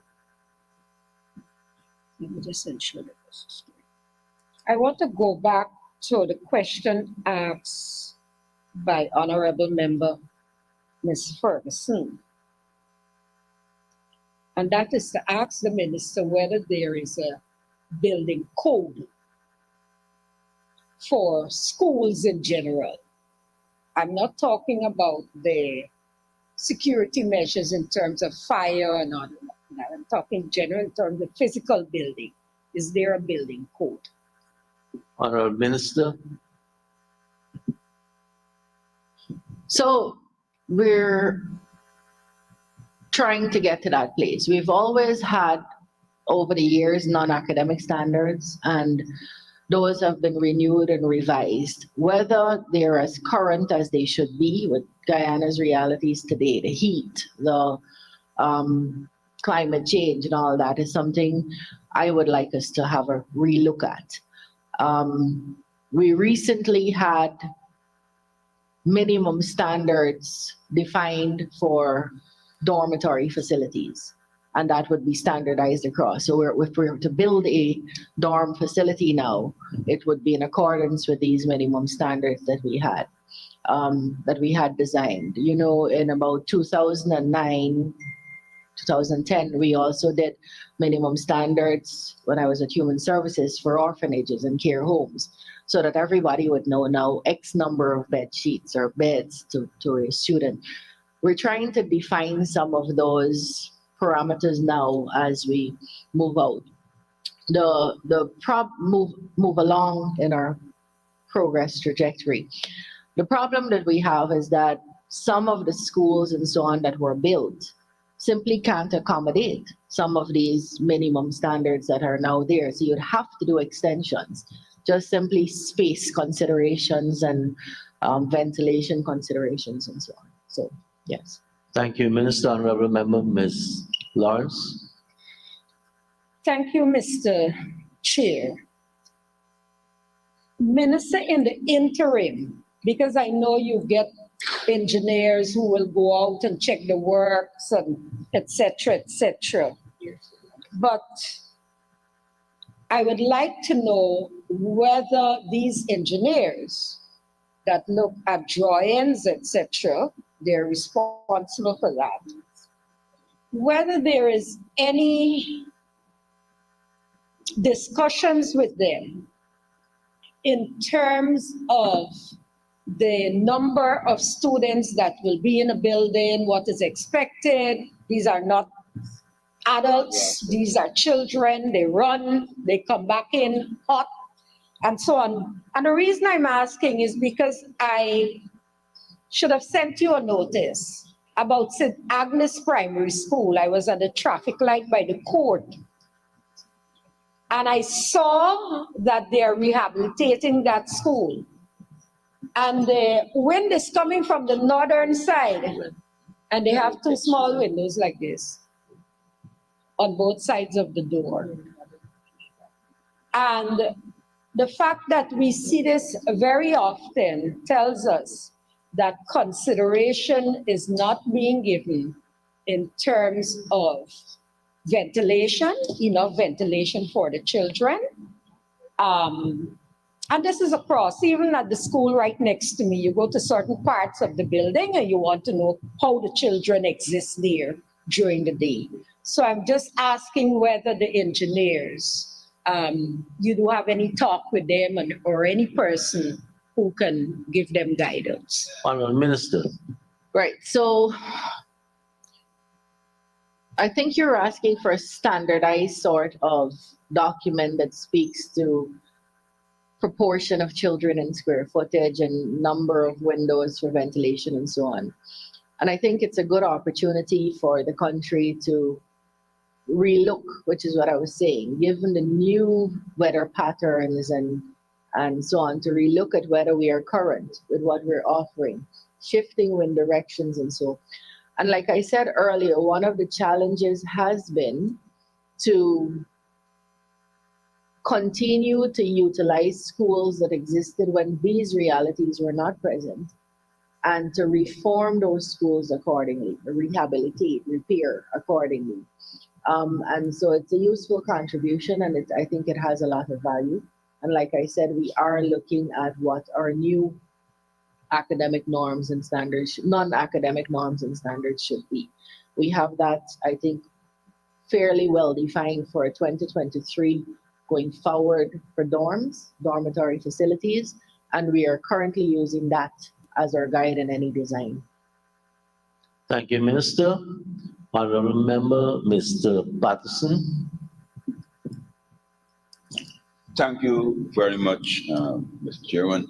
Can I ask the minister or maybe her staff if she is aware, follow up to our last question, that the Ministry of Public Infrastructure, in collaboration with the Guyana GA, can't remember, Energy Association, produced and distributed to all the ministry quite comprehensive. It's quite distinct design model, design criteria for ventilation, wind direction, all the other things, eave construction, maintenance of life, maintenance of sir, so can I ask if she's aware of that, and if they're in receipt of that, and if they're and if that design done independently with consultants is being used, sir, comprehensive, including energy saving technologies and those things like that. Honourable Minister. No, I'm not aware of it. And the persons who have prevailed from your administration to mine are not aware of it either, the professionals in the ministry. And so no, the answer is no. I'm not. We will go and ask for it. Like I said, I myself would like to see if that is still current, because St. Agnes existed when you did that, whenever you did it. Because I could tell you in 2014, we almost fully rehabilitated, not 2013, St. Agnes, and it was fine then. It was one of the better schools in Georgetown when we did that. And if it's no longer appropriate, then depending on when your document was done, I'm not sure if it was used. We don't know about it at the Ministry of Education. We'll ask for it and probably use it as a base. Thank you, Honourable Minister. Honourable members, let me put Honourable Member Ms. Halley. Thank you, sir. Mr. Chair, we're dealing with the same line item there. And I would like to ask the minister whether or not this facilitates the rehabilitation of the dwelling space, of the headmaster mistress the head teacher at Kokwani Primary School, because a person that was been appointed in May has not been able to take up their appointment because of the current condition of their living quarters there in Kokwani. So I'm just wondering whether that will be facilitated under this line item. Right. So currently what I know we want to do in Linden is the Linden Foundation in Region 10. What we have from the REO of 10 is a general cost for a duplex and a quadruplex and the BOQs for those to that would accommodate teachers, like head teachers and so in the riverine areas. And once we can, money will be applied. Once we can build without disrupting a school, money will be applied to that once it's appropriated here. Thank you, Honourable Minister. Honourable members, I now put a question that the sum stated for agency code 1215400 primary school stands part of the estimates. Those in favor say aye. Those against say no. Ayes have it. The sum stated now stands part of the estimates. Honourable members, we will turn to agency code 40-405, Ministry of Education, Secondary Education, and I'll put the item 6222, 6223, and 6243. I propose a question that the sums proposed for these line items stand part of the estimates. Honourable members, I now put the question that the sum stated for chart of account 6222, 6223, 6243 on the agency code 40-405, that the sum stated for these line items stand part of the estimates. Those in favor say aye. Those against say no. Ayes have it. Sum stated now stands part of the estimates. Honourable members, same agency code, chart of account 1215500, and I propose the question that the sum stated for capital expenditure on the secondary school stand part of the estimates. Honourable member, Ms. Natasha Singh Lewis. Thank you, Comrade Chair. Comrade Chair, I'd like to take you back to when we were examining the nursery allocations. You had asked me to withdraw the word misleading, and you didn't give me the opportunity to do so. I want to do so now. I want to withdraw the word misleading, and I'm guided. Thank you, honorable member. You have a question on this line item? I'll allow my colleague to go first. Apparently, they want you to go first. Thank you, sir. Sir, under the 1215500, provision for additional resources to facilitate urgent rehabilitation and upgrading of secondary school facilities. Sir, first, a two-pronged approach to this question. Firstly,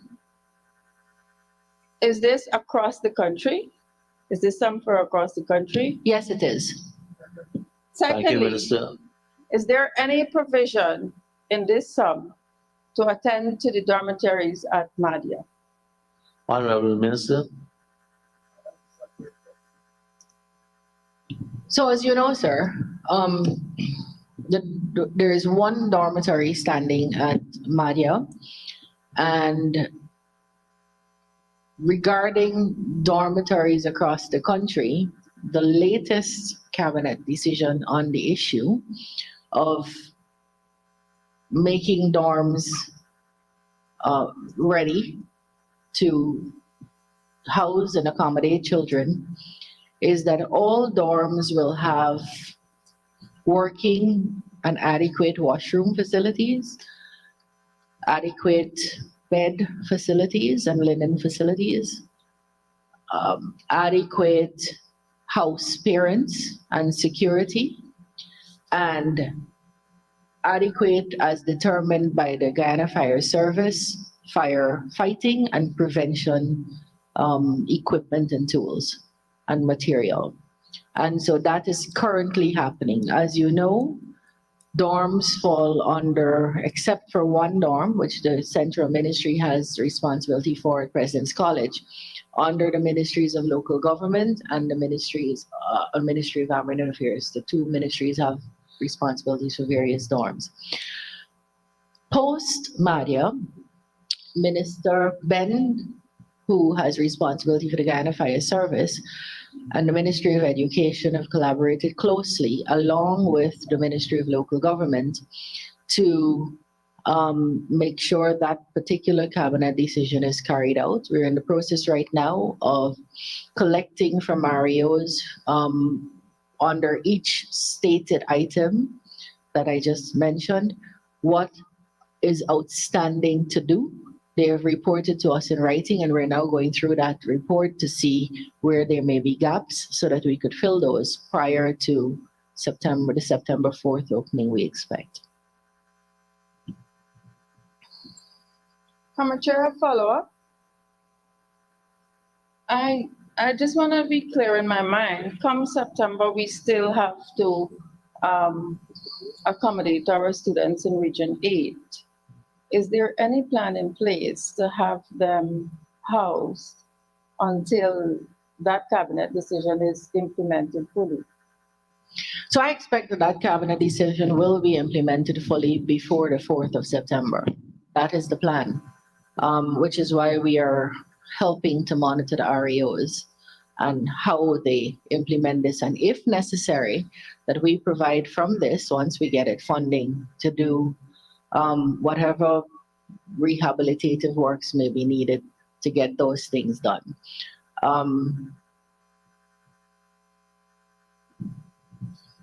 Thank you, Minister. Honorable Member, Ms. Natasha St. Louis. Comrade Chair, just a guidance. This is line item 1215500. Exactly. Did you put 2607500? Not as yet. It's coming after this. Honorable members, I now put Honorable Member Mr. Mahipal. Thank you, Chair. Chair, I have one question on the secondary school. This $918,470,000. The unfortunate incident at Madia where the dormitory was burnt down and we lost 20 young children. Is there a sum in this amount for the rebuilding of this dormitory? What's your answer? Honorable Minister. No, our consultation with the community and all the stakeholders have produced a reluctance to build another dormitory at the location. Honorable Member, Mr. Maipol. So forgive me if I'm repeating a question that may have been asked, but is there any sum in this amount for the rehabilitation and improvement of dormitories across the country? Yes. I think we have 20. Yes. As I said earlier, this sum is being sought pursuant to a cabinet decision that dormitories, teachers' quarters, and schools will, over a period of time, be repaired and fixed and built. Thank you, Honorable Minister. Honorable Member, Ms. Hali. Thank you, Mr. Chair. Honorable Minister, based on the responses you just gave to the question arises as to what is to happen with the students who would normally have gone to school in September utilizing the dorms. Since no dorm is going to be built by the time school is reopened, what will happen to those students, and would the school not start as other schools will start in the regular school term? No, we hope that by the 4th of September, so there are two categories of repairs that are needed at dorms. Some that are so heavy in terms of quantity of work and quality. Roofs have to come off, walls have to come off, etc., that they cannot be done while students are in the dorms. Some costing as much as $240-something million. For example, the Paramakatoy dorm, that's the bill of quantities that we got. Or the 3 Miles, we got two at $154 million. That's what it's estimated to cost. And then there are dorms where the cabinet decision that there will be adequate and proper washroom facilities, bed facilities, security, dorm parents, and firefighting and fire prevention equipment are in. All dorms are expected to have the latter category of facilities in before the 4th of September. And most dorms, we will do as many repairs as we can do between now and then. There is a possibility, which the ministry is going to announce if we have to, that some schools will have a delayed opening, given when this paper is being laid in this house. If there is a delayed opening, what we have to do is we have to measure the facility in the dorm versus children being absent from school and the risks that come with that in those particular communities. And one of the major risks is early school leaving or dropouts. So we have to weigh whether it is sensible to delay school opening and fix the dorm, or if this dorm, while not in its premium condition, could facilitate these children living here to accommodate their learning. So that would be what we have to weigh dorm by dorm. Thank you, Minister. Honorable Member Pandit Jaiprashad. Through the chair, can the Honorable Minister indicate to us when schools across the country, nursery, primary, and secondary, will receive exercise books? Honorable Minister. It's not here in the thing, but it's not in this legend or not being made. It is a question that should have been asked through the chair. It is a question that should have been asked on the supplies for nursery, primary, and secondary. No, it's a question that should be asked on the print and non-print, and we're not dealing with that today, but I'll answer it. we are in the process of procuring exercise books currently, and we hope that there'll be, most of it is in the school already.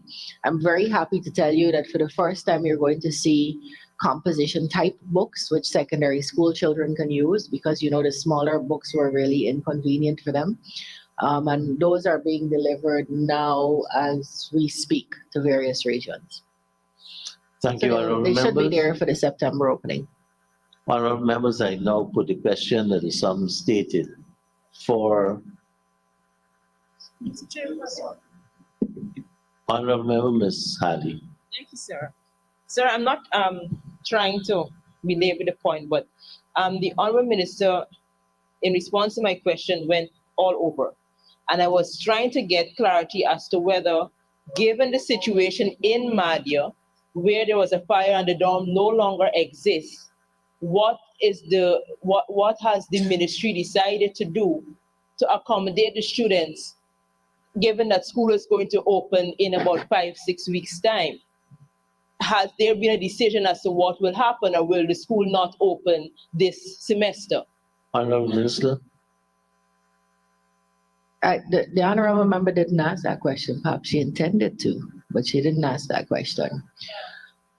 The male dormitory, it's a good thing we have records here. You can go back to the record. The male dorm is going to open as per usual, and the decision of the cabinet was to build a secondary school at Mycobie, which would take care of the Mycobie students who were in the dorms, as well as those who are now leaving grade 6. And the children in grades 9 and 10, the girls in grades 9 and 10 who were in the dorms, 9, 10, and 11, who were in the dorms will come out and be housed at the President's College. And they will all, even those who were in grade 11 because of the terrible, tragic disruption, everybody's going to start back at the curriculum beginning level at grade 10, which is Form 4. Thank you, Honorable Minister. Honorable members, I now put a question that is sum stated for chart of account 1215500 secondary school, that the sum stated herein stands part of the estimates. Those in favor say aye. Those against say no. Ayes have it. The sum stated now stands part of the estimates. We now turn our attention to same agency code, chart of account 2607500. And I propose the question that the sum stated herein for capital expenditure stands part of the estimates. The honorable member, Ms. Natasha Singh Lewis. Thank you, Mr. Chair. Sir, $587,825,622. Could the minister disaggregate this sum and tell this House how much of this would be used to acquire additional textbooks? Sir. Go ahead, Honorable. And the other question is, could we get a date as to when the Hope Secondary School would be completed? Honorable Minister.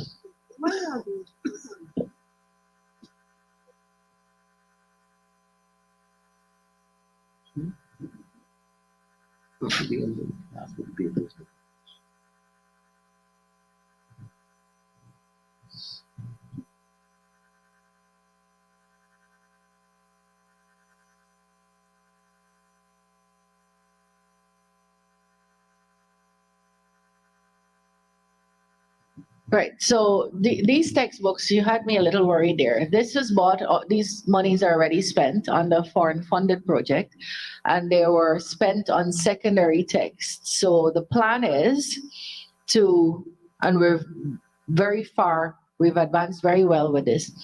All secondary school children will have all the textbooks they need, except for foreign languages right now, and except for A-levels, well, CAPE.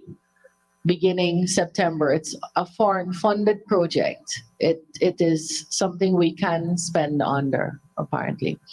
And so schools have already begun to receive these books. They will be giving them out in September. And I think some have already given out. Some schools have already begun to distribute their books now. Ms. Philadelphia?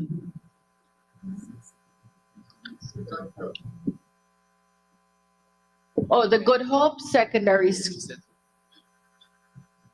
There's no hope. I'm assuming you meant Good Hope. Good Hope. So the Good Hope Secondary School is, we commissioned that school, His Excellency commissioned that school in May, April, June, in or around June. And we were very happy to do it, especially given the fact that it was struggling for completion for about 5 years and it was unable to get completed. So if you recall the story of the Good Hope Secondary School, the PPPC government secured funding, a drawing and everything. And it began and never finished under the APNU. In fact, that's not the only school. Not a single secondary school began and finished under the APNU AFC government in 5 years. Not a single secondary school began and finished under the APNU in 5 years. This year, the PPPC government is going to has commissioned the Good Hope Secondary, Yarra Cabra Secondary, an extension at East Rambelt, a rebuilding, a full reconstruction at North Rambelt, an extension at St. Winifred's, an extension at Queen's College, an extension at Bishop's, the completion of St. Rose's. We're going to complete Northwest. And we have begun building schools, secondary schools all across the country. Thank you, Honorable Minister. Honorable Member, Ms. Lawrence. Thank you, Mr. Chairman. I heard the minister just mention several secondary schools that will be finished. Can she tell this House whether those schools, the expenditure is facilitated by this loan? Honorable Minister? No, they're not. Thank you, Honorable Minister. Honorable members, I now put a question that the sum stated for chart of account 260-7500, Secondary Education Improvement Project. Capital expenditure stands part of the estimates. Those in favor say aye. Those against say no. Ayes have it. The sum stated now stands part of the estimates. Thank you, Honorable Minister and your staff, for taking us through your ministry's estimates. As we await the arrival of the minister and his staff of the Ministry of Culture, Youth and Sport. Thank you, sir. The question has been, when are we going to be breaking? We will break after we complete this financial paper. I didn't say adjourn. We will have a suspension break at this time. But the Honorable Chief Whip for the acting of the opposition has indicated to me that we will have swift progress as we consider the remaining items of the financial paper. Honorable members, I now propose the question that the sum stated for Agency Code 44-444, Ministry of Culture, Youth and Sport, Chart of Account 450-6400, Ground Enhancement Program, capital expenditure stands part of the estimates. Honorable Member, Mr. Figueira. Thank you, Governor Chair, and I'm going to be very brief. I want to keep the minister hot on the benches. But sir, before I pose my question, I would like to seize this opportunity to congratulate all of Guyana's athletes who represented Guyana overseas and did exceedingly well for our country. I would like to single out athlete Emmanuel Archibald for winning Guyana's first gold medal at the Caribbean Games. And today, Ms. Springer for doing exceedingly well at the 400 meters, gaining a gold medal for Guyana, and all of the other athletes who are at those games representing us. We are very much proud, despite the many shortcomings from their subject ministry. Mr. Comrade Chairman, I recognize an additional $500 million, $500 million is being requested for ground enhancement after two budgets where $1 billion was already expended. This seems to be, Comrade Chairman, the ministry's flagship project. Can the minister indicate to us, of all of the monies that were spent on ground enhancement, how many grounds have been upgraded to an all-weather facility to cater for the rainy season? Honourable Minister. Yes, thank you very much. And I'd also like to take the opportunity, Mr. Chairman, to congratulate our athletes on their stellar performance, that they have shown the country that Guyana has the talent, and the people of the country have always believed that we had the talent to show the world.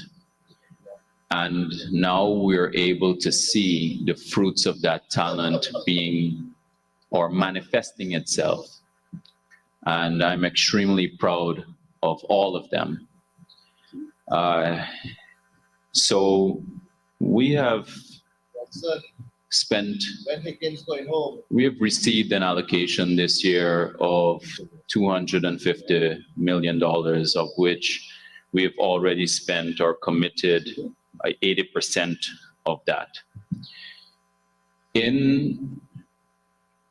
I'm glad that the honorable member has mentioned that this is essentially our flagship project, even though in essence we have many big projects. So currently we're building 5 stadiums, for example. And during the course of this year as well, we will be announcing the commencement of several bigger projects. So those additional really big expenditures, they fall part of our flagship projects. But community grounds is one of the areas that has been the dearest to the ministry. So that's one of the reasons why, with the allocation that we have been given earlier in the year, that we would have exhausted our funds or getting close to exhaust our funds already. And we will also be looking to exhaust this sum before the end of the year. The fact of the matter is that for Guyana, it's such a big place that every single village is in need of support for capital expenditure and maintenance expenditure, of which the ministry doesn't do the maintenance, but we do the capital expenditure. But every single village is in need of that type of support and investment for communities, so that young people and all people of all ages, they have a safe space for them to use. In all of our expenditure to date so far, I had made the announcement in the budget presentation that we have done and invested in over 100 grounds since my tenure. And we've also lit over 25 community grounds as well. A number of those grounds have been able to get all-weather types of infrastructural development. So for example, some may get basketball courts or futsal courts, or it's a combination of both, but not all of them are able to receive that based on the allocation, and that's why we're coming for additional money. So for example, you can get a typical basketball court that is 105 feet by 60 feet. And when you go to tender, it will come on about $7 million it would cost just to put in the basketball court, which is an all-weather court. And that is using the bare minimum specs that would be durable, but at the same time, you're not over-designing.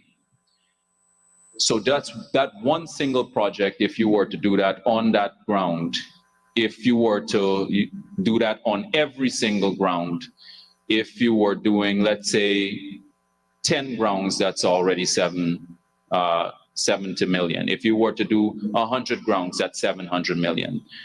That doesn't even take care of fencing work. That doesn't take care of the pavilion work. That doesn't take care of the drainage work. So there is a lot of, or the lighting work. So there's a lot of additional projects that require the investment to be made from government side that is the reason for the additional expenditure. But to answer your question on the specific number, I'm unable to say with that definition at this point in time. Thank you, Minister. Honorable Member, Mr. Figuera. Thank you for your response. We support the idea of all sports getting the necessary requirements to facilitate our athletes. And when I speak specifically to all weather facilities, I want you to condition your mind to the most popular sports that is played, particularly in Guyana, which is cricket and football. And I like I said, we do appreciate the fact that other sports disciplines are being catered for with regards to an all-purpose basketball court, for example. But with regards to cricket, that is predominantly played in all of Guyana, and football, has the ministry, after receiving so much monies in the past budget's allocation, has there been any ground upgraded to facilitate the play of cricket and football, given the fact that we have sun and rain conditions? Honourable Minister. Yeah, so I'm glad to hear that you say that you support the allocations and the large expenditure on allocation for sport. Your record in government, the APNU AFC's record in government doesn't suggest that. We didn't have oil. Because I'm glad that you said that too. Because when I examine the record, no. You ask the question and you're gonna get a response. Your allocations during your time, your tenure in office do not suggest that. So for example, you would have had in 2016, 150 million, in 2017, 146 million, 2018, 58 million, in 2020, you had 54 million. However, you said you didn't have oil money, but I can take you to prior. So 2011 to 2015, or 2011, 2014. 300 million, 2011, 100 million in 2012, 300 million in 2012, 2014, 300 million. We didn't have oil money then, but we were spending larger sums. Now, the answer to your question, which is about the creation of all weather conditions for sports, sporting grounds. In order to do that, if you are going to have the design of the infrastructure to create grounds that are capable of being used in the rainy season as well as the dry season, you have to put in the underground pipes and drainage. That is what we are doing in Linden. That's what we are doing in Anna Regina. And that's what we're currently doing in Albion. Now, those are 3 additional grounds that will be, as I have said in the public already, that those are 3 additional grounds that will be as fast drying as the National Stadium. And as you know, that is also the fastest drying ground in the entire Caribbean. So if you are asking specifically for that type of infrastructural civil works, then those 3 have those capabilities or will have those capabilities. One is on the verge of completion. Actually, 2 are on the verge of completion. The other will be finished before the end of the year. The others, for them to be given that type of intervention, it's a far more costly exercise that a community ground is not necessarily capable of having that at this time, but it can be over time with maybe some additional innovative techniques. Thank you, Minister. Honorable Member, Mr. Figueroa. Thank you, Comrade Chair. You have mentioned, Honorable Minister, that you have upgraded 100 grounds across the country.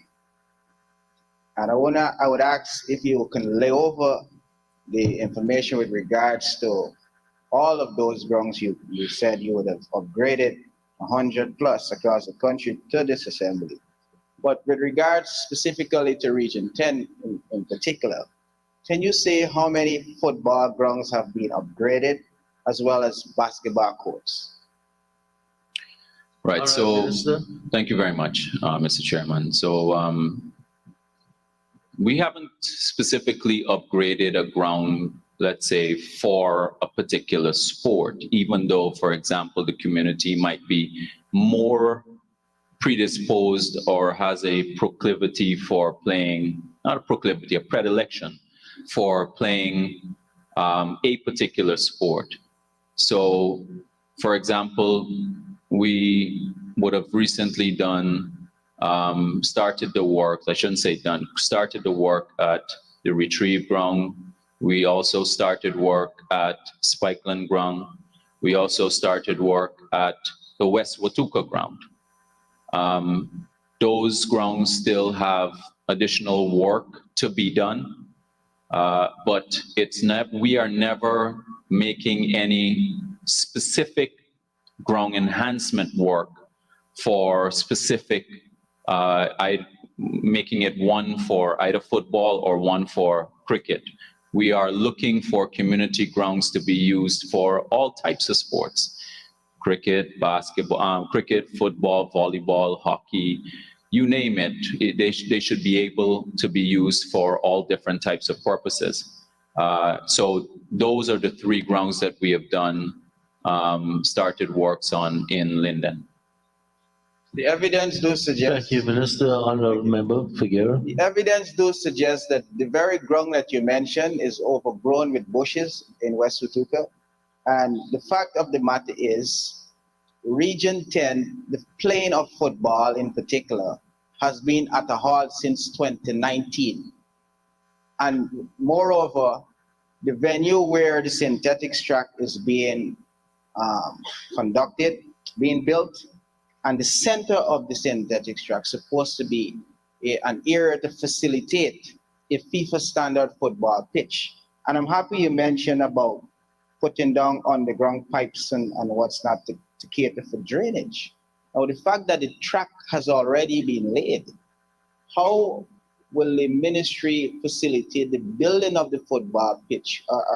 I'm trying to understand how is it that you have already completed the track, and then machinery will have to go and dig up the area to put underground pipes and such like. Pipes have already been laid, football. Honorable Member. That The has pipes have already been laid. There's no need to good. dig up any kind of infrastructure work of that nature. Can you say, the only work that has to be done in relation to that facility for that ground is the top surface ground, work.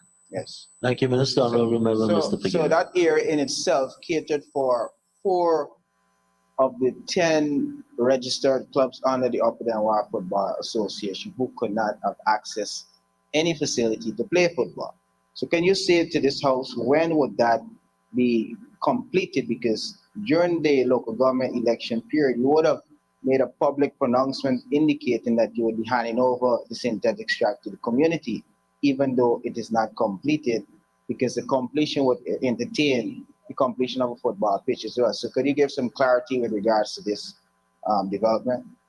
Yeah, so I'm glad that you raised that, because just on Sunday, I had a big meeting with the community there.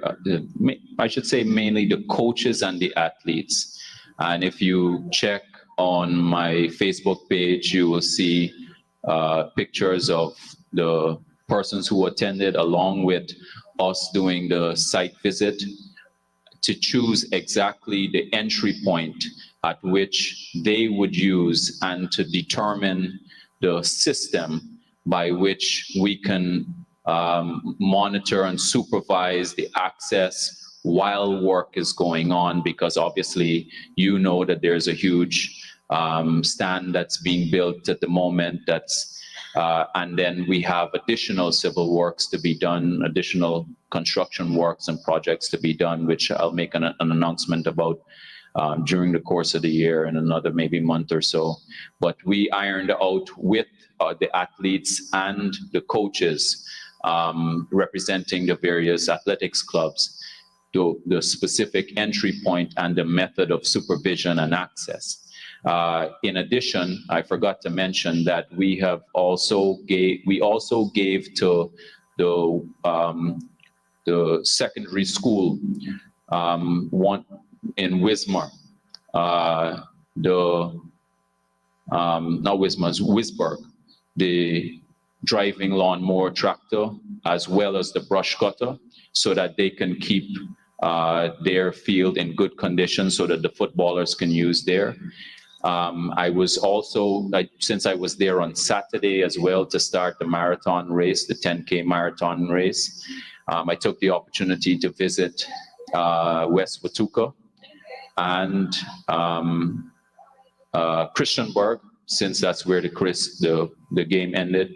West Watuka is not overgrown with bushes, but it does need additional work for it to get it to a much more decent condition, but it's currently being used as well as the Christiansburg field. They're both currently being used. Thank you, Honorable Minister. Honorable Member, Mr. Figueira. Thank you. With this new allocation that you're making a request for, can you see if any additional ground would be upgraded within the community? And more so, would Kokwani, that produce some of the best footballers and the nation's best youth basketball players in the country, would any of this allocation be put towards the development or enhancement of the football ground at Kokwani? There's need for an upgrade as well in Aichuni. And with regards to the basketball court in Kokwani, which needs some additional upgrade, would that be facilitated with this requested allocation? Yeah, I took the opportunity to visit Kokwani and particularly the basketball court. And I saw that their swimming pool area is in really bad condition as well. The Kokwani court is not in bad condition, but the hoops could be upgraded. It is something that we're looking at. I'm not going to give any commitments on the new expenditure because it has to go through a process as well as a cabinet approval. But it is on the radar. I will say that that's on the radar. Having said that, just so that we are clear about what I'm saying, our intention is that all of the communities across the country will benefit from the expenditure from the government, especially in relation to our community grounds and our sports facilities. Thank you. Thank you, Minister. Honorable Member. Just double back in on the previous question. You didn't give a date with regards to when the football pitch would be completed. And I would like to crave your indulgence to ensure that this allocation, given the fact that I would have mentioned that Kokwani basketball players are the best youth players in the country.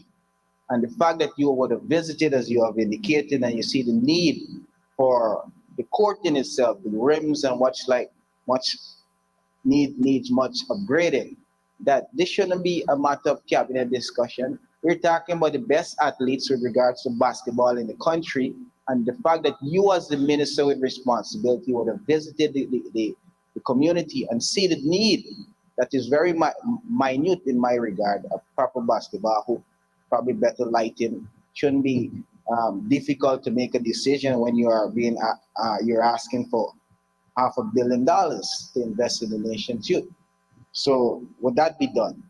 And with regards to the deadline for the completion of the football pitch at the synthetic track, can you say when in totality the completion of the football pitch and the official handing over of that facility will be made? Honorable Minister. In relation to the second part of the question, I answered the first part of the question. In relation to the second part of the question, we're going to commence, based on the discussion that we had on Sunday, we're going to commence that process. But the handing over of the facility statement that you've made is all of the facilities where we have the investment being made, that kind of investment being made, is always going to be run under the supervision of the government of Guyana. So it's not going to be it is for the benefit of the people of any part of the country where those facilities exist. But it also has to be an arrangement where the supervision is maintained so that the people of the country can be satisfied that there's maintenance, that there's order, that there's protection of the facilities, because despite what is being done, and you can see it in many instances where even with the best of intentions that public facilities are destroyed. I see it many times when I go to community grounds, when sometimes you have community management committees. Even with the best of intention, the public facilities are destroyed. And that's not something that would be beneficial to anyone, especially when we consider the large amount of money that we're putting into that particular facility or any of the major stadiums that we're building. Honorable Member, Mr. Figueroa. Thank you. I don't believe you have answered the question about when the football pitch will be completed. But moving on, I said handing over this facility based on what you would have said during the campaign. But I could care less who is manning the facility. I'm more concerned with it being properly furnished with all of the necessary requirements to enhance the performance of the athletes. And in that regard, can you say if some of this said allocation here will be used to ensure that the synthetic track area is furnished with lights so that athletes and residents of the community can access the facility after work, for example, or extend their training during the nights? Because as it is, no, this no is lights available. Honorable, allow him to finish it, I and I'll put it apologize. to you. I apologize, Mr. Chair. Thank you, sir. Thank you, Honorable Minister. Yes, please. thank you very much. And then forgive me for my haste in the response. I understood the question that he was asking. This is the ground enhancement line.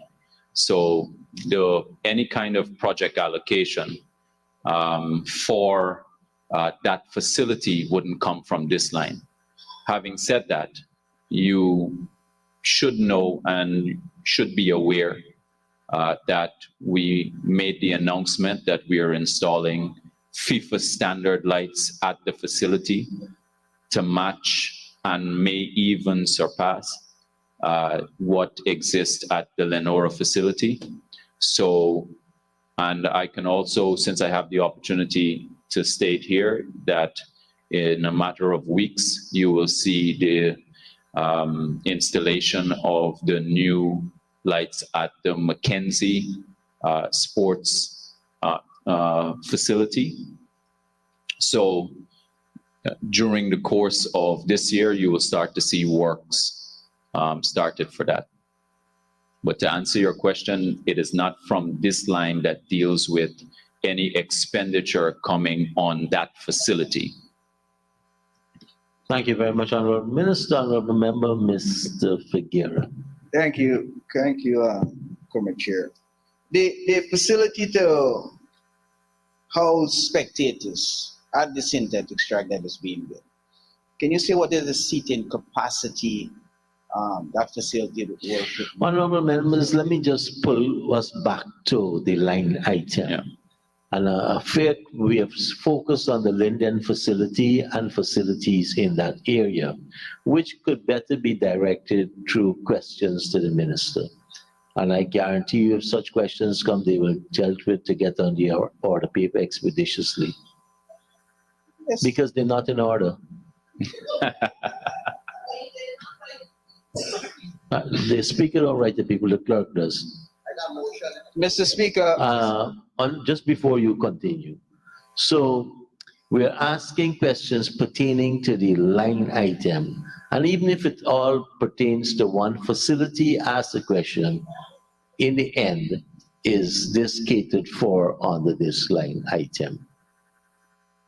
Go ahead, Honorable Member. Thank you, Comrade Chairman.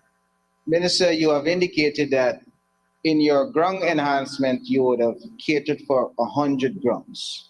Can you say with this allocation, if the very grounds that some level of investment would have been put, will some of this said allocation be put to the very said grounds for additional upgrading, or what would those upgrading features look like?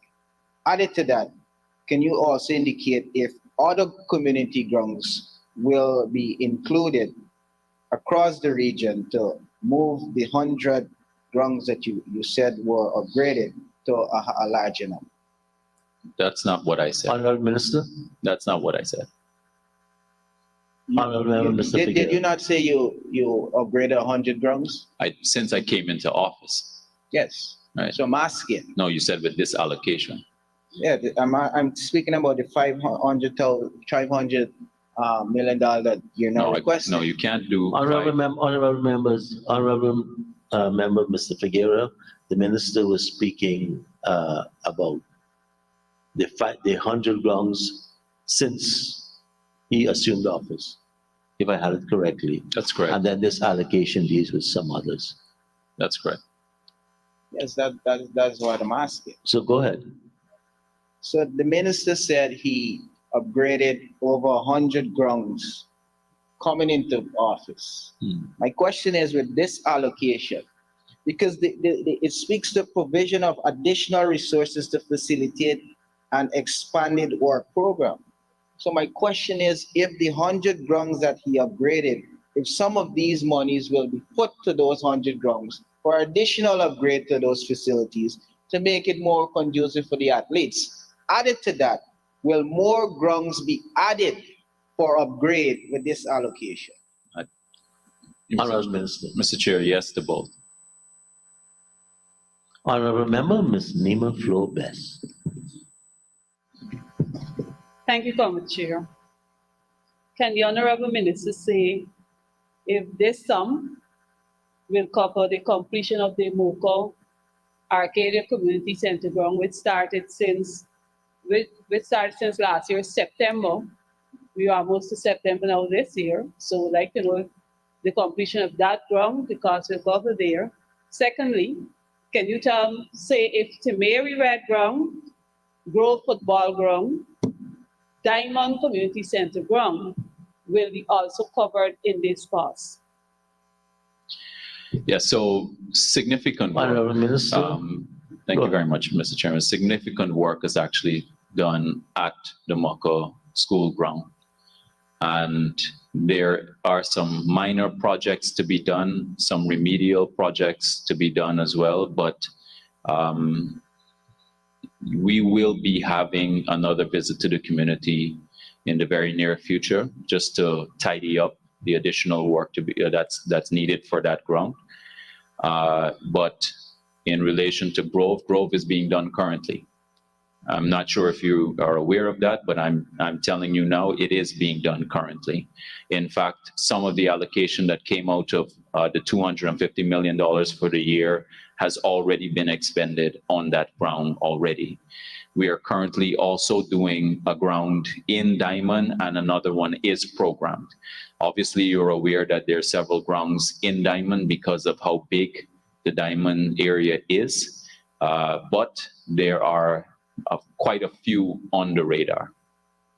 Honorable member, the Diamond Community Center ground, I know that the NDC has put a management committee and a project document comprising some $60 million to do every single thing has been developed. I happen to know because I'm like a trustee on the management committee. And I'm sure we're going to reach to the Honorable Minister with our proposal. Thank you for the information. So, current Minister, I'm asking this question because, as you know, September is sports term. And the schools along the East Bank, somehow I feel like the grounds project can touch the East Bank enough. The schools along the East Bank find it challenging to have grounds or to get a ground to do their sports. To get to the stadium is challenging and costly for persons to have to leave all the way from Temeri or the highway to come down to the stadium. So I would like to know if any works will be done in time for the schools to be able to use their community ground to have their inter-house sports or whatever taking place during September and October. Thank you. Before you answer, Honorable Minister, the project document that's coming to you is here. She can have a look at it. Honorable Minister, go ahead. We'll be working very closely with the Ministry of Education to see that that happens.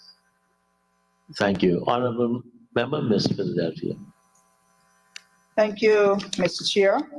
If my memory serves me correct, I recognize that $250 million was allocated in the budget for ground improvement.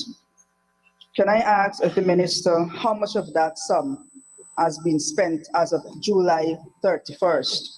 One, and how much of this sum now requested would be used to enhance grounds on the East Coast, and if those grounds can be listed so that I have an understanding of them. Thank you. Honorable Minister. The answer to the first question was already answered. So I'll just revert to my former statement. And then the second part has also already been answered. So I'll also revert to my former statement. Thank you, Minister. Honorable Member, Pandit Jaiprashad. Through the chair, can the Honorable Minister indicate to the House the position for Bongyard, Anchorville, Port Moran Community Center, Block 4 and 10? 3 years now, monies were expended, and still it is not in a state that children can have access. Honorable Minister. Incredible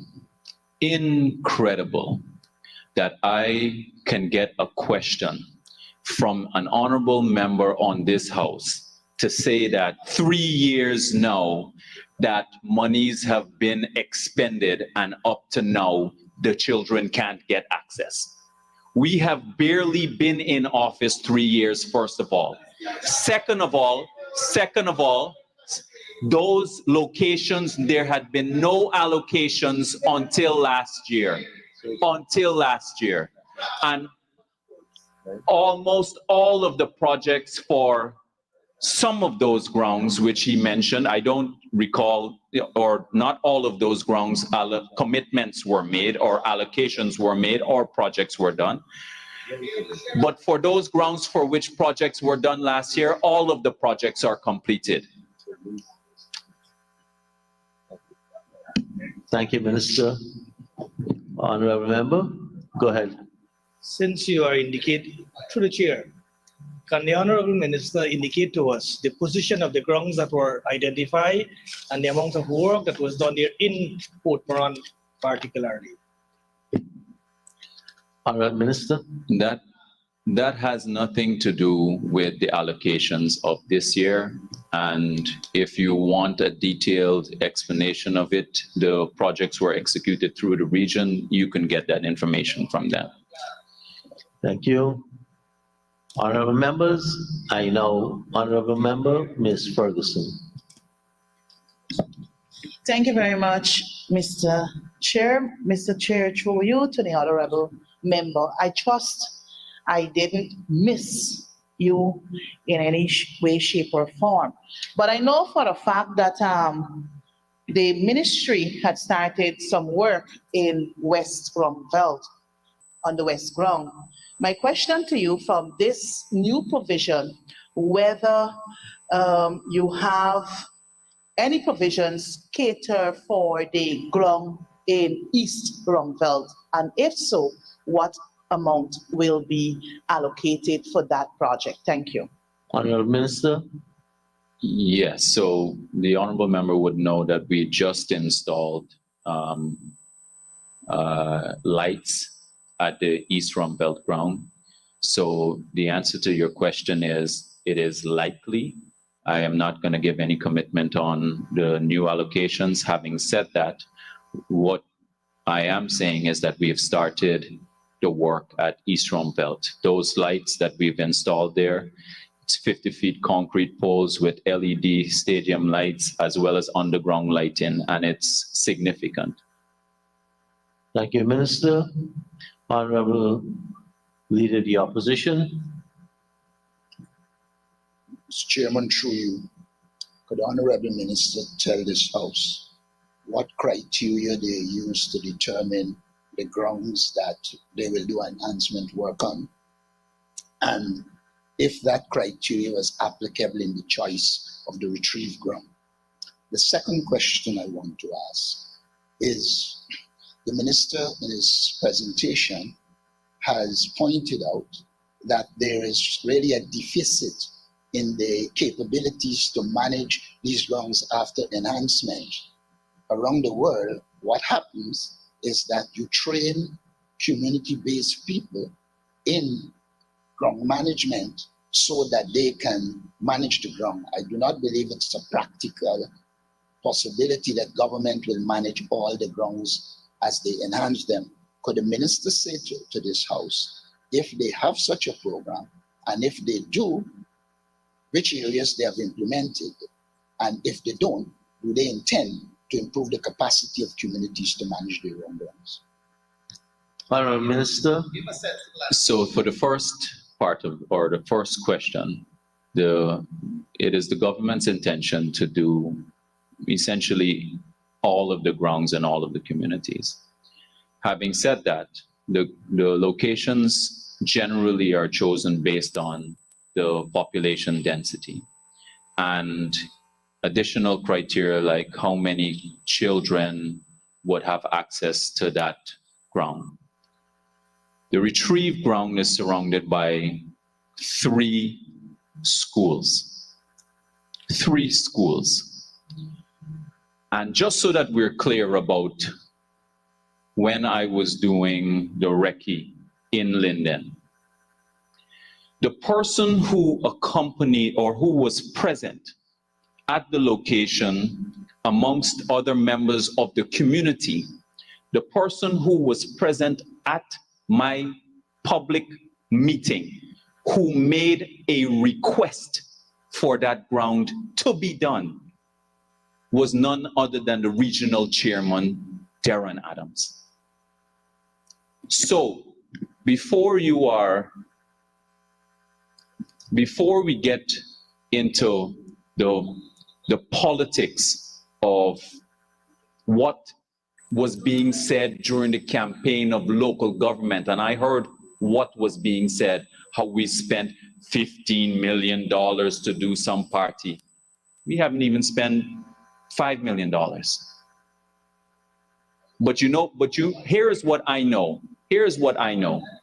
The persons who were going around the place saying that, representing the APNU AFC, will not retract their statement.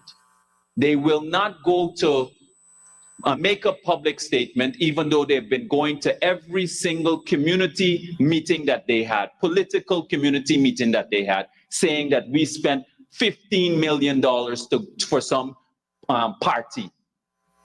We haven't spent $5 million. And when that representation was made, it was made in 2022 when I had that meeting. Thank you, Honorable Minister. Honorable Leader of the Opposition. Mr. Chairman, I don't understand why the non-secretary. I asked a simple question. I didn't ask who suggests to you. I asked a straight question. What criteria was used? You give one, population density. What's the other one? All right, you didn't say that. You said there are 3 schools. I did say that. You said there are Honorable members, please. Mr. Chairman, I'm asking you. Honorable Minister, you get a chance to answer. Let the Leader of the Opposition speak. The minister said there were schools in the area. Now, I want to ask the question, if it is population density, how come retrieve was done ahead of Christiansburg when one of the most populated areas, as Figgy would know, is Christiansburg? And the other question I asked, you are still to answer.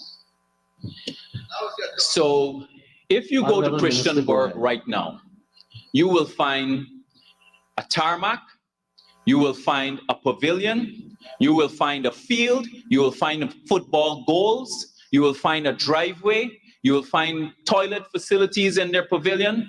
What will you find? I'm speaking so. Point of order.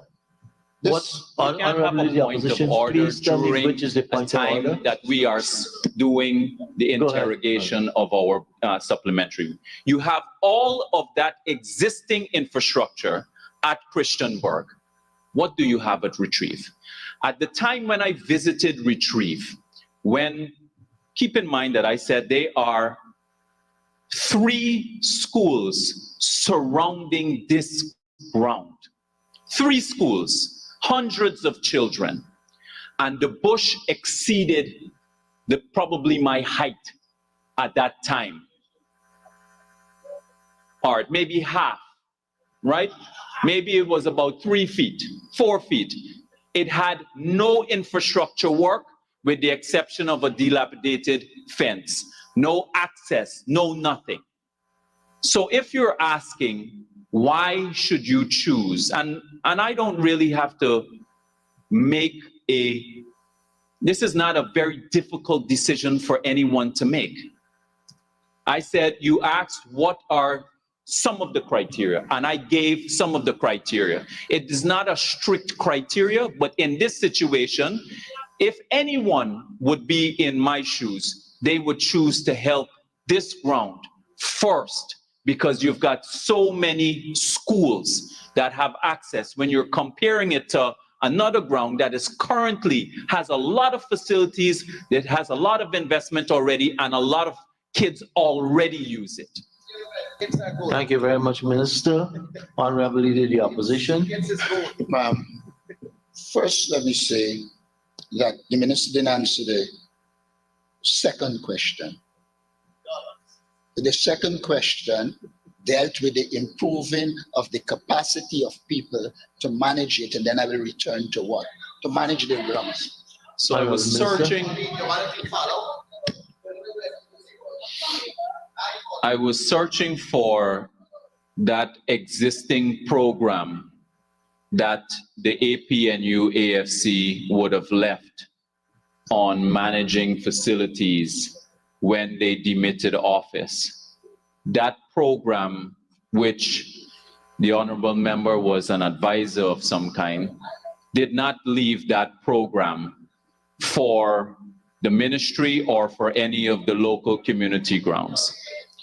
Having said that, we have a program that is being used that is different, which will be implemented through the local government ministry. Could the minister, Honorable Leader of the Opposition. Could the minister tell us, the question I asked him, one, if there was such a program. I didn't ask him if the APNU had one. I asked him too if there is going to be such a program, and I wouldn't mind hearing the elements of the program. It is the minister who stressed population density, and I have no problem with population density. But the point I'm making is if you are looking at population density, then Christiansburg should have been completed. Honorable Minister, should Christiansburg be completed based on population density? Mr. Chairman, I've answered the question already. Oh, thank you very much. Honorable members, Honorable Member Mr. Thank you. Guerra. Thank you, Member Chair. I can appreciate the minister's criteria for population density. And as in that regard, Mr. Chair, Amelia's ward, Minister, has the largest concentration of young people in the entire Region 10. And it has no suitable facility to facilitate for the multiple of disciplines that young people play or participate in the region. And I believe your consideration from the ministry's level, if your criteria that you set out for identifying the investment in grounds, then Amelia's ward definitely should be considered a priority with regards to making the necessary investments to cater for that community that has so many young people. Additionally, Mr. Chairman, the retrieve facility that the minister identified was catered for by the Mackenzie Sports Club facility. But the fact that it is being upgraded, we welcome it. But if we are looking at where an area that should have been given priority based on the minister's own criteria with regards to the density of population of young people that don't have any facility, then that priority should be given to Amelia's ward. Thank you. So the question is Amelia's ward being considered in this allocation? So the answer is all of the community grounds are on the radar. And what I would tell you is I was searching for whether any allocation was made to Amelia's ward during the time of the APNU AFC's time in government. And I was struggling to find it. So if you were an MP then, you're an MP for the region, and one would expect that given this was and is a very strong support area for the APNU, AFC, and PNC in particular, that investment would have been made during your time and that your colleague would have been inclined to accept your advice. Unfortunately, the record does not show that. Having said that, what I will say is that all of the community grounds are on the radar. The government intends to invest in every single one of them. It's been an aggressive program already. It is probably, if not one of the most important programs that exists under the ministry, of which has gained a lot of public attention and their participation, of which I would like to thank all of the communities for the support that they've shown to me and the ministry and our team. And I would also like to say that Amelia's ward, along with all of the others, will be given the attention, and it is our intention to make the investment in all communities. You would see as well that the Amelia's ward basketball court, recently we would have had some investment there, and we are looking to put in some, we've just completed some additional infrastructure and civil works there, and we're also looking to complete with new basketball hoops, some pro hoops there as well. Honorable Leader of the Opposition. Could the Honorable Minister tell us if the development he spoke about in Christiansburg the basketball court, the sanitation facility, the building and the fencing, if they were done from these enhancement funds? Honorable Minister. I'm unable to say. Honorable Member, Mr. Figueroa. Thank you. The fact that the minister is unable to say, I can say no, it wasn't done by you. Those representation that the minister spoke of while we were in government were made for the Amirs Ward community to be given such a facility. But the fact of the matter is the APNU government catered for the entire Guyana with limited resources. This is not a back and forth issue. The issue is the young people in Region 10, the region that has the best athletes in this country, deserve facilities. And I'm saying, and I'm putting to the minister, that Region 10, and more so Amirs Ward, that has the largest concentration of young people, has to be given priority for them to be given an opportunity to continue to represent Guyana in the highest regard.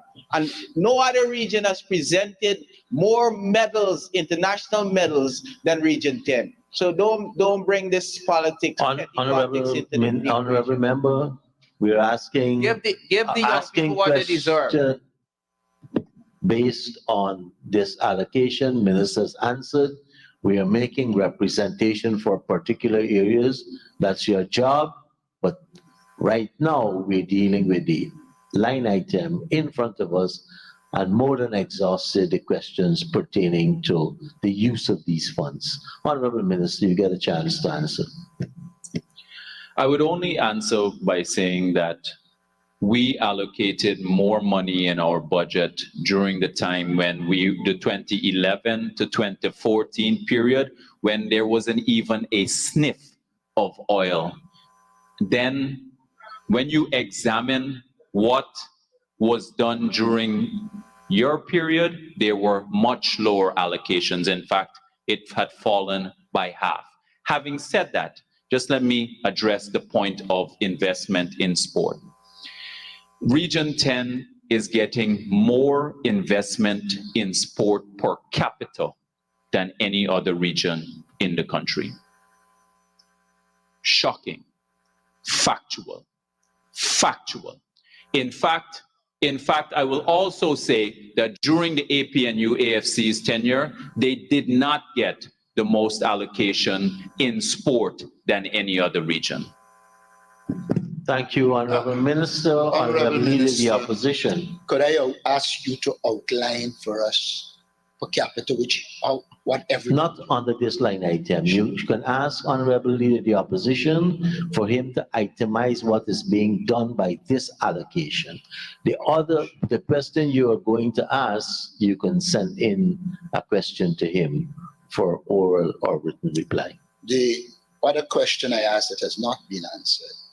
Could the minister outline what is the government's plan to develop the capacity and capability of communities to manage their own grounds?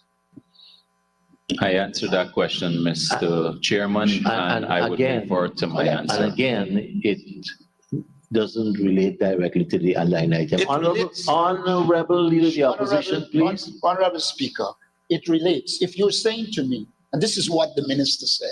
The minister said that they are upgrading these grounds and they are going to hand it over to government.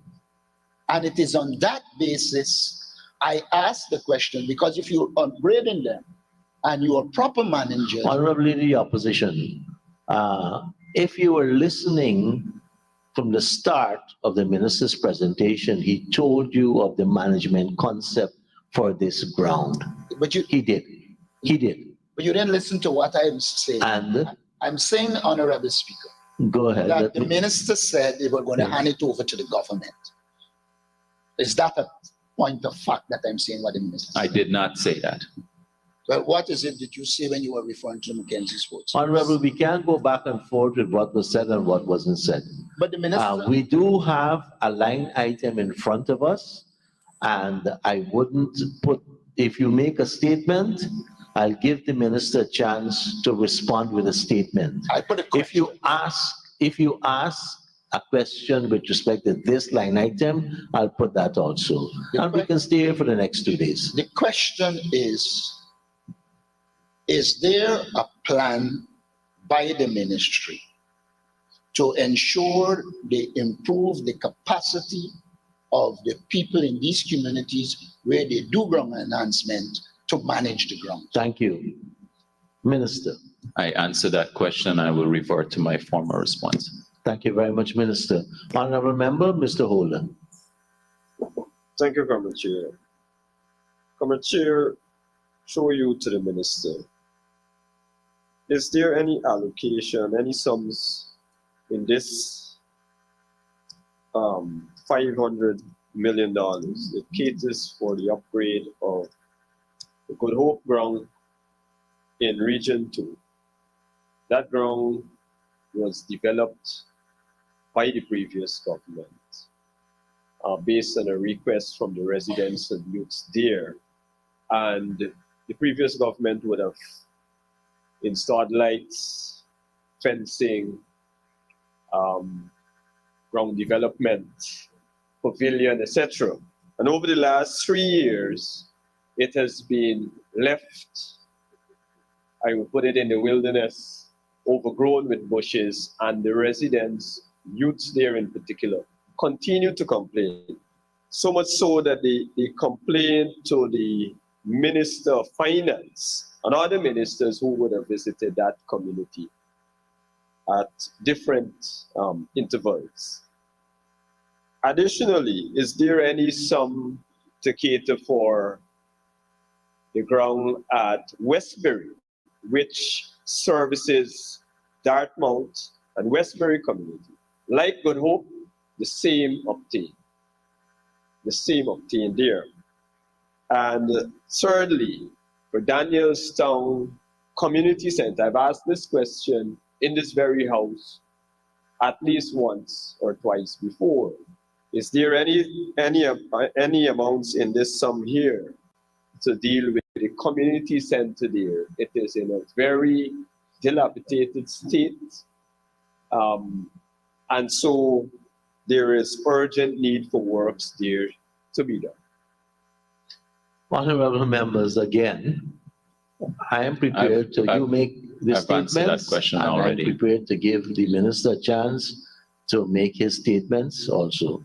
Yes, Mr. Speaker, Mr. Chairman, I've answered that question already. I'll revert to my former statement, but we've taken note of the points that the honorable member has raised. Thank you very much.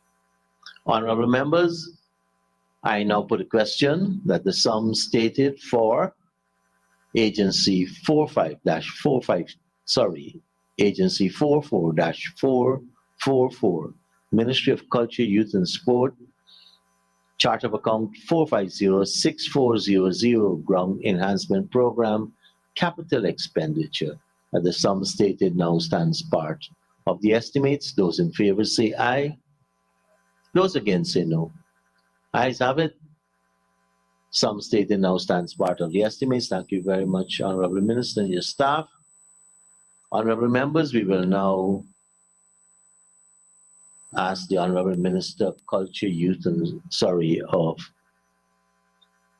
Housing and Water and his staff